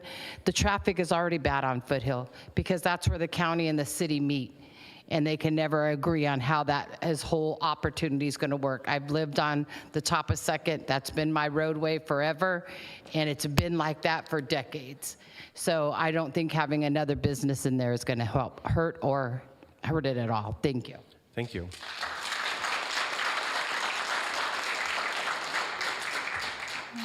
Hello, everyone. My name is Patricia, and I have lived behind what used to be Walgreens for over 22 years. I am concerned about this dispensary because I fear it will increase crime in my area and encourage people to loiter in my community. Because I live here, I am very aware of the problems that we face, including an increase in homelessness, vandalism, loitering, and even the difficulties in contacting police due to the confusion there constantly is between unincorporated area and Hayward area jurisdiction. It is my understanding that the dispensary will have a strict no on-site consumption rule. However, as they have highlighted it to me in their event in October. They have no control over folks choosing to loiter and smoke around my community. At the end of the day, it is a public space, which is exactly why the concerns of those who live around this project matter and should be heard. The dispensary won't have any control over the negative consequences that those around the dispensary face, including our children and elders. Back in August of this year, actually, I'll just go back. Oakland faced problems with vandalism and whatnot. You say, why does Oakland matter?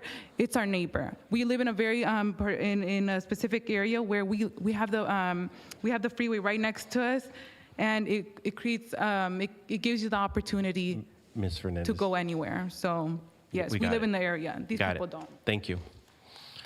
Carla Fernandez, and then after Carla, can I have Tara Riley, Steve, is it Mocker, and then Jose Munoz? Hello, my name's Carla. Going back to what she was saying, we're not talking about cannabis like in general. We're talking about the location. The location is really bad. We have the freeway right next to us. There's a lot of high traffic areas where people are already speeding coming off the freeway. And a lot of people were saying that there's not homelessness. There is a lot of homelessness happening right now. Just this weekend, there was a woman there, homeless, just around the area. The alarms go off. They show that there's homelessness. There's people walking around.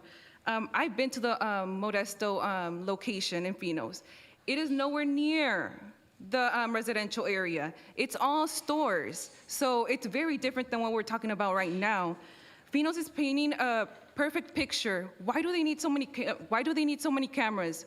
Because they know that they're going to bring criminals. That attracts criminals. What happened with Walgreens? It attracts criminals because of our laws and stuff like that. Thank you. Thank you. Tara, can I have Tara Riley? Is Tara here? If not, okay. Steve Mocker? Okay, and then can I have Jose Munoz behind him? And then Brandy Gomes? Mayor, members, Steve Mocker. I am against it. I'm not against, just against the location. I'm against, just that basically.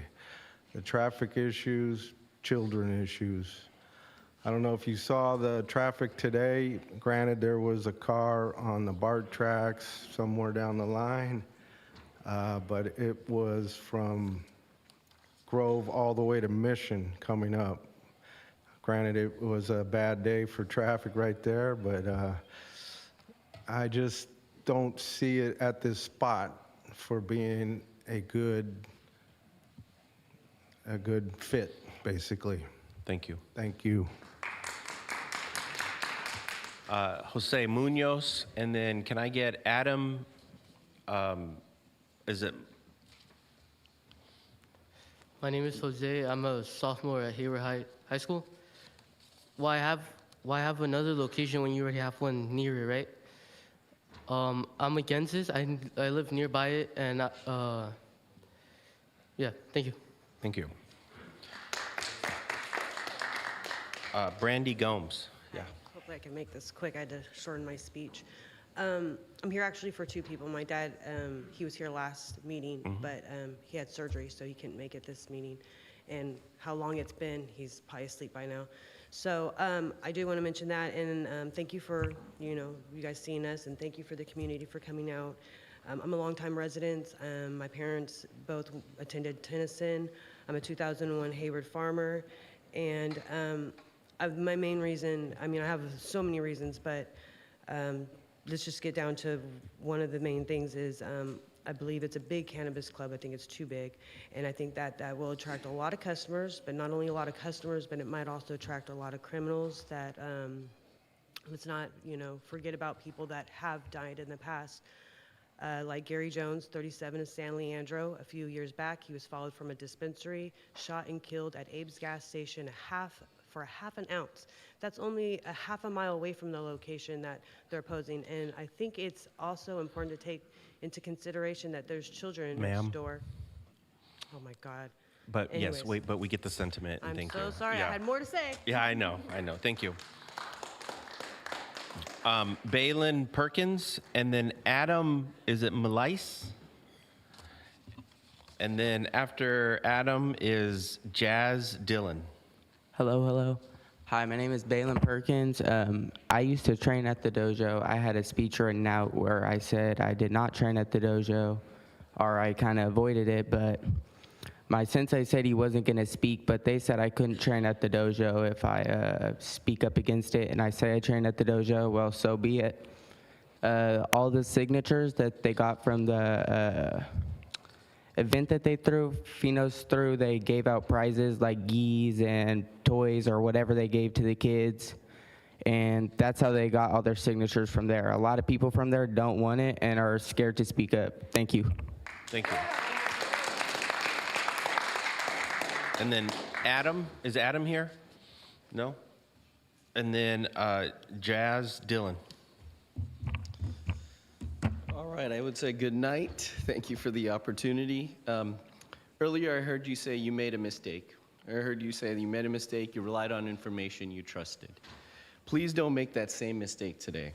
The Planning Commission voted overwhelmingly 5-1 to not recommend this location, despite the city planner's recommendation. Why? Because they focused on the facts and listened to the community. City Associated Planner Kowalski said that the application's location is inconspicuous. This is a 14,000 square foot location on a major thoroughfare. Is that really inconspicuous? In fact, this would be one of the largest cannabis dispensaries in your surrounding area.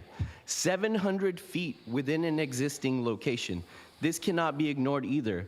Has been admitted, and a search of the Foothill map shows this is a 2-minute walk from an existing dispensary. They've also said they're gonna have 500 to 900 customers a day. That creates major traffic concerns that need to be addressed. Thank you. Jared Perkins.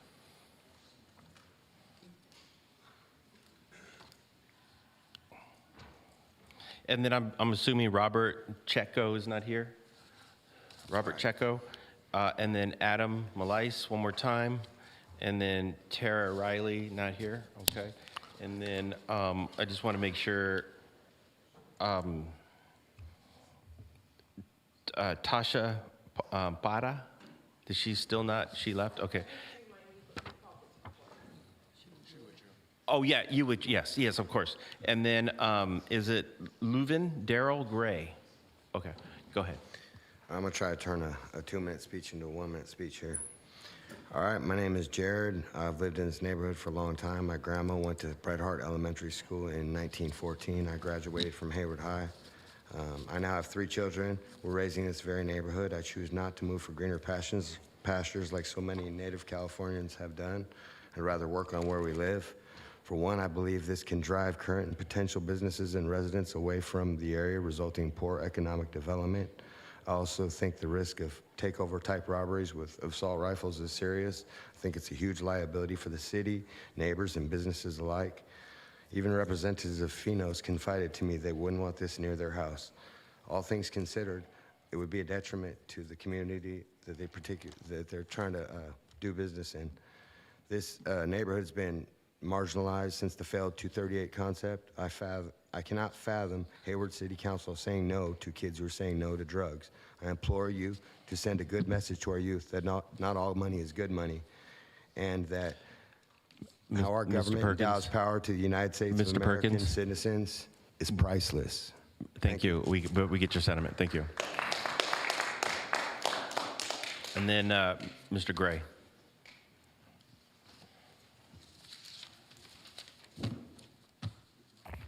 Evening, Council. Boy, sure glad I'm not behind the dais. My name is Daryl Gray. I live at 21778 Tanglewood Drive. It's kind of right at the cross T where Grove Way Park is. Started working with Hard in 1980. Turns out that I kind of designed that park a bit. I've read through the staff's report. I affirm their findings. I believe their conditions are relevant at this point. They're pretty consistent with Alameda County. I spoke with your code enforcement officer a little earlier today. She confirms the fact that cookies has not been a problem. I would recommend that you grant this use permit.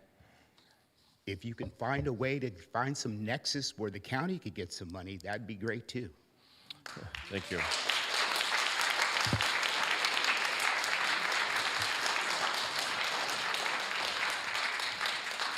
Okay, next I'd like to go online.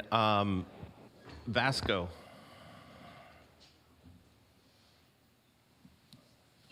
Hi, can you hear me okay? Yes, we can hear you. Hi, I'll keep this quick. Vasco Yorgov. I'm on the Planning Commission, but here is a resident of Hayward expressing my own views. I just want to say I support the project, believe the applicant has met all conditions. To me, this is a choice between an empty storefront and a new business, which will bring revenue and customers to our city, especially in this critical moment. And I just want to point out, I'm really impressed with the applicant's community benefits package, which they've really increased since the Planning Commission meeting. Thank you. Thank you. Teresa H. Hi, can you hear me? Yes. Okay, good evening, Council. I'm Teresa Resentis. I live in Woodland Estates. I've been here now almost 20 years. I am very much against the dispensary that we're discussing tonight. And this is my second request for an income statement which itemizes the cannabis tax revenue from the city of Hayward so that the citizens can know how much actual tax revenue we are receiving for cannabis. Many speakers tonight who spoke in favor of this cannabis dispensary, number one, work for a cannabis outfit already, and they do not live in the city of Hayward. Again, the Planning Commission voted 5-1 against this cannabis dispensary. So I would be absolutely appalled if you vote against your Planning Commission. The Planning Commission also canceled their meeting last week. Ms. Resendez, we got your sentiment and I appreciate it. We're going to go on to Brooklyn's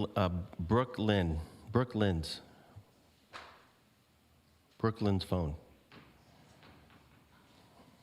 Hello, can you hear me? Yes. Okay.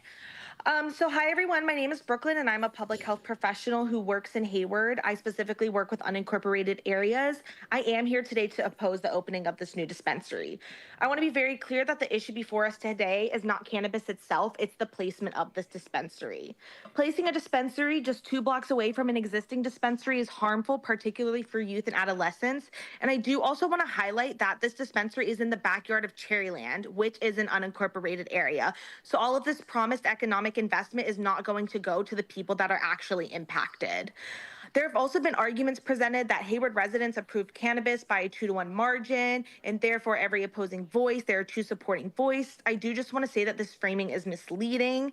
And then just to close out with some of actual research that has been done in the public health sphere, research has demonstrated a positive association between greater cannabis store access and increased cannabis-related harm. Proximity and clustering of dispensaries is associated with daily or near-daily cannabis use, and cannabis advertising has been shown to increase youth interest in cannabis use. Brooklyn. Thank you. Thank you. Next caller is Anthony. Hello, can you hear me? Yes, we can hear you. Go right ahead. All right. My name is Anthony Iskander. I am extremely against this. I am a high school student. I am a junior in high school at LPS High School in Hayward, California. I live right between the proposed dispensary and the current Cookies dispensary. And from my personal experience, I must say no. I can't. There's so much, there's people walking down the street. Hi, I'm walking through the street. I'm going to the Hayward Library. I'm getting pushed. I'm being pressed by these random high people. I can't deal with that. I don't understand why we're building one so close to the other one when it's simply just increasing the amount of issues that will occur. I don't see any benefit in opening one so close. I think it would be better if we put it somewhere else where there might be less dispensaries nearby. But if there's 2 within 2-mile radius, I feel like it's not necessary. Thank you. Thank you. Next caller is Sandra Archuleta. Hello, can you hear me? Yes. My name's Sandra Archuleta. I am a prevention specialist. I work with a lot of youth in the prevention sphere. And I just want to say that the two things that really drive youth use is accessibility and favorable attitudes towards cannabis. And that is something that I've seen over and over today. I will also say that for those that say that the cannabis in this dispensary is not going to reach youth, you're wrong. I do community assessments with youth all the time, and all they do is just get someone that's older to buy it for them. So the cannabis in this store is going to land in the hands of youth. My kid's pediatrician and their dentist, their orthodontist, is right around the corner from Garden of Eden, and they don't need signs. You know what the sign is? The hundreds of bags that are labeled that come back and forth while I'm sitting there with my kids all the time. This is wrong for our community. I am strongly opposed to this. Thank you. Before I go on to the next caller, I just wanted to make sure, are you okay? Ma'am? You were coughing. I just wanted to make sure you're okay. I got my cough drop on. Okay. All right. All right. Thank you. Next caller is Dahlia. Can you hear me? Yes. Thank you. I oppose this. Even without, it will be in the same building where children train every day. Even without signage, its presence tells kids this is normal and acceptable. We claim to protect our children, yet approaching this business next to them does the exact opposite. Words mean nothing when actions put youth at risk. A cannabis dispensary does not need signs to be noticed. The building itself becomes a message. Young people and families still know about the business, especially now that social media and word of mouth. Children do not separate policy from reality. They see what adults choose to place around them, and they learn what it is considered acceptable. My concern is also that people don't live in the city get to influence a decision that will affect families and children. Ask yourself this: if this were your own children walking the street or training here, will you still vote the same way? This decision will affect generations to come, and remember, you will have played a part in it. Your vote is a statement of your values, so please deny this permit. Thank you. Thank you. Next caller is TJ, Hayward Concerned Citizens. We don't need another cannabis dispensary in Hayward. This should not be the new normal. We need to bring back good, wholesome, clean family fun. Who is the city catering to? People who want to get high? People who will give you your good faith revenue to help your deficit? People who don't even live here? You can say all the safety measures are in place, but there's absolutely no way you can guarantee there will be no incidents or police calls to service. Trust the vote of your planning commissioners. Hayward can do better. Please do not approve this. It is not family friendly. It is not downtown friendly. It is not a good fit for Hayward. Thank you. And before I go to the next caller, I just want to call the gentleman in the back row back there. If you can please simmer down, and then we'll get through this, okay? Next caller is it Odd2 Nguyen? Last name is Nguyen?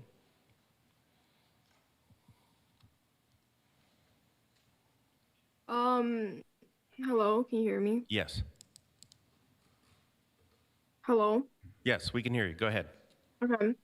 Hello, Mayor and Council. My name is Ontu Nguyen, a sophomore in LPS High School who grew up in between the proposed dispensary and the current cookies dispensary, and I would like to oppose the idea of opening a new dispensary. Even though those under 21 cannot enter, it still advertises and exposes youth to cannabis, with it not only increasing the youth's interest, but also can influence young people in the long run due to exposure. This matters for me because as a person who works with kids specifically in that area, I don't want them to be exposed to a dispensary that can affect them in the long run, and especially if it's a nearby dispensary, if there's a nearby dispensary nearby. Please listen to the voices of the youth and deny this permit, please. Thank you. Rose A. Hello? Yes, go ahead. Hi, I am a mother, and my wife and my husband actually attends the dojo. So I am a Hayward resident as well. I'm there every day. And like many people have voiced their concern, you have to be there to see the traffic. all the streets surrounded. It is really hard to get into the dojo. Classes are from 3:30 to around 6 for the kids. And so parents are coming in and out. And can you imagine the traffic for a 2,000 customer per day operation happening? It's just not, it's not going to be good for our city. And I also would like to just highlight that you guys are very concerned about Carlos Rocha's stance on it. He does not live here anymore. We live here. And I would like you to give the same weight that you're giving to this one man, and that you listen to the residents and that you listen to the parents, that we do not want it. You could be somewhere else, just not there. Thank you. Thank you. Zoom user.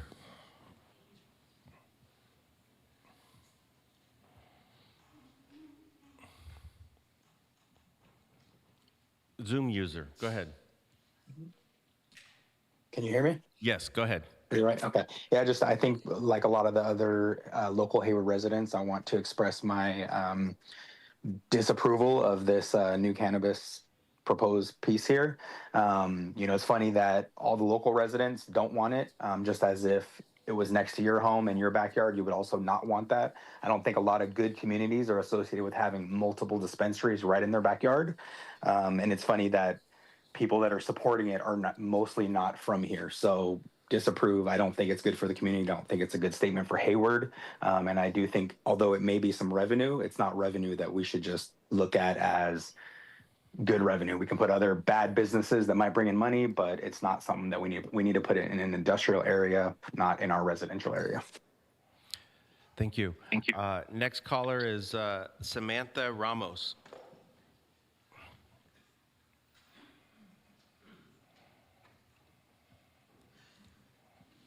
Samantha Ramos.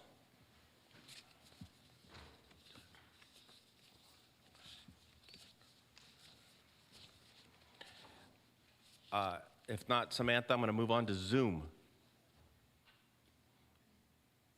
Zoom, go ahead.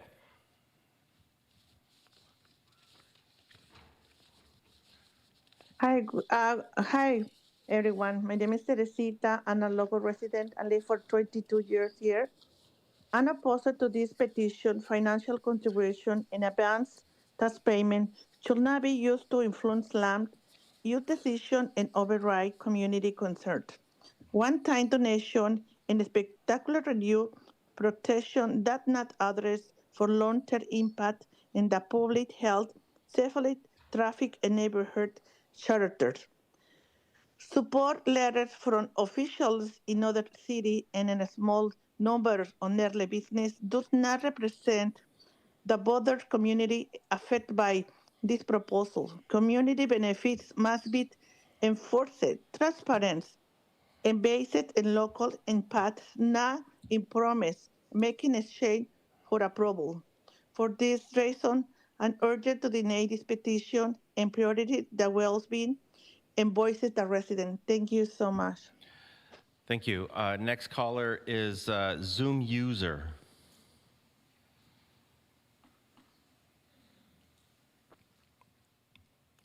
Zoom Hi, user. I'm Suzanne Luther, a lifelong resident here in Hayward. And first of all, the Planning Commission voted against this. And as from my last count, there's more opposing this than supporting it. And the people that have called in support of it, many of them are from out of the area and probably paid speakers. So Mayor, council member, you say that you guys are listening. This right here is your moment. Do the right thing. I am in opposition of this. Please vote against it. Thank you. Thank you. Next caller is iPhone Claire Dugan.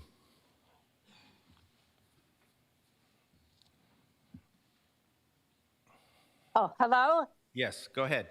Yes, Claire Dugan. I've lived in Hayward over 40 years. I am completely against having this dispensary put in. It will clearly have a negative impact on the neighborhood, as you've already heard from many people. And it's your job as council people to protect our neighborhoods. not destabilize them by putting in this cannabis, which is clearly going to have lots of negative effects. Being for or against the use of cannabis is not the issue. The location is the issue of where you want to put this in. It's bad for the neighbors, horrible for the traffic, but I will say one thing for the owner. She's very politically savvy and knew how to bring in front load all these people for her business. And I gotta say, as a citizen, something between bribery and $1 million promise to the city that's in financial trouble. Thank that you. Thank you. concerns me. I'm going to go to the next caller. Is Ann Groveway Neighborhoods. Hi, Dr. Ann Maris here. I'm a scientist, educator, and a community advocate. I live near the site. Number one, there's no need for this. No need. Plenty of available dispensaries. There's a liquor store right across the street as well. Get a little something to drink while you drive too. There's a freeway on-ramp right there. I've been armed robbed on Foothill Boulevard, and what they do is go straight up onto the on-ramp and take off. So it's the location is not safe. Approval of this would be a big loss of community. Across the street, RCD Housing is planning about 100 low-income family units. Do you think their kids should get a job at Finos? Is that what we're setting up for them? This is it's really sad to me, and it's really disturbing. If you grant a CUP, it should improve community, or at least keep it the same. Armed guards disturb my peace. A bullet can reach my house. People are currently smoking weed on the street outside my house. We got the message. Moving on to Alejandro Hasso. Hi, can you hear me okay? Yes, we can hear you. Go ahead. Yeah, I'm a local resident here in Hayward, and I want to speak in support of this project. I think we need to stop demonizing dispensaries while we normalize alcohol consumption. Hayward has over 40 bars and many restaurants where kids are exposed to alcohol consumption, and it gets normalized. There's been in 2022, I believe there were like over 36 DUI related crashes. There's been a lot of DUI, like over 300 people that were caught while driving under the influence of alcohol. So if people are concerned, we should focus on the real problem, an existing problem that is alcohol.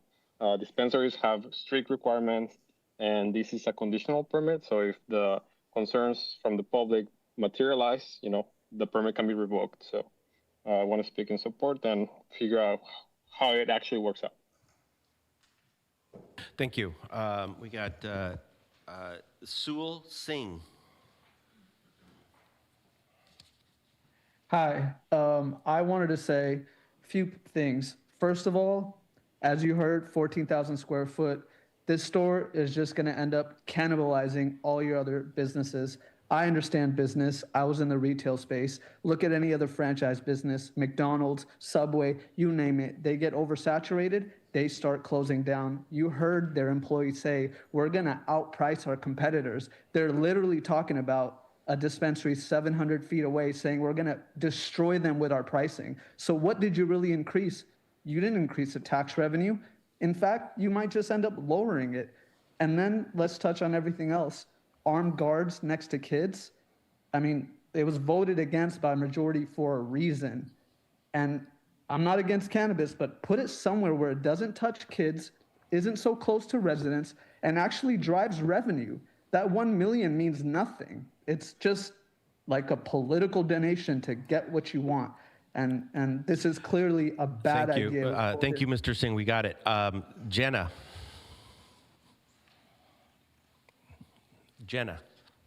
Yep, I'm here. I'm going to get straight to the point, really take up my time here. I'd like to start out by bluntly pointing out that not only was the planning staff extremely biased in the way that they shared everything regarding the proposal, but there was a concerted effort by all of you council members to put on a show for the concerned public here today. Not only was every question asked as a leading question, but answers were literally being fed to the applicant. The very fact that not a single council member asked more information regarding the previous 5-1 decision to oppose this location is very telling.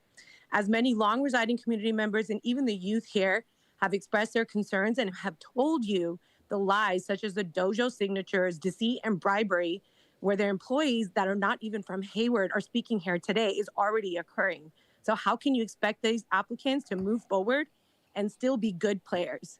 This is something that needs to be taken seriously and not be drowned out. Thank you. Thank you. Next is Samantha.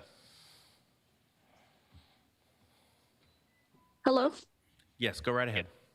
Okay, thank you. Hello, my name is Samantha, and thank you for this opportunity to speak.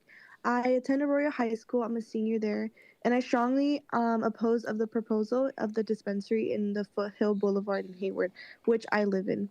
Even for youth under 21 cannot enter, the dispensary still advertises and exposes young people such as myself.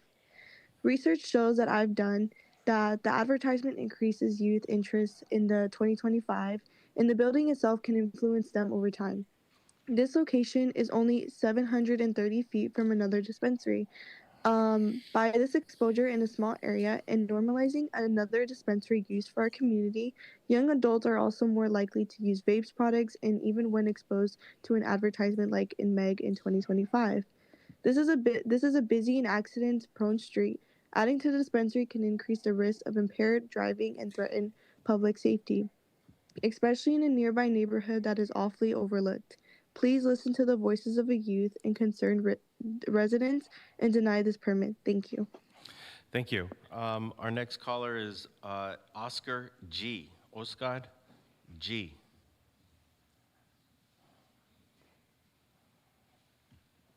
Hello, can I be heard? Yes, go ahead.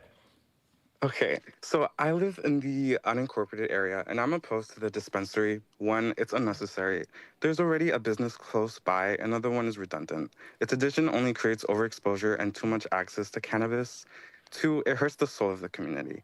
Charity donations sound good on paper. Like, yeah, that financial aid support is helpful on the surface level, but the unincorporated area who will be directly affected and needs it most will not see the help of that money. Three, I don't trust that company because that company showed an 80% support from dojo adults at an event where they gave a bunch of free things to those attending. In addition, the dojo threatened that they will not provide martial arts services to those who speak out against the company tonight. That's shady. I don't trust shady, and I don't want anything shady in my neighborhood. Thank you. Thank you. Tom Ferreira.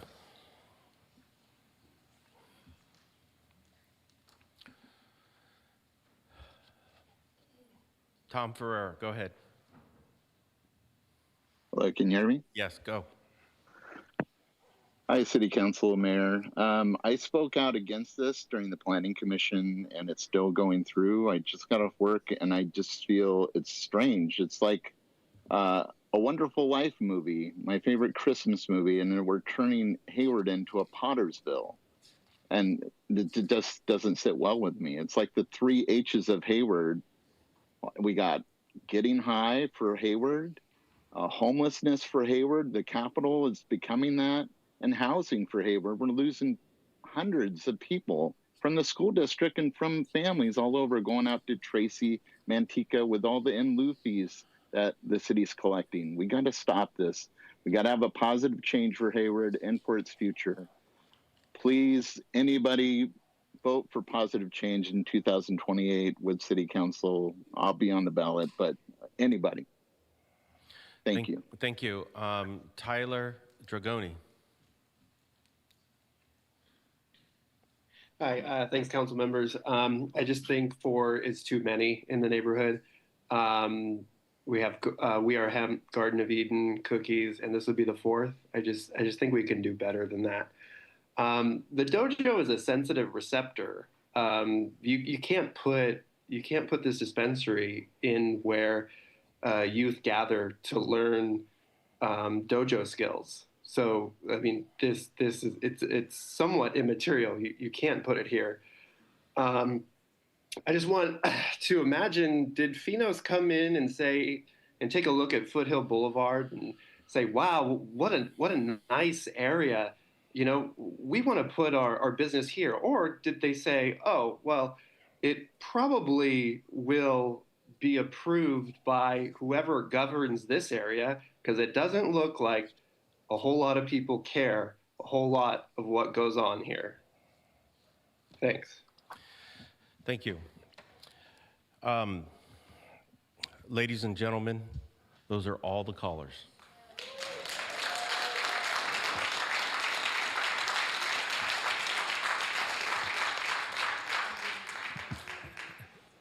Was that for me, or was that there's no more callers? Thank you.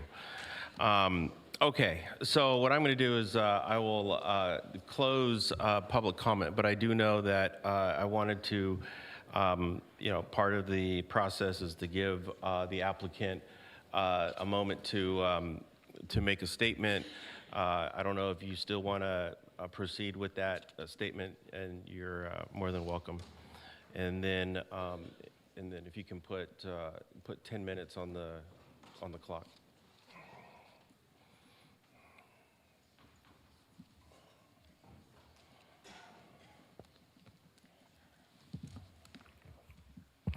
Thank you for being here this late with us tonight.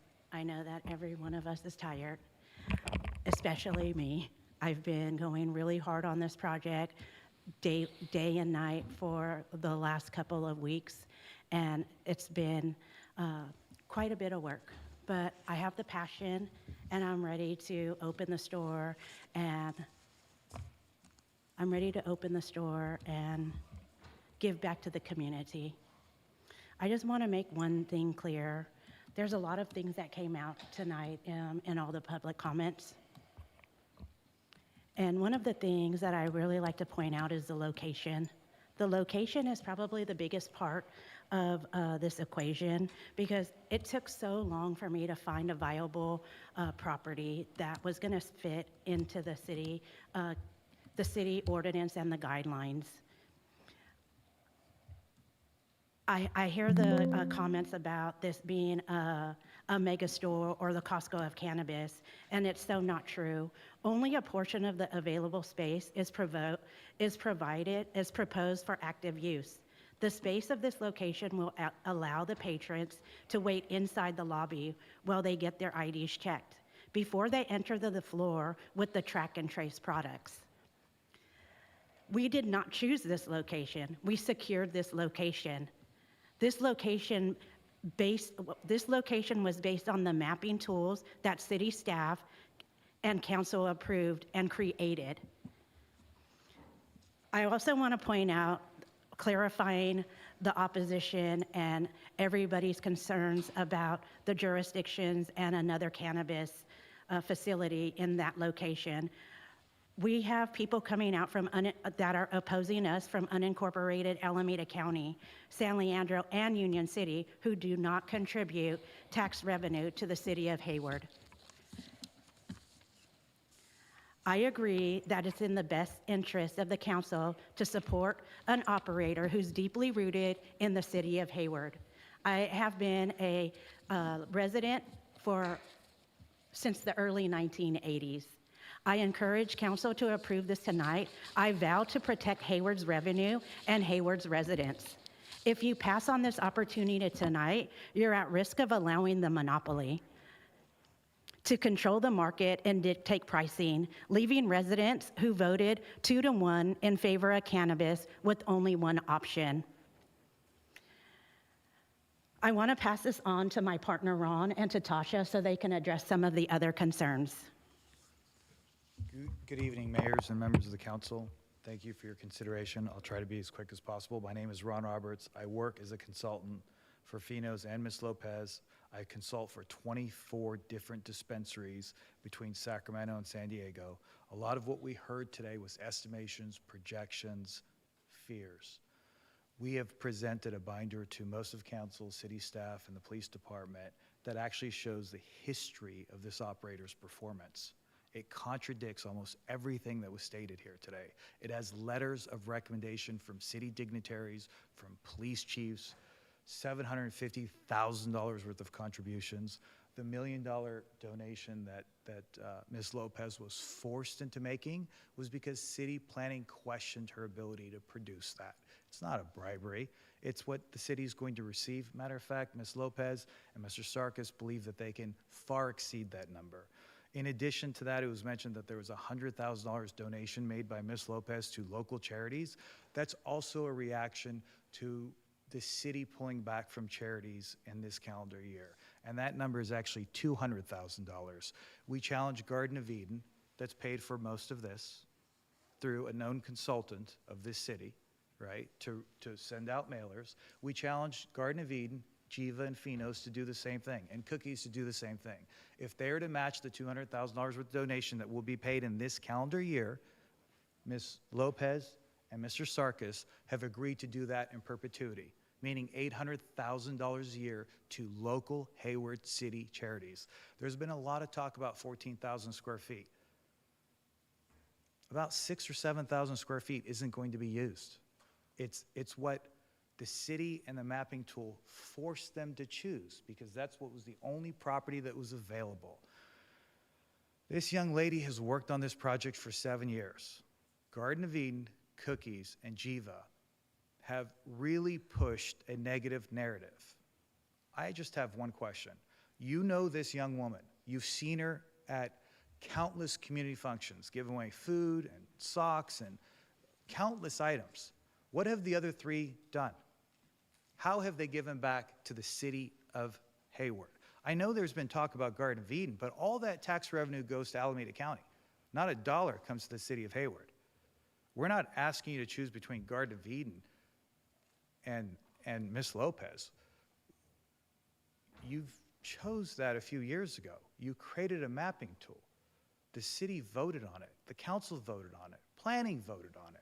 She's met every criteria. I heard a lot today, but I didn't hear one technical reason where she hasn't met the ordinance and she hasn't met the planning map. Matter of fact, in speaking with city staff and speaking with city leaders, there was a quote that I recall. Look, we know you've met every hurdle. We know you've dotted every I and crossed every T.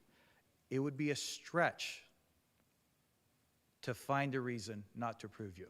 We're here asking for unanimous approval, and we promise that we are going to set a new standard for the city of Hayward within this industry. In every single situation that I've been involved in, within a very short period, 4 or 5 months, the residents come back and support us, and you guys have seen evidence in the binder, actual evidence, not estimations, not projections. The surrounding businesses come back and write us letters of recommendation. City leaders then start to question whether we should add more dispensaries because of our good performance. Thank you for your time, and I'm also here to answer any questions you guys may have. We all are. Any questions I can help with? I don't have any. Okay, thank you. Okay, thank you. Thank you. I think we've covered it. My name's Tasha. I just want to say good morning. Well, we're not, are we there yet? All right, we are there. All right. Okay, so I want to reconvene up here, and I have first speaker is Councilmember Zermeño. Mayor, thank you, and good morning to all. I'll be the second person. Thank you all for being here. Thank you for the passion. Thank you for the words pro and con. My guess is, of course, one group will be disappointed by my comments, and then we'll see what develops out of that. Back in 2016, 2017, California and the city of Hayward voted for cannabis. Measure EE in Hayward was voted unanimously. Because of that, we, the city council back then, decided that we wanted to open it up and see if there are any other folks out there wanted to establish cannabis business. And we did have quite a few applicants, and we opted for 3 dispensaries in the Hayward core area. One opened up. and the other one started looking, and the other one tore down a building, and we're not sure what's going to develop. But eventually there will be 3, because when we decided on those 3 dispensaries, there really was not any uproar, there really were not any negative comments or anything. It was approved. So what I see in this particular proposal, I see a good business plan, I see a good project, I see a safety plan, one that will provide a safe environment for people who are in need of this particular product to go in and purchase it safely and then consume it or use it at home. To me, that's important. That's what we all voted for back in 2016. City staff is supportive of their plan. City staff, actually, if you saw slides 4 and 5, addressed every one of the concerns that were mentioned at the City Planning Commission, and I think they did a good job with it. And that's the reason that they recommend us approving this particular plan. So we voted for it. We're down here now. I am satisfied that the store is not a mega store. I'm satisfied with all the safety measurements. On a personal note, Esther Lopez and I were business neighbors back on Tampa and Tennyson Road for many years.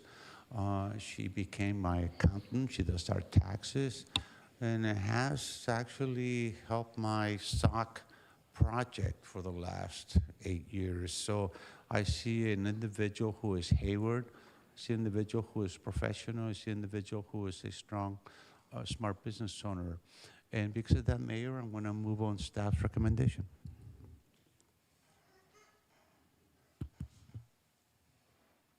I'll second, Mayor.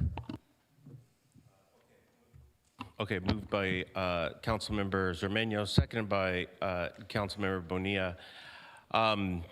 Mayor Pro Tem Roach. Thank you, and thank you everyone to stick around for the comments.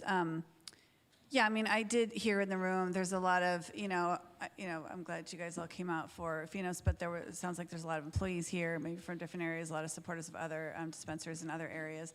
And, just counting, there was 29 pro, 39 con, but 39 con, they were all neighbors. And, that's a very compelling situation to hear, right? And I appreciate your advocacy, but I also sort of, I am concerned about the immediate neighborhood that showed up and gave, and expressed a lot of concerns. I also, I agree, we cannot litigate whether cannabis businesses are legal here in Hayward. They are. That has been litigated in 2017. The state decided it, a previous council before us decided it, and they allowed for 3 dispensaries.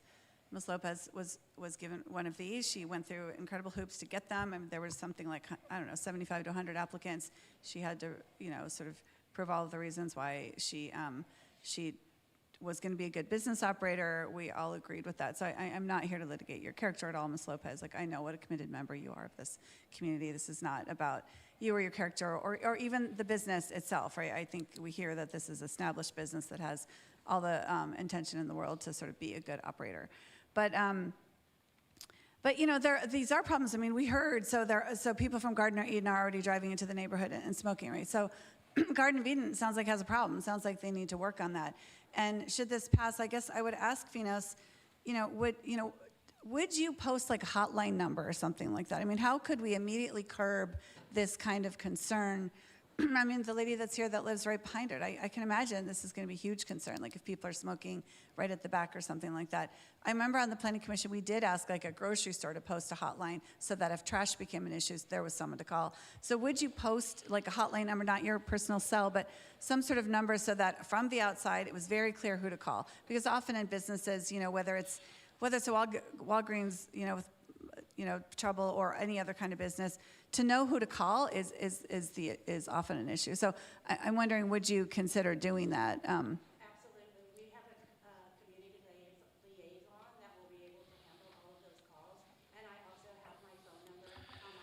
Ms. Lopez, if you can come up here to the podium and respond. So yes, to answer your question, I will definitely have a number on the window, and we can also post it someplace so that customers will be able to access that number or an email at all times. That is something that I do currently at my current office, at my tax office, and also at the business center. It's very important. Also, just if any other issues come up, like on Tennyson Road, we have a lot of different distractions because that's also in the Walgreens shopping center. So we have to make sure that we are staying in contact with our community. Okay. So yes, it will be there. Thank you. Yeah, because I just would hope, if there are, I know these are a lot of sort of fears that, I hear you in other areas, this has not been a consideration. I have visited some dispensaries. I don't see, distressing areas or anything like that. But, it is a real concern from the neighbors. And should there be concerns, I think one of the fail-safes we have here is the CUP is issued for a year.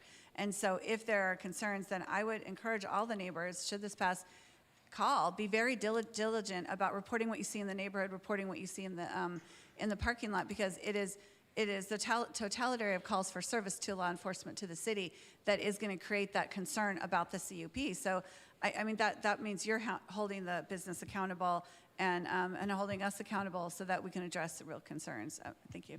And then the other thing, I've heard a lot today about that this is already an area with chronic problems. And so it sounds like, and I'm asking maybe staff and the county, that it sounds like maybe we need to hold some sort of, city and county town hall around here, and maybe with Phoenix, and maybe with Garden of Eden, because it sounds like there is some trouble in this area that is already going on. And I hear that from the community. This is already a potentially difficult area. And I can understand sort of the worry about adding something else that feels like an unsafe situation. Whether, I honestly have to tell you, the statistics don't bear that out. I've looked, I've tried, I've turned myself inside out to find that dispensaries cause some of the trouble we've heard. I've looked, and unfortunately, because I was looking for a way to sort of point to that, and I can't find it. I have to be honest with you. But I do think, and I wonder from the city manager's perspective, is this something we could do? Because I want to preempt anything that this might do should this pass. Yes, I think that's something we could look into. Absolutely. We could do a little community meeting, or I know that there's on the county side, I think, is it the Eden area group, PAC. So maybe we could coordinate with them. We're happy to figure that out. Okay, so from the community's perspective, I'll follow up with that. I think that will be helpful for, should this go forward, that we're all sort of preempting any issues and finding a way forward if we all have to work together on this one. So thank you, Ms. And we can work on that together. If this passes this evening, we could definitely work on that together, and we can build some type of a panel, or create some type of a liaison to sit on our behalf with the Garden of Eden or Cookies or whoever, or the community, so that everybody could come out. Okay, thank you. Thanks for your comments. I'm not quite. So thank you, Ms. Lopez. You can say that. But I'm a mom of a middle schooler and a high schooler, and I'm sort of sick over the fact that the minimum percentage I've heard is 20% of kids in that age range are now vaping. And so it is easy to point to a business like a dispensary and say, no, absolutely, because what's happening with the kids. But unfortunately, I found out in a very intimate way that this is not where kids are getting it. They're getting it on Instagram. They're getting it on Amazon. They're getting it everywhere but a place you actually have to show an ID to walk into. And so I can't ding the dispensary business for what I see as a scourge on society right now with our kids. This has been a really big issue, and I really appreciate the young people coming out, and I hear their passion, and I know it's because they probably see this in their friend group. And so this is not an easy decision for me because of what I know is happening with my school-age kids, and in their high schools and all the high schools. So I guess my ask is, if this passes, that we do everything we can to make sure that continues to be the case, that teens are not accessing these businesses, which they're not in other communities. But the location, I appreciate all of the comments against it, because they understand this is a legal business. This is something that can operate in Hayward. Ms. Lopez was issued one of 3 permits. There will not be any more after 3 permits. That was the ordinance. That's it. You know, the landlord of this business has said she can operate there. She's jumped through every hoop. So from a business decision, I'm having difficulty opposing it because all of the parameters have absolutely been met. This is a potentially blighted space. I've heard a lot about how difficult it was to have Walgreens there, and that this would be, there would be a lot of security here. And I think the neighbors can count on that. I actually went to another local business in a neighboring city and went into a neighboring business and asked them, and I went in even to smell the shared wall, and did not smell an odor. And the neighboring businesses were very happy about the dispensaries because of the security. They felt like their cars were safer. They felt like the foot traffic was good for their business. So it is absolutely a mixed bag, and I find this a very difficult decision, but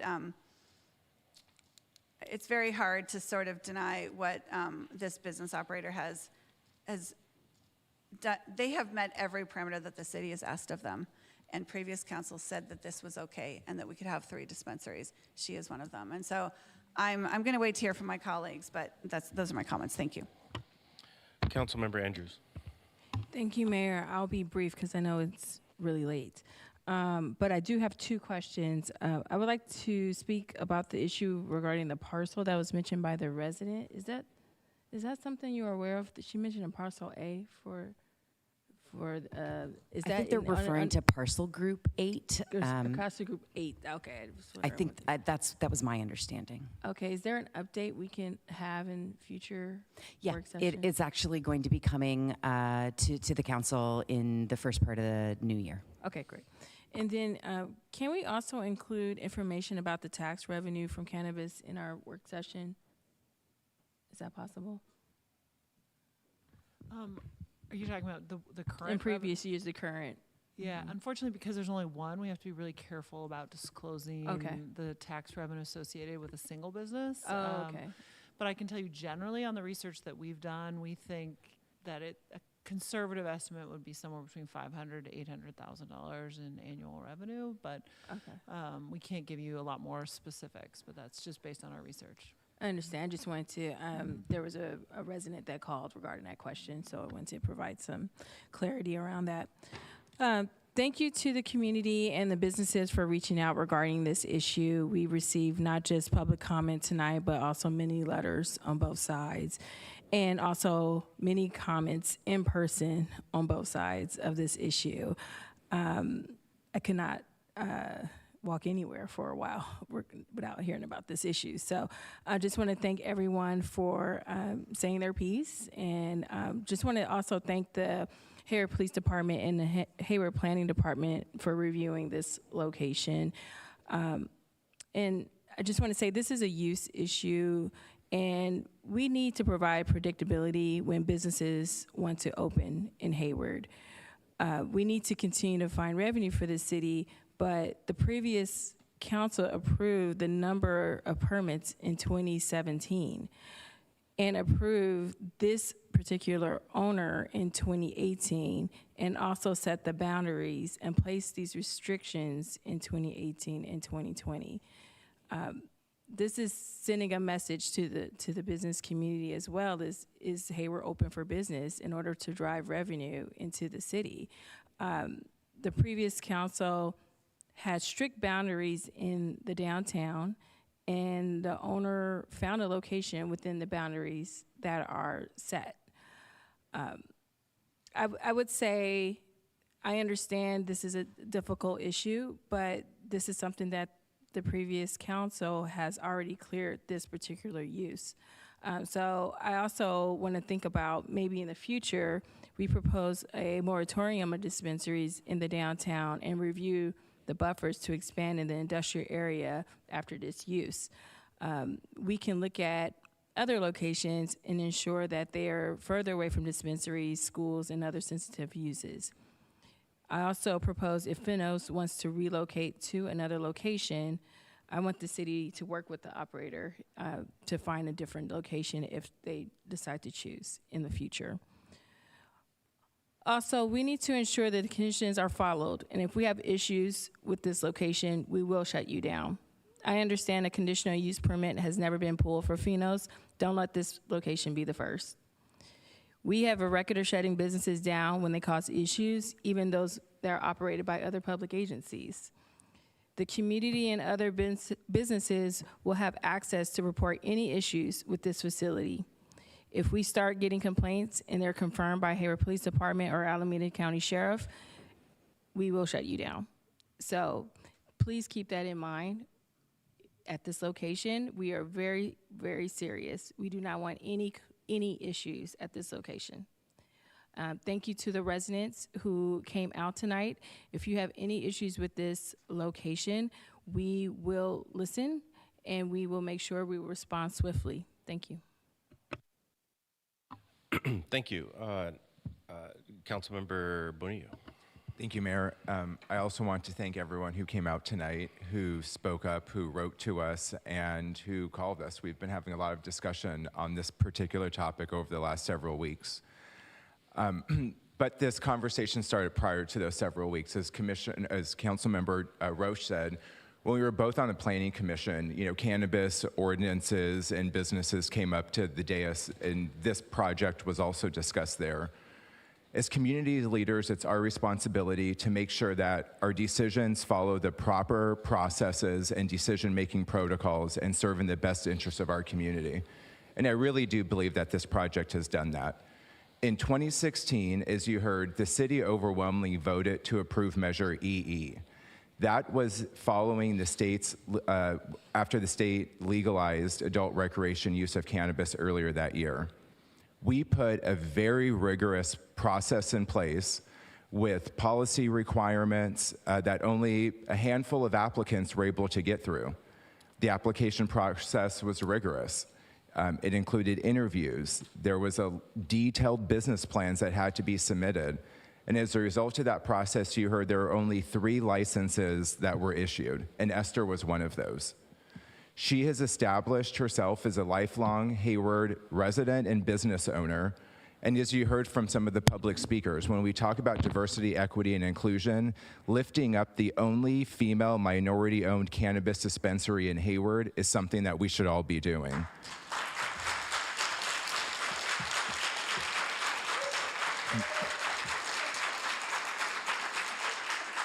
The city of Hayward also restricted where cannabis businesses can operate. If we were intentional about drawing a map and saying that businesses can operate within this area, and a business came to us and said, we're now following all of your rules, we're operating within the restricted zone that you said we can operate within, it's our responsibility, as you heard from my colleague, Councilmember Andrews, to make sure that we're following our own processes and that we're letting other businesses know that Hayward is open for business, but Hayward also has very, very strict requirements that have to be met. And if they're not met, there's going to be repercussions and there's going to be consequences for that not happening. And we take that very serious here. I believe this applicant has met all of the city's rigorous cannabis requirements legally, from a business plan perspective, from a security perspective, and all the operational requirements. I also believe that competition is healthy. We heard about having only 1 or 2 cannabis businesses in Hayward. Who wants to only shop in Hayward if you have 1 or 2 locations to go to?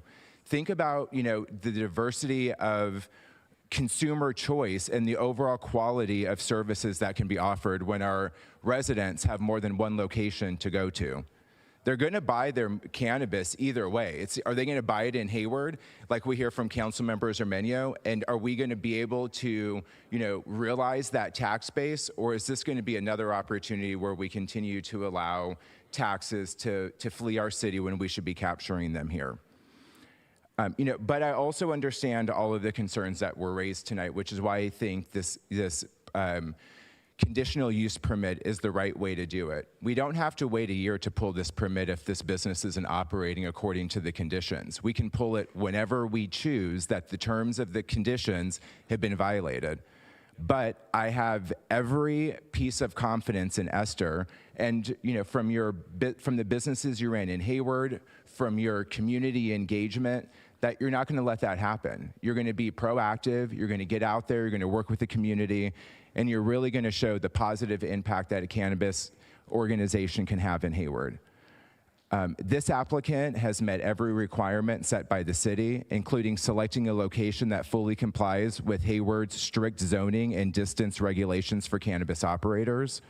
She has addressed the concerns raised tonight and has demonstrated a clear plan to continue mitigating them moving forward, including posting a phone number that all of us can call if we have any issues with the business.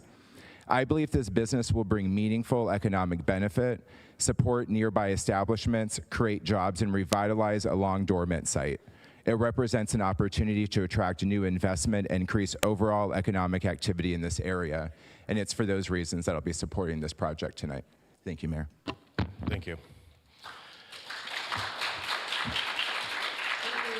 Councilmember Syrup. Thank you, Mayor. Thank you, staff, for the report. And I also just want to extend a thank you to the community, both in person and online. I think this might be one of the longest meetings we've had on record, so I appreciate you all sticking it out this late. It is now the 17th, and we're all here together. I want to reiterate why we're in this position.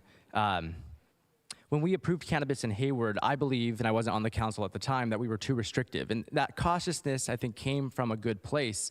But the council at the time created too much red tape that has made the opening of a dispensary more controversial than I believe that it should be, especially when voters approved it at the local and state levels. If we don't want dispensaries concentrated downtown, then the boundaries for dispensaries should be much broader, if not citywide. If we wanted smaller businesses to take advantage of our permits, we should have recalibrated our tax rates to be more competitive so that people wouldn't have to partner with larger players to get dispensaries across the finish line. In some ways, our cannabis policy almost feels designed to discourage new business rather than encourage it. And I don't want to punish current applicants that have done everything right following that process, that difficult process. I'd rather focus on how we can adjust those rules and regulations to make sure that we aren't clustering them moving forward in the future if we decide to change our ordinance. Despite all these artificial barriers, we do have a local entrepreneur that has pieced together a project that has the ability to generate much needed revenue for our city, has expended tens of thousands, if not hundreds of thousands of their own dollars following all of our rules, only to be denied by our planning commission. And I'm really disappointed that we've made this process so difficult for someone trying to contribute to the city and for a city that's trying to position itself as open for business. I respect the Planning Commission's decision. However, I am concerned about the lack of alignment between the Commission and the Council's priorities that we appointed them to advance.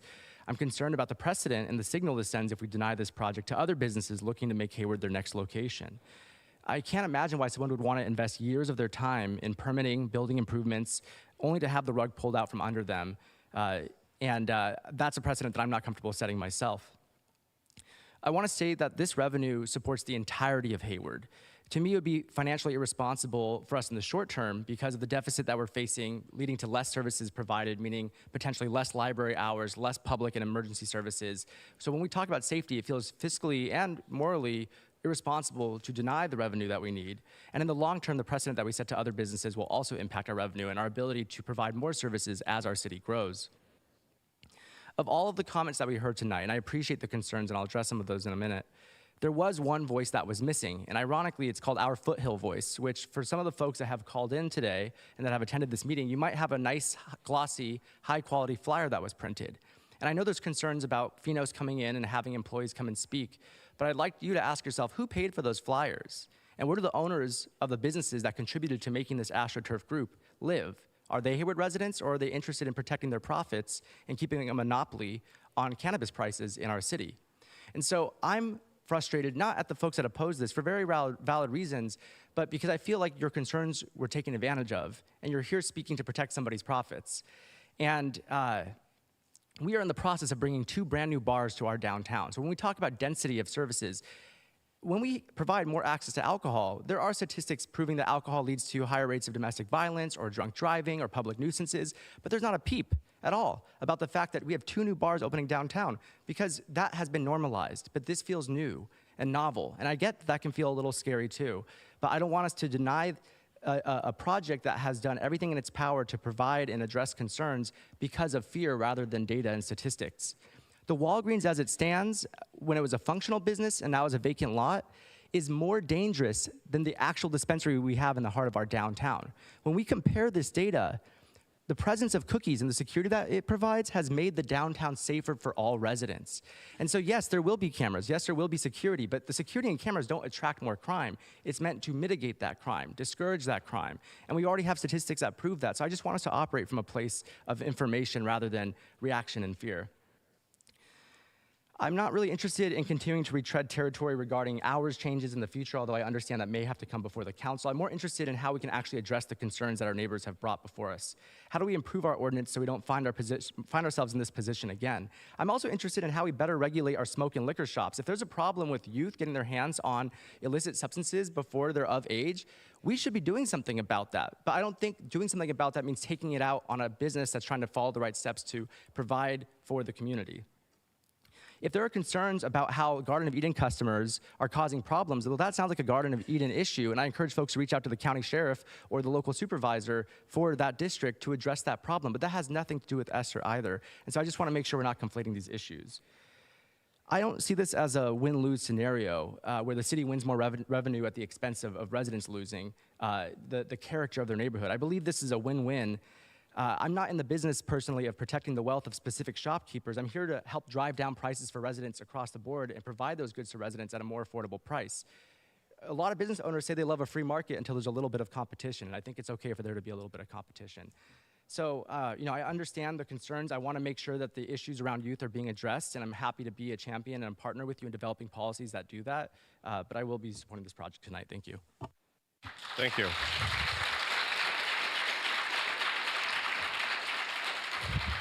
Councilmember Goldstein. Thank you.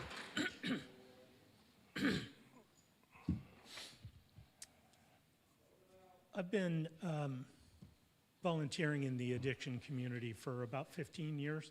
And so when the city decided to make cannabis dispensaries a legal business in town, I set about to find evidence of issues to fight it.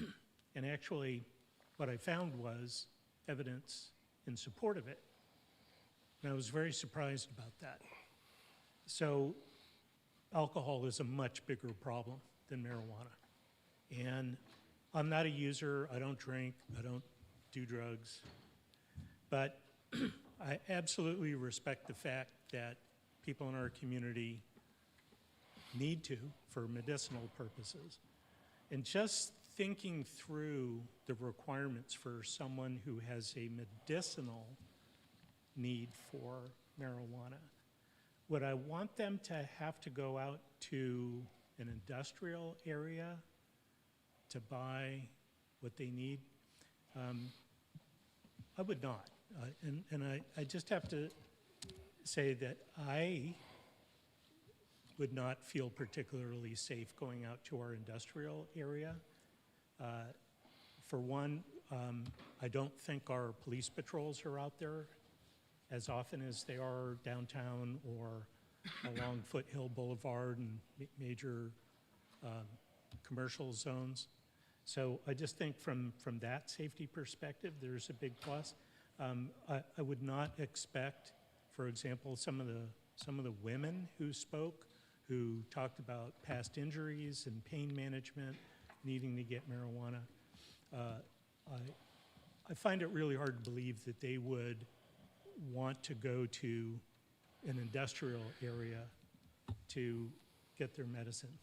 There's also a moral issue behind that too, I think, that it's not just now legal, but morally, I feel a sense of responsibility for folks being able to have access to what is legal and medicinally necessary. So why put them somewhere where they feel like they're pushed into the shadows, that they're somehow, yeah, you're legal, but you're really a criminal? No, that doesn't really serve anybody. I don't think so. Would I prefer that this business be more downtown? I do, but strangely for economic reasons, because I think it will attract people who want to stay and perhaps take advantage of the other local businesses there. So I see some economic opportunity for the folks that are in that neighborhood. I'm also very respectful of Esther Lopez personally, having gotten to know her a little bit through this process. I mean, can you imagine anybody trying to launch a business and working through the myriad paperwork, the red tape, the obstacles, the landlords who don't want to rent to her? For 7 years, she's been pushing on this. How many hurdles are we going to throw at somebody to open a business in this town? It's ridiculous. Forgive me, I'm not laying any blame to you, Steve. You and your colleagues there in planning actually do a fantastic job. It's because we didn't really know how to handle it. It was, part of that, and it was partly resistance among the landlords and so forth. But the point is, anyway, Esther has really stuck it through. What I like about Esther is she's also very engaged with the community. She also donates her time and her resources to benefit the community. And I know that she's going to continue to do that. I heard her community engagement specialist.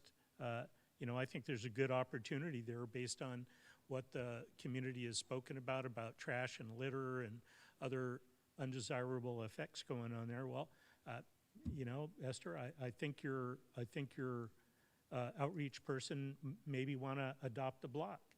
And, I've done that. I adopted a block. Yeah, I think you could do that. But I think more importantly, Esther, you have talked about being an influence for change, an influence for good in the community, but also in the business. And I think you are an outstanding example of someone who lives with heart, authentically. I know that you do that. And so I see good things coming about from this. And so I also am going to approve this. Thank you.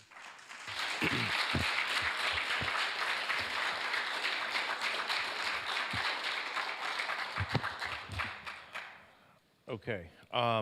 It is 12:34, and I am the last one to speak on this. I have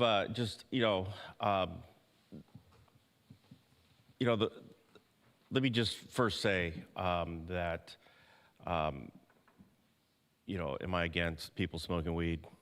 Smoke weed. I'm from South Hayward. I went to San Francisco State. Smoke weed. All right. Do I believe that cannabis provides medical purpose? Yeah. If you got glaucoma, if you got ailments, sure. So I'm not against this. And but I have been pretty consistent over the years, right? I want to just make an observation. Somebody said it, and I want to agree. And I think it was Ms. Ma who actually made the comment about how positive this report is written. This report, I don't think gave the neighborhood a chance. This report, right at the front of the report, it says that this applicant will give the city $1 million. Right at the top. In fact, we don't even get to the fact that the Planning Commission denied this application until we get to page 3. Page 3. That's how much regard this report has for the neighborhood. That's how much. Page 3. And then again on later on in the report, right? The fiscal impact. Everyone talks about the fiscal impact of this, right? Everyone said, even Mr. Duarte, you didn't say who you were, but you're the owners of Cookies.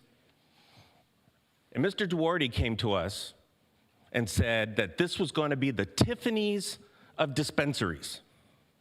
I've been to Tiffany's. Haven't never bought anything from Tiffany's. But I can tell you that this building is no Tiffany's.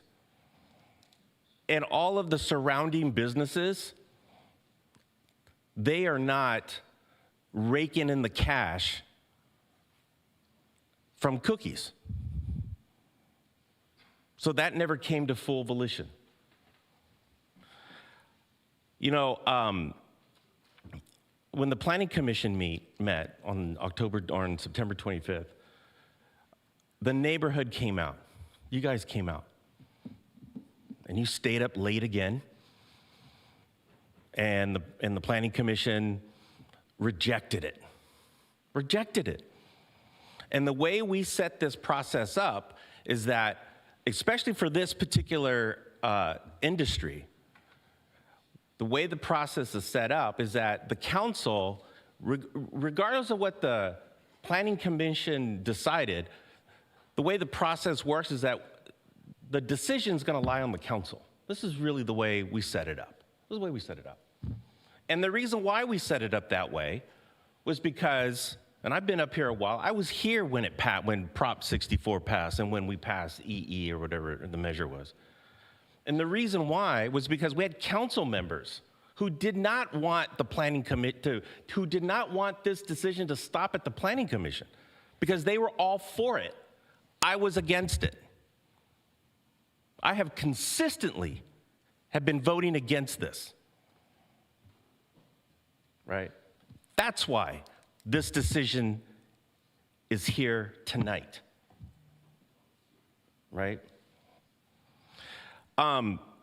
I got an email from the mayor of Turlock, California, urging me to vote for this. With all due respect, Madam Mayor, I disagree, right? And respectfully, for all of you who traveled from Ceres and Turlock and, you know, Tracy, thank you. God bless you. But that neighborhood over here has to live with it, right? These kids right here who stayed up, they're here till 12:30 at night on a school night. You know, people keep referring to the Hayward voters voted for this 2-1, 2-1, right? Sure. But did Hayward voters vote that we would put 5 cannabis dispensaries in the downtown neighborhood? Now, I understand 2 of them are in the county. I get it. And the mileage projections by staff are incorrect, right? Every dispensary would potentially, by the end of next year, well, when the one on Foothill and C gets built, there'll be 5 dispensaries in downtown Hayward, all within 2 miles, within about 1.5 miles from this building right here. 5, right? And that's what my good friend, my colleague over in Turlock doesn't get. And so here we are. So here are my planned remarks. First, I want to thank everyone who took the time to participate tonight. Thank you. And I especially want to thank the kids, you know, high school students, middle school students. You guys came out. Appreciate that. I also want to thank Ms. Lopez for her professionalism throughout this whole process. Esther, you and I know we are on the different sides of this issue. We've always met. You came to my office alone. I listened, and so I want to respect that. My opposition to cannabis dispensaries in Hayward is well known. It's well known.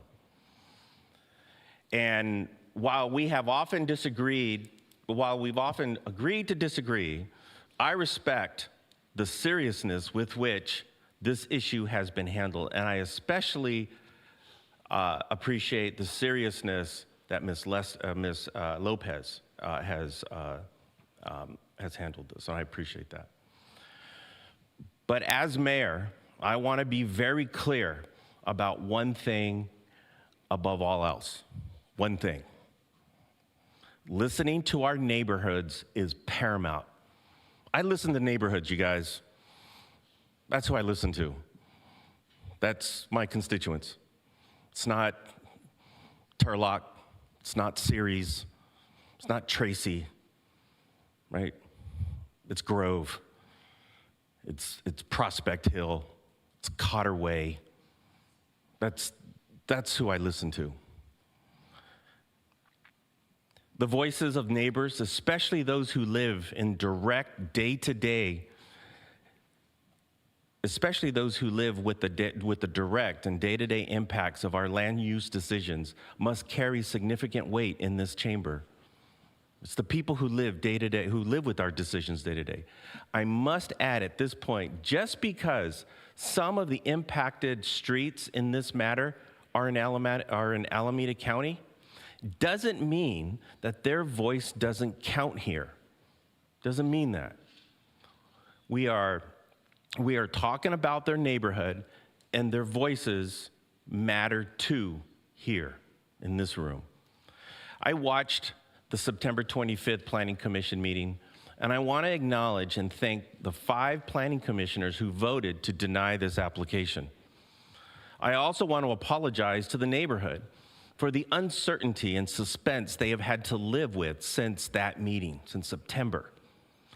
No community should have to sit in limbo when their quality of life and the integrity of their neighborhood is at stake. Yesterday, the council received an email from an attorney asserting that the Planning Commission's decisions was not grounded in sound planning principles. I strongly disagree with that. In fact, I believe the commission made the right decision, and I want to explain why. Under Hayward Municipal Code Section 10-1.33 or 1.3225, a conditional use permit may only be approved if all required findings are met. One of those findings is that the proposed use is desirable for the public convenience or welfare. Convenience, however, is not the same as necessity, and it is certainly not the same as oversaturation. Within close proximity to this site, we already have Cookies less than a mile away from City Hall, Garden of Eden, and we have Hemp, and We Are Hemp, approximately 2 miles away, and another dispensary planned at C Street and Foothill Boulevard, just a fraction of a mile away from this building. This dispensary would place 5 cannabis dispensaries in the downtown neighborhood, all clustered within a very small geographic area. When this council zoned for dispensaries, higher income neighborhoods across Hayward declined to host this use. Stonebray didn't want this in their neighborhood. Eden Shores did not want this in their neighborhood. In fact, we had a council member who lived in a neighborhood that right across the street from his planned single home development was a strip that would have been prime for this use. He didn't want it near his neighborhood. We must be honest about that history. Oversaturation in one neighborhood is not equity. It's not equity. And it's not sound planning. Another required finding is that the proposed use will not impair the character and integrity of the zoning district and surrounding area. Today, nearly every entry point into downtown Hayward is marked by a cannabis dispensary. Every point of entry. While 2 of those technically are in Alameda County, anyone exiting 238 at Llewellyn Boulevard or Llewellyn Avenue or Foothill knows the lived reality that people know that they're in Hayward. They don't decide, they don't say, oh, I'm in Alameda County, and the moment they get to Walgreens, they go, ding, I'm in Hayward. It doesn't count. Residents here tonight and families who have emailed us are telling us clearly and consistently that this project will impair the character of their neighborhood. We have a responsibility to take that testimony seriously, not from people who came in from Tracy or Ceres or Turlock. The final finding I want to highlight is whether the proposed use will not be detrimental to the public health, safety, or general welfare. Across the street is a proposed development intended to serve individuals with substance use dependencies. Next door is a martial arts studio serving children. Behind and across the street are family neighborhoods. These families did not choose their homes expecting to live adjacent to multiple large-scale cannabis dispensaries. No one moved in that neighborhood saying, I can't wait till dispensaries move next door. A nearly 15,000 square foot facility of this nature will shape the daily environment in which children grow up and that directly affects the general welfare of that community. I want to close by addressing an issue that weighs heavy on all of us tonight, and all of you heard it. You guys are all sitting here. And that's the city's budget. Here we are. Yes, the projected revenue is tempting. Thank you for saying that. $1 million. Imagine that. $1 million. Yes, we are all working diligently to close a significant budget gap, but we cannot balance our books by placing neighborhoods second. I am not going to balance our books by putting neighborhoods second. I'm not going to do that. We cannot justify land use decisions that impose long-term social and community costs in exchange for short-term fiscal relief. I wish we showed the same urgency and enthusiasm when innovative restaurants, family-oriented retail, coffee shops, ice cream shops, and community-serving businesses seek approval in this city. We have a restaurant in downtown Hayward. We can't seem to get them approved. And that's an amenity. That's a family amenity. But yet, a cannabis dispensary comes in, boom, approved. There's a guy on A Street that was building a child daycare center. Couldn't get that approved. Maybe he should have sold cannabis. Then maybe he would have been approved, he would have been fast-tracked. Those are the kinds of uses residents consistently ask for, uses that strengthen neighborhoods rather than overwhelm them. This neighborhood is asking us to listen to them. The Planning Commission listened. They listened, and they voted 5-1. And tonight, I believe it is our responsibility to do the same and uphold their decision. We need to listen to the neighborhoods. That's what our job is up here. You know, some of you may have been watching this and tracking this, but we're moving to district elections next year. District elections, right? And like the people who are advocating for this, who don't live in Hayward, the majority of this council don't live in the district. They're not representing the district. So you won't be able to hold the people accountable who vote for this. That's it. Those are the unintended consequences of district elections. That's why I was against district elections. I was against it. Now, it was very complicated, and we had to, and we did it, and it happened. But this is it right here. This is it right here. If more people lived in this neighborhood and were saturated by this and could feel the consequences next year, maybe we'd be in a very different boat. So I want to apologize to the community. I want to apologize to the neighborhood that, I am going to urge my colleagues to vote no.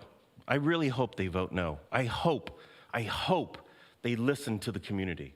I hope they listen to the neighborhood. You guys have stayed up till 1 o'clock in the morning. And with that, I'm going to be rejecting staff's recommendation, and I'm urging my colleagues to follow me. Madam City Clerk, if you can take the roll. Thank you, Mr. Mayor. So we have a motion made by Councilmember Cermeño, seconded by Councilmember Bonilla Jr. Councilmember Andrews? Yes. Councilmember Bonilla Jr.?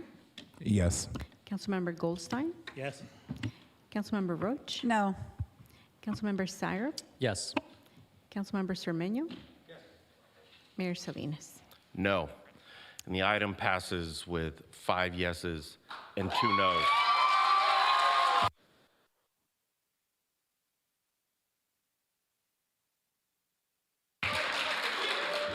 And Madam City Clerk, I'd like to take a 5-minute break.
Yeah, I know. Okay, all right, let's, all right. Mayor Pro Tem Roach, let's go.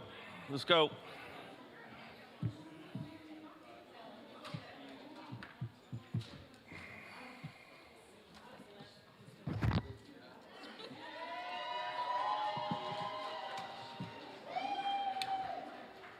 Okay.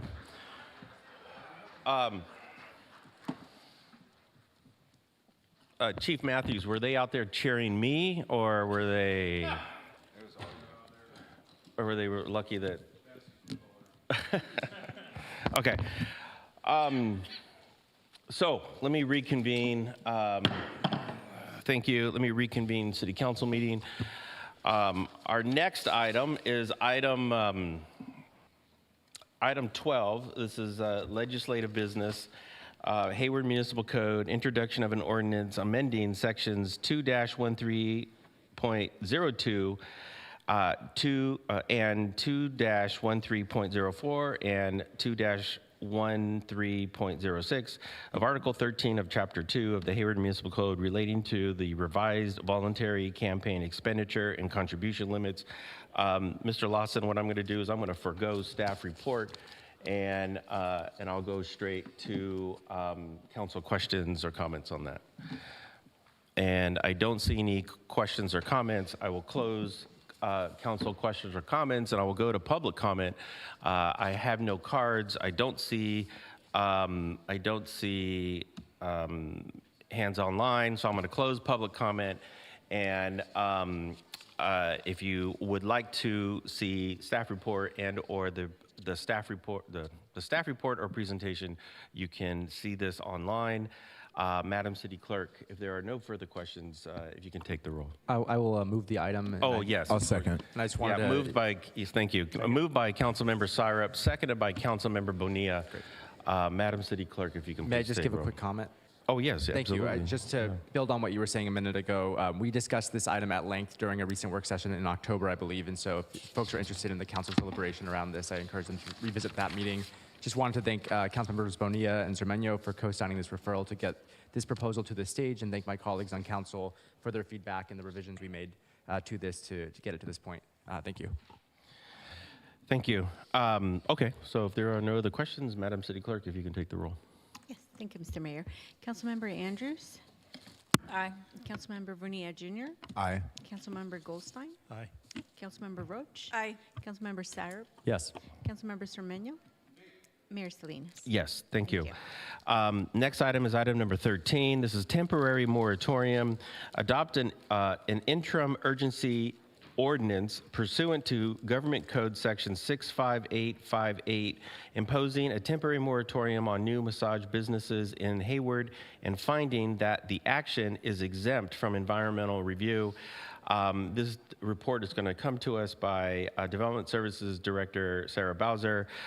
We did talk about this item in our Public Safety Committee. So what I'm going to do is I'm going to forego staff report, and then I'm going to come back to council and Councilmember Andrews. Yes, I know that this also came to economic development, and just wanted to provide more context. Yes, it's a moratorium, but if there is a major chain with spa services that's a reputable company, I would still like to have council review of that, and in terms of looking at timelines and suitable locations, just so we don't deter, businesses that are upstanding. Yeah, I think if staff receives any requests for such, we can certainly alert council and see where we're at as far as our timing goes, as far as the updates to the ordinance, which we intend to include as a part of the Business Friendly Hayward project, will likely be done, first quarter of 2026. Okay, thank you. Thank you, Councilmember Bonilla. Thank you. Is this for any business that does massage, or is it for a massage business in particular? So I'm kind of thinking about, there's some nail salons in Hayward that also do massages or things like that, or is this just for something that's designated as a massage salon or parlor? I believe it's all activities. It's all massage activities, not just standalone massage establishments, but it would be the activity itself. So if you had a bona fide nail salon that came in and did massage, I think we'd have to look at that. But yeah, it's really, we need to put a moratorium in place so that we can analyze our regulations and the ordinances that regulate these types of land uses to make sure that it's working based on past experience and some of the work done by PD. We've had a lot of challenges with even those that have gone through the proper process. So we really need to relook at the regulatory framework for this land use. Okay, thank you. Thank you. So I will close this item, go to public comment. I don't see any public comment in the room. There is no one online, so I'll close public comment and I'll entertain a motion. I'll move it. Second. Moved by Councilmember Goldstein and seconded by Councilmember Andrews. And I may have misspoke. I think did we get this in the Public Safety Committee also, or did it only come to Economic Development? I think it only came to Economic Development. Okay, I misspoke. Okay, thank you. I just wanted to clarify that.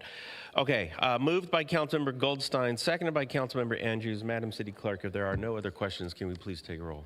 Yes. Councilmember Andrews. Aye. Councilmember Bonilla Jr. Yes. Councilmember Goldstein. Yes. Councilmember Roach. Aye. Councilmember Syrup. Yes. Councilmember Cermeño. Mayor Salinas. Yes, and it passes unanimously. Thank you. And then I'm going to skip 14, and I'm going to go to, no, I'm kidding. I am not going to skip 14. Item number 14 is Mayor Pro Tem election. Adopt a resolution authorizing the election of Mayor Pro Tem of the City of Hayward for the 2026 year. Mayor Pro Tems are elected to serve from January 1st to December 31st, and this report is going to come to us by way of our city clerk, Miriam Lenz, and we will hear this report because I'm sure it's real short. Thank you, Mr. Mayor. I believe you already gave the report. This item before you relates to the election of Mayor Pro Tem. And Section 605 of the city charter provides for the election. And as you indicated, Mayor, the Mayor Pro Tem would serve for a term of 1 year from January 1st through December 31st. And prior to being a Mayor Pro Tem, the council would need to have served on the council for a year, or for 2 years. And the Mayor Pro Tem serves during the absence of the mayor. And currently, as you know, Councilmember Roach served as our Mayor Pro Tem for 2025, and she'll continue to serve through December 31st. Based on the criteria, the next eligible Mayor Pro Tem would be Councilmember Syrup if you continue the process. And I believe that is it. Thank you. And I also heard that in the handbook, Mayor Pro Tem on the second Sunday of every month has to buy ice cream for everyone on the council. Is that true? Using the mayor's credit card, right? So traditionally and ceremoniously, I always defer to the current Mayor Pro Tem to make the motion, and Mayor Pro Tem Roach, if you would like to make a comment and then make a motion. Yes. Oh, actually, so let me close this item. I'll go to public comment. I don't have any public comment cards, and there's no one online, so I will close public comment and return to the dais. Mayor Pro Tem Thank you. Roach. I would be proud to pass on the torch of Mayor Pro Tem to Councilmember Syrup. I have had fun with the titles. I hope you do too. I'll just second that to avoid any awkwardness here, and also just want to thank Mayor Pro Tem Roach for her service in this role. I think you became Mayor Pro Tem in a very difficult year, and I've appreciated your leadership in this role, even though it's more or less a ceremonial title. I feel like you rose to the occasion of it and helped set a standard for it. So thank you for the vote of confidence. And then, okay, any other questions or comments? Yeah. I just wanted to also say thank you for your service as Mayor Pro Tem, and I look forward to the new Mayor Pro Tem. Good luck next year. How did they do it in Senate? Like, I agree with her, or how did you tell them to do it? Because I second Angela's comment. Obviously, ditto. Yes. Yeah, I I just wanted to reiterate a few words. One, thank you for this year, Mayor Pro Tem Roach. Also, you have certainly, Councilmember Syrup is correct. You have certainly sort of elevated the role just by your presence on the council. You're sort of stepping out front on many of the issues and just being able to articulate, what leadership does and what leadership is. And so I really also appreciate you taking my calls, early Monday mornings and Wednesday mornings when I'm driving to and from class. And so I really appreciate that. You've been an incredible thought partner. And so I really wanted to acknowledge that and thank you for that. So with that said, moved by Mayor Pro Tem Roach, seconded by Councilmember Syrup, who will be the designee Mayor Pro Tem in year 2026. And if there are no other questions and comments, Madam City Clerk, if you can please take roll. Yes, thank you, Mr. Mayor. Councilmember Andrews? Aye. Councilmember Bonilla Jr.? Yes. Councilmember Goldstein? Yes. Councilmember Roach? Yes. Councilmember Syrup? Yes. Councilmember Cermeño? Mayor Salinas? Yes, and it unanimously passes. Congratulations. Thank you, colleagues. I appreciate it. Items number 15 and 16 are informational items, update on the federal advocacy and legislative priorities for the 2026 legislative session, and then the update on state advocacy and legislative developments. Were we going to push these back to 2026? Yes, we actually had our consultants that were going to come present, but we move them to the new year. Okay. Okay, so we will pause those items to next year. Are there any council reports and/or announcements? Yes, Councilmember I just wanted Andrews. to thank Supervisor Lisa Marquez and Mayor Pro Tem Roach for the helping out with the toy drive. Thank you, Supervisor, for providing all the things we needed for that toy drive, and also thank you to staff who came out, including Attorney Lawson, who was out there, and I believe I saw some other folks. So thank you all for coming out, and thank you to the community for donating to Eden Youth, South Hayward Parish, Glad Tidings, and La Familia. So thank you all, and thank you, Councilmember Bonilla, for also attending. So did I miss anyone else? Okay, thank you all. Thank you. Thank you. I know the audience has left, but I just wanted to publicly welcome Jennifer Ott welcome back to the city of Hayward. This was a tough and difficult first meeting back, but I appreciate your willingness to roll up your sleeves and get to work from not even the moment you started, but even before then. And it's, I think we've gone, is it 5 or 6 city managers we've had in the last 2 years? It's nice to have stabilized and steadied our leadership, knock on wood. And I'm just looking forward to continuing to work with you throughout this difficult deficit process and beyond. So welcome to Hayward. Thank you very much. Councilmember Andrews. Yeah. Also, thank you for a reminder. I've literally forgot this was your first meeting because I'm so used to seeing you on that side. Also wanted to thank Mary Thomas and all us leadership, executive leadership, for helping us navigate through this time. I look forward to your leadership in getting us through this next budget. So thank you so much. I second her emotion. Councilmember Goldstein, were you going to say something? Or? I was going to say I second that emotion. Councilmember Cermeño. Thank you, Mayor. We should acknowledge that Chamber of Commerce President Luz Lopez is here still with us. I don't know why, but very good. It's excellent. And my dittos to Jennifer Ott for being here. And I would like to.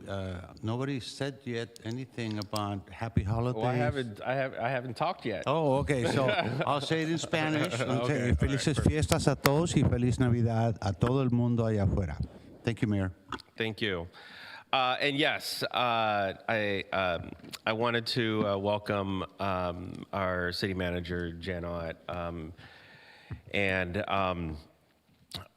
thank you for being here and and really coming in at a very critical time.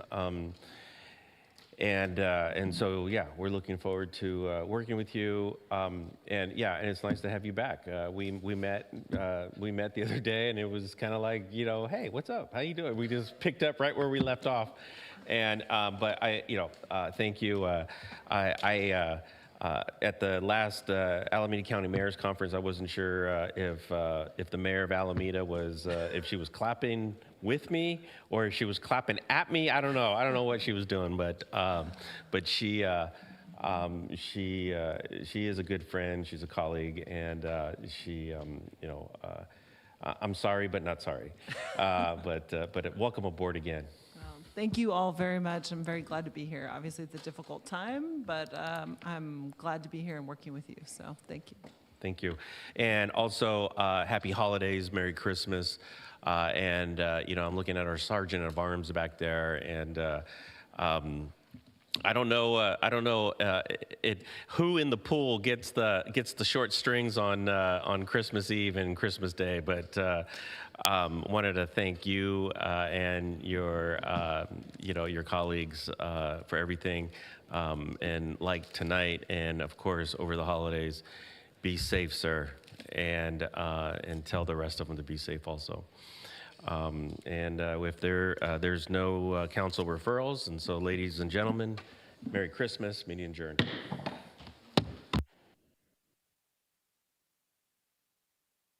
Record.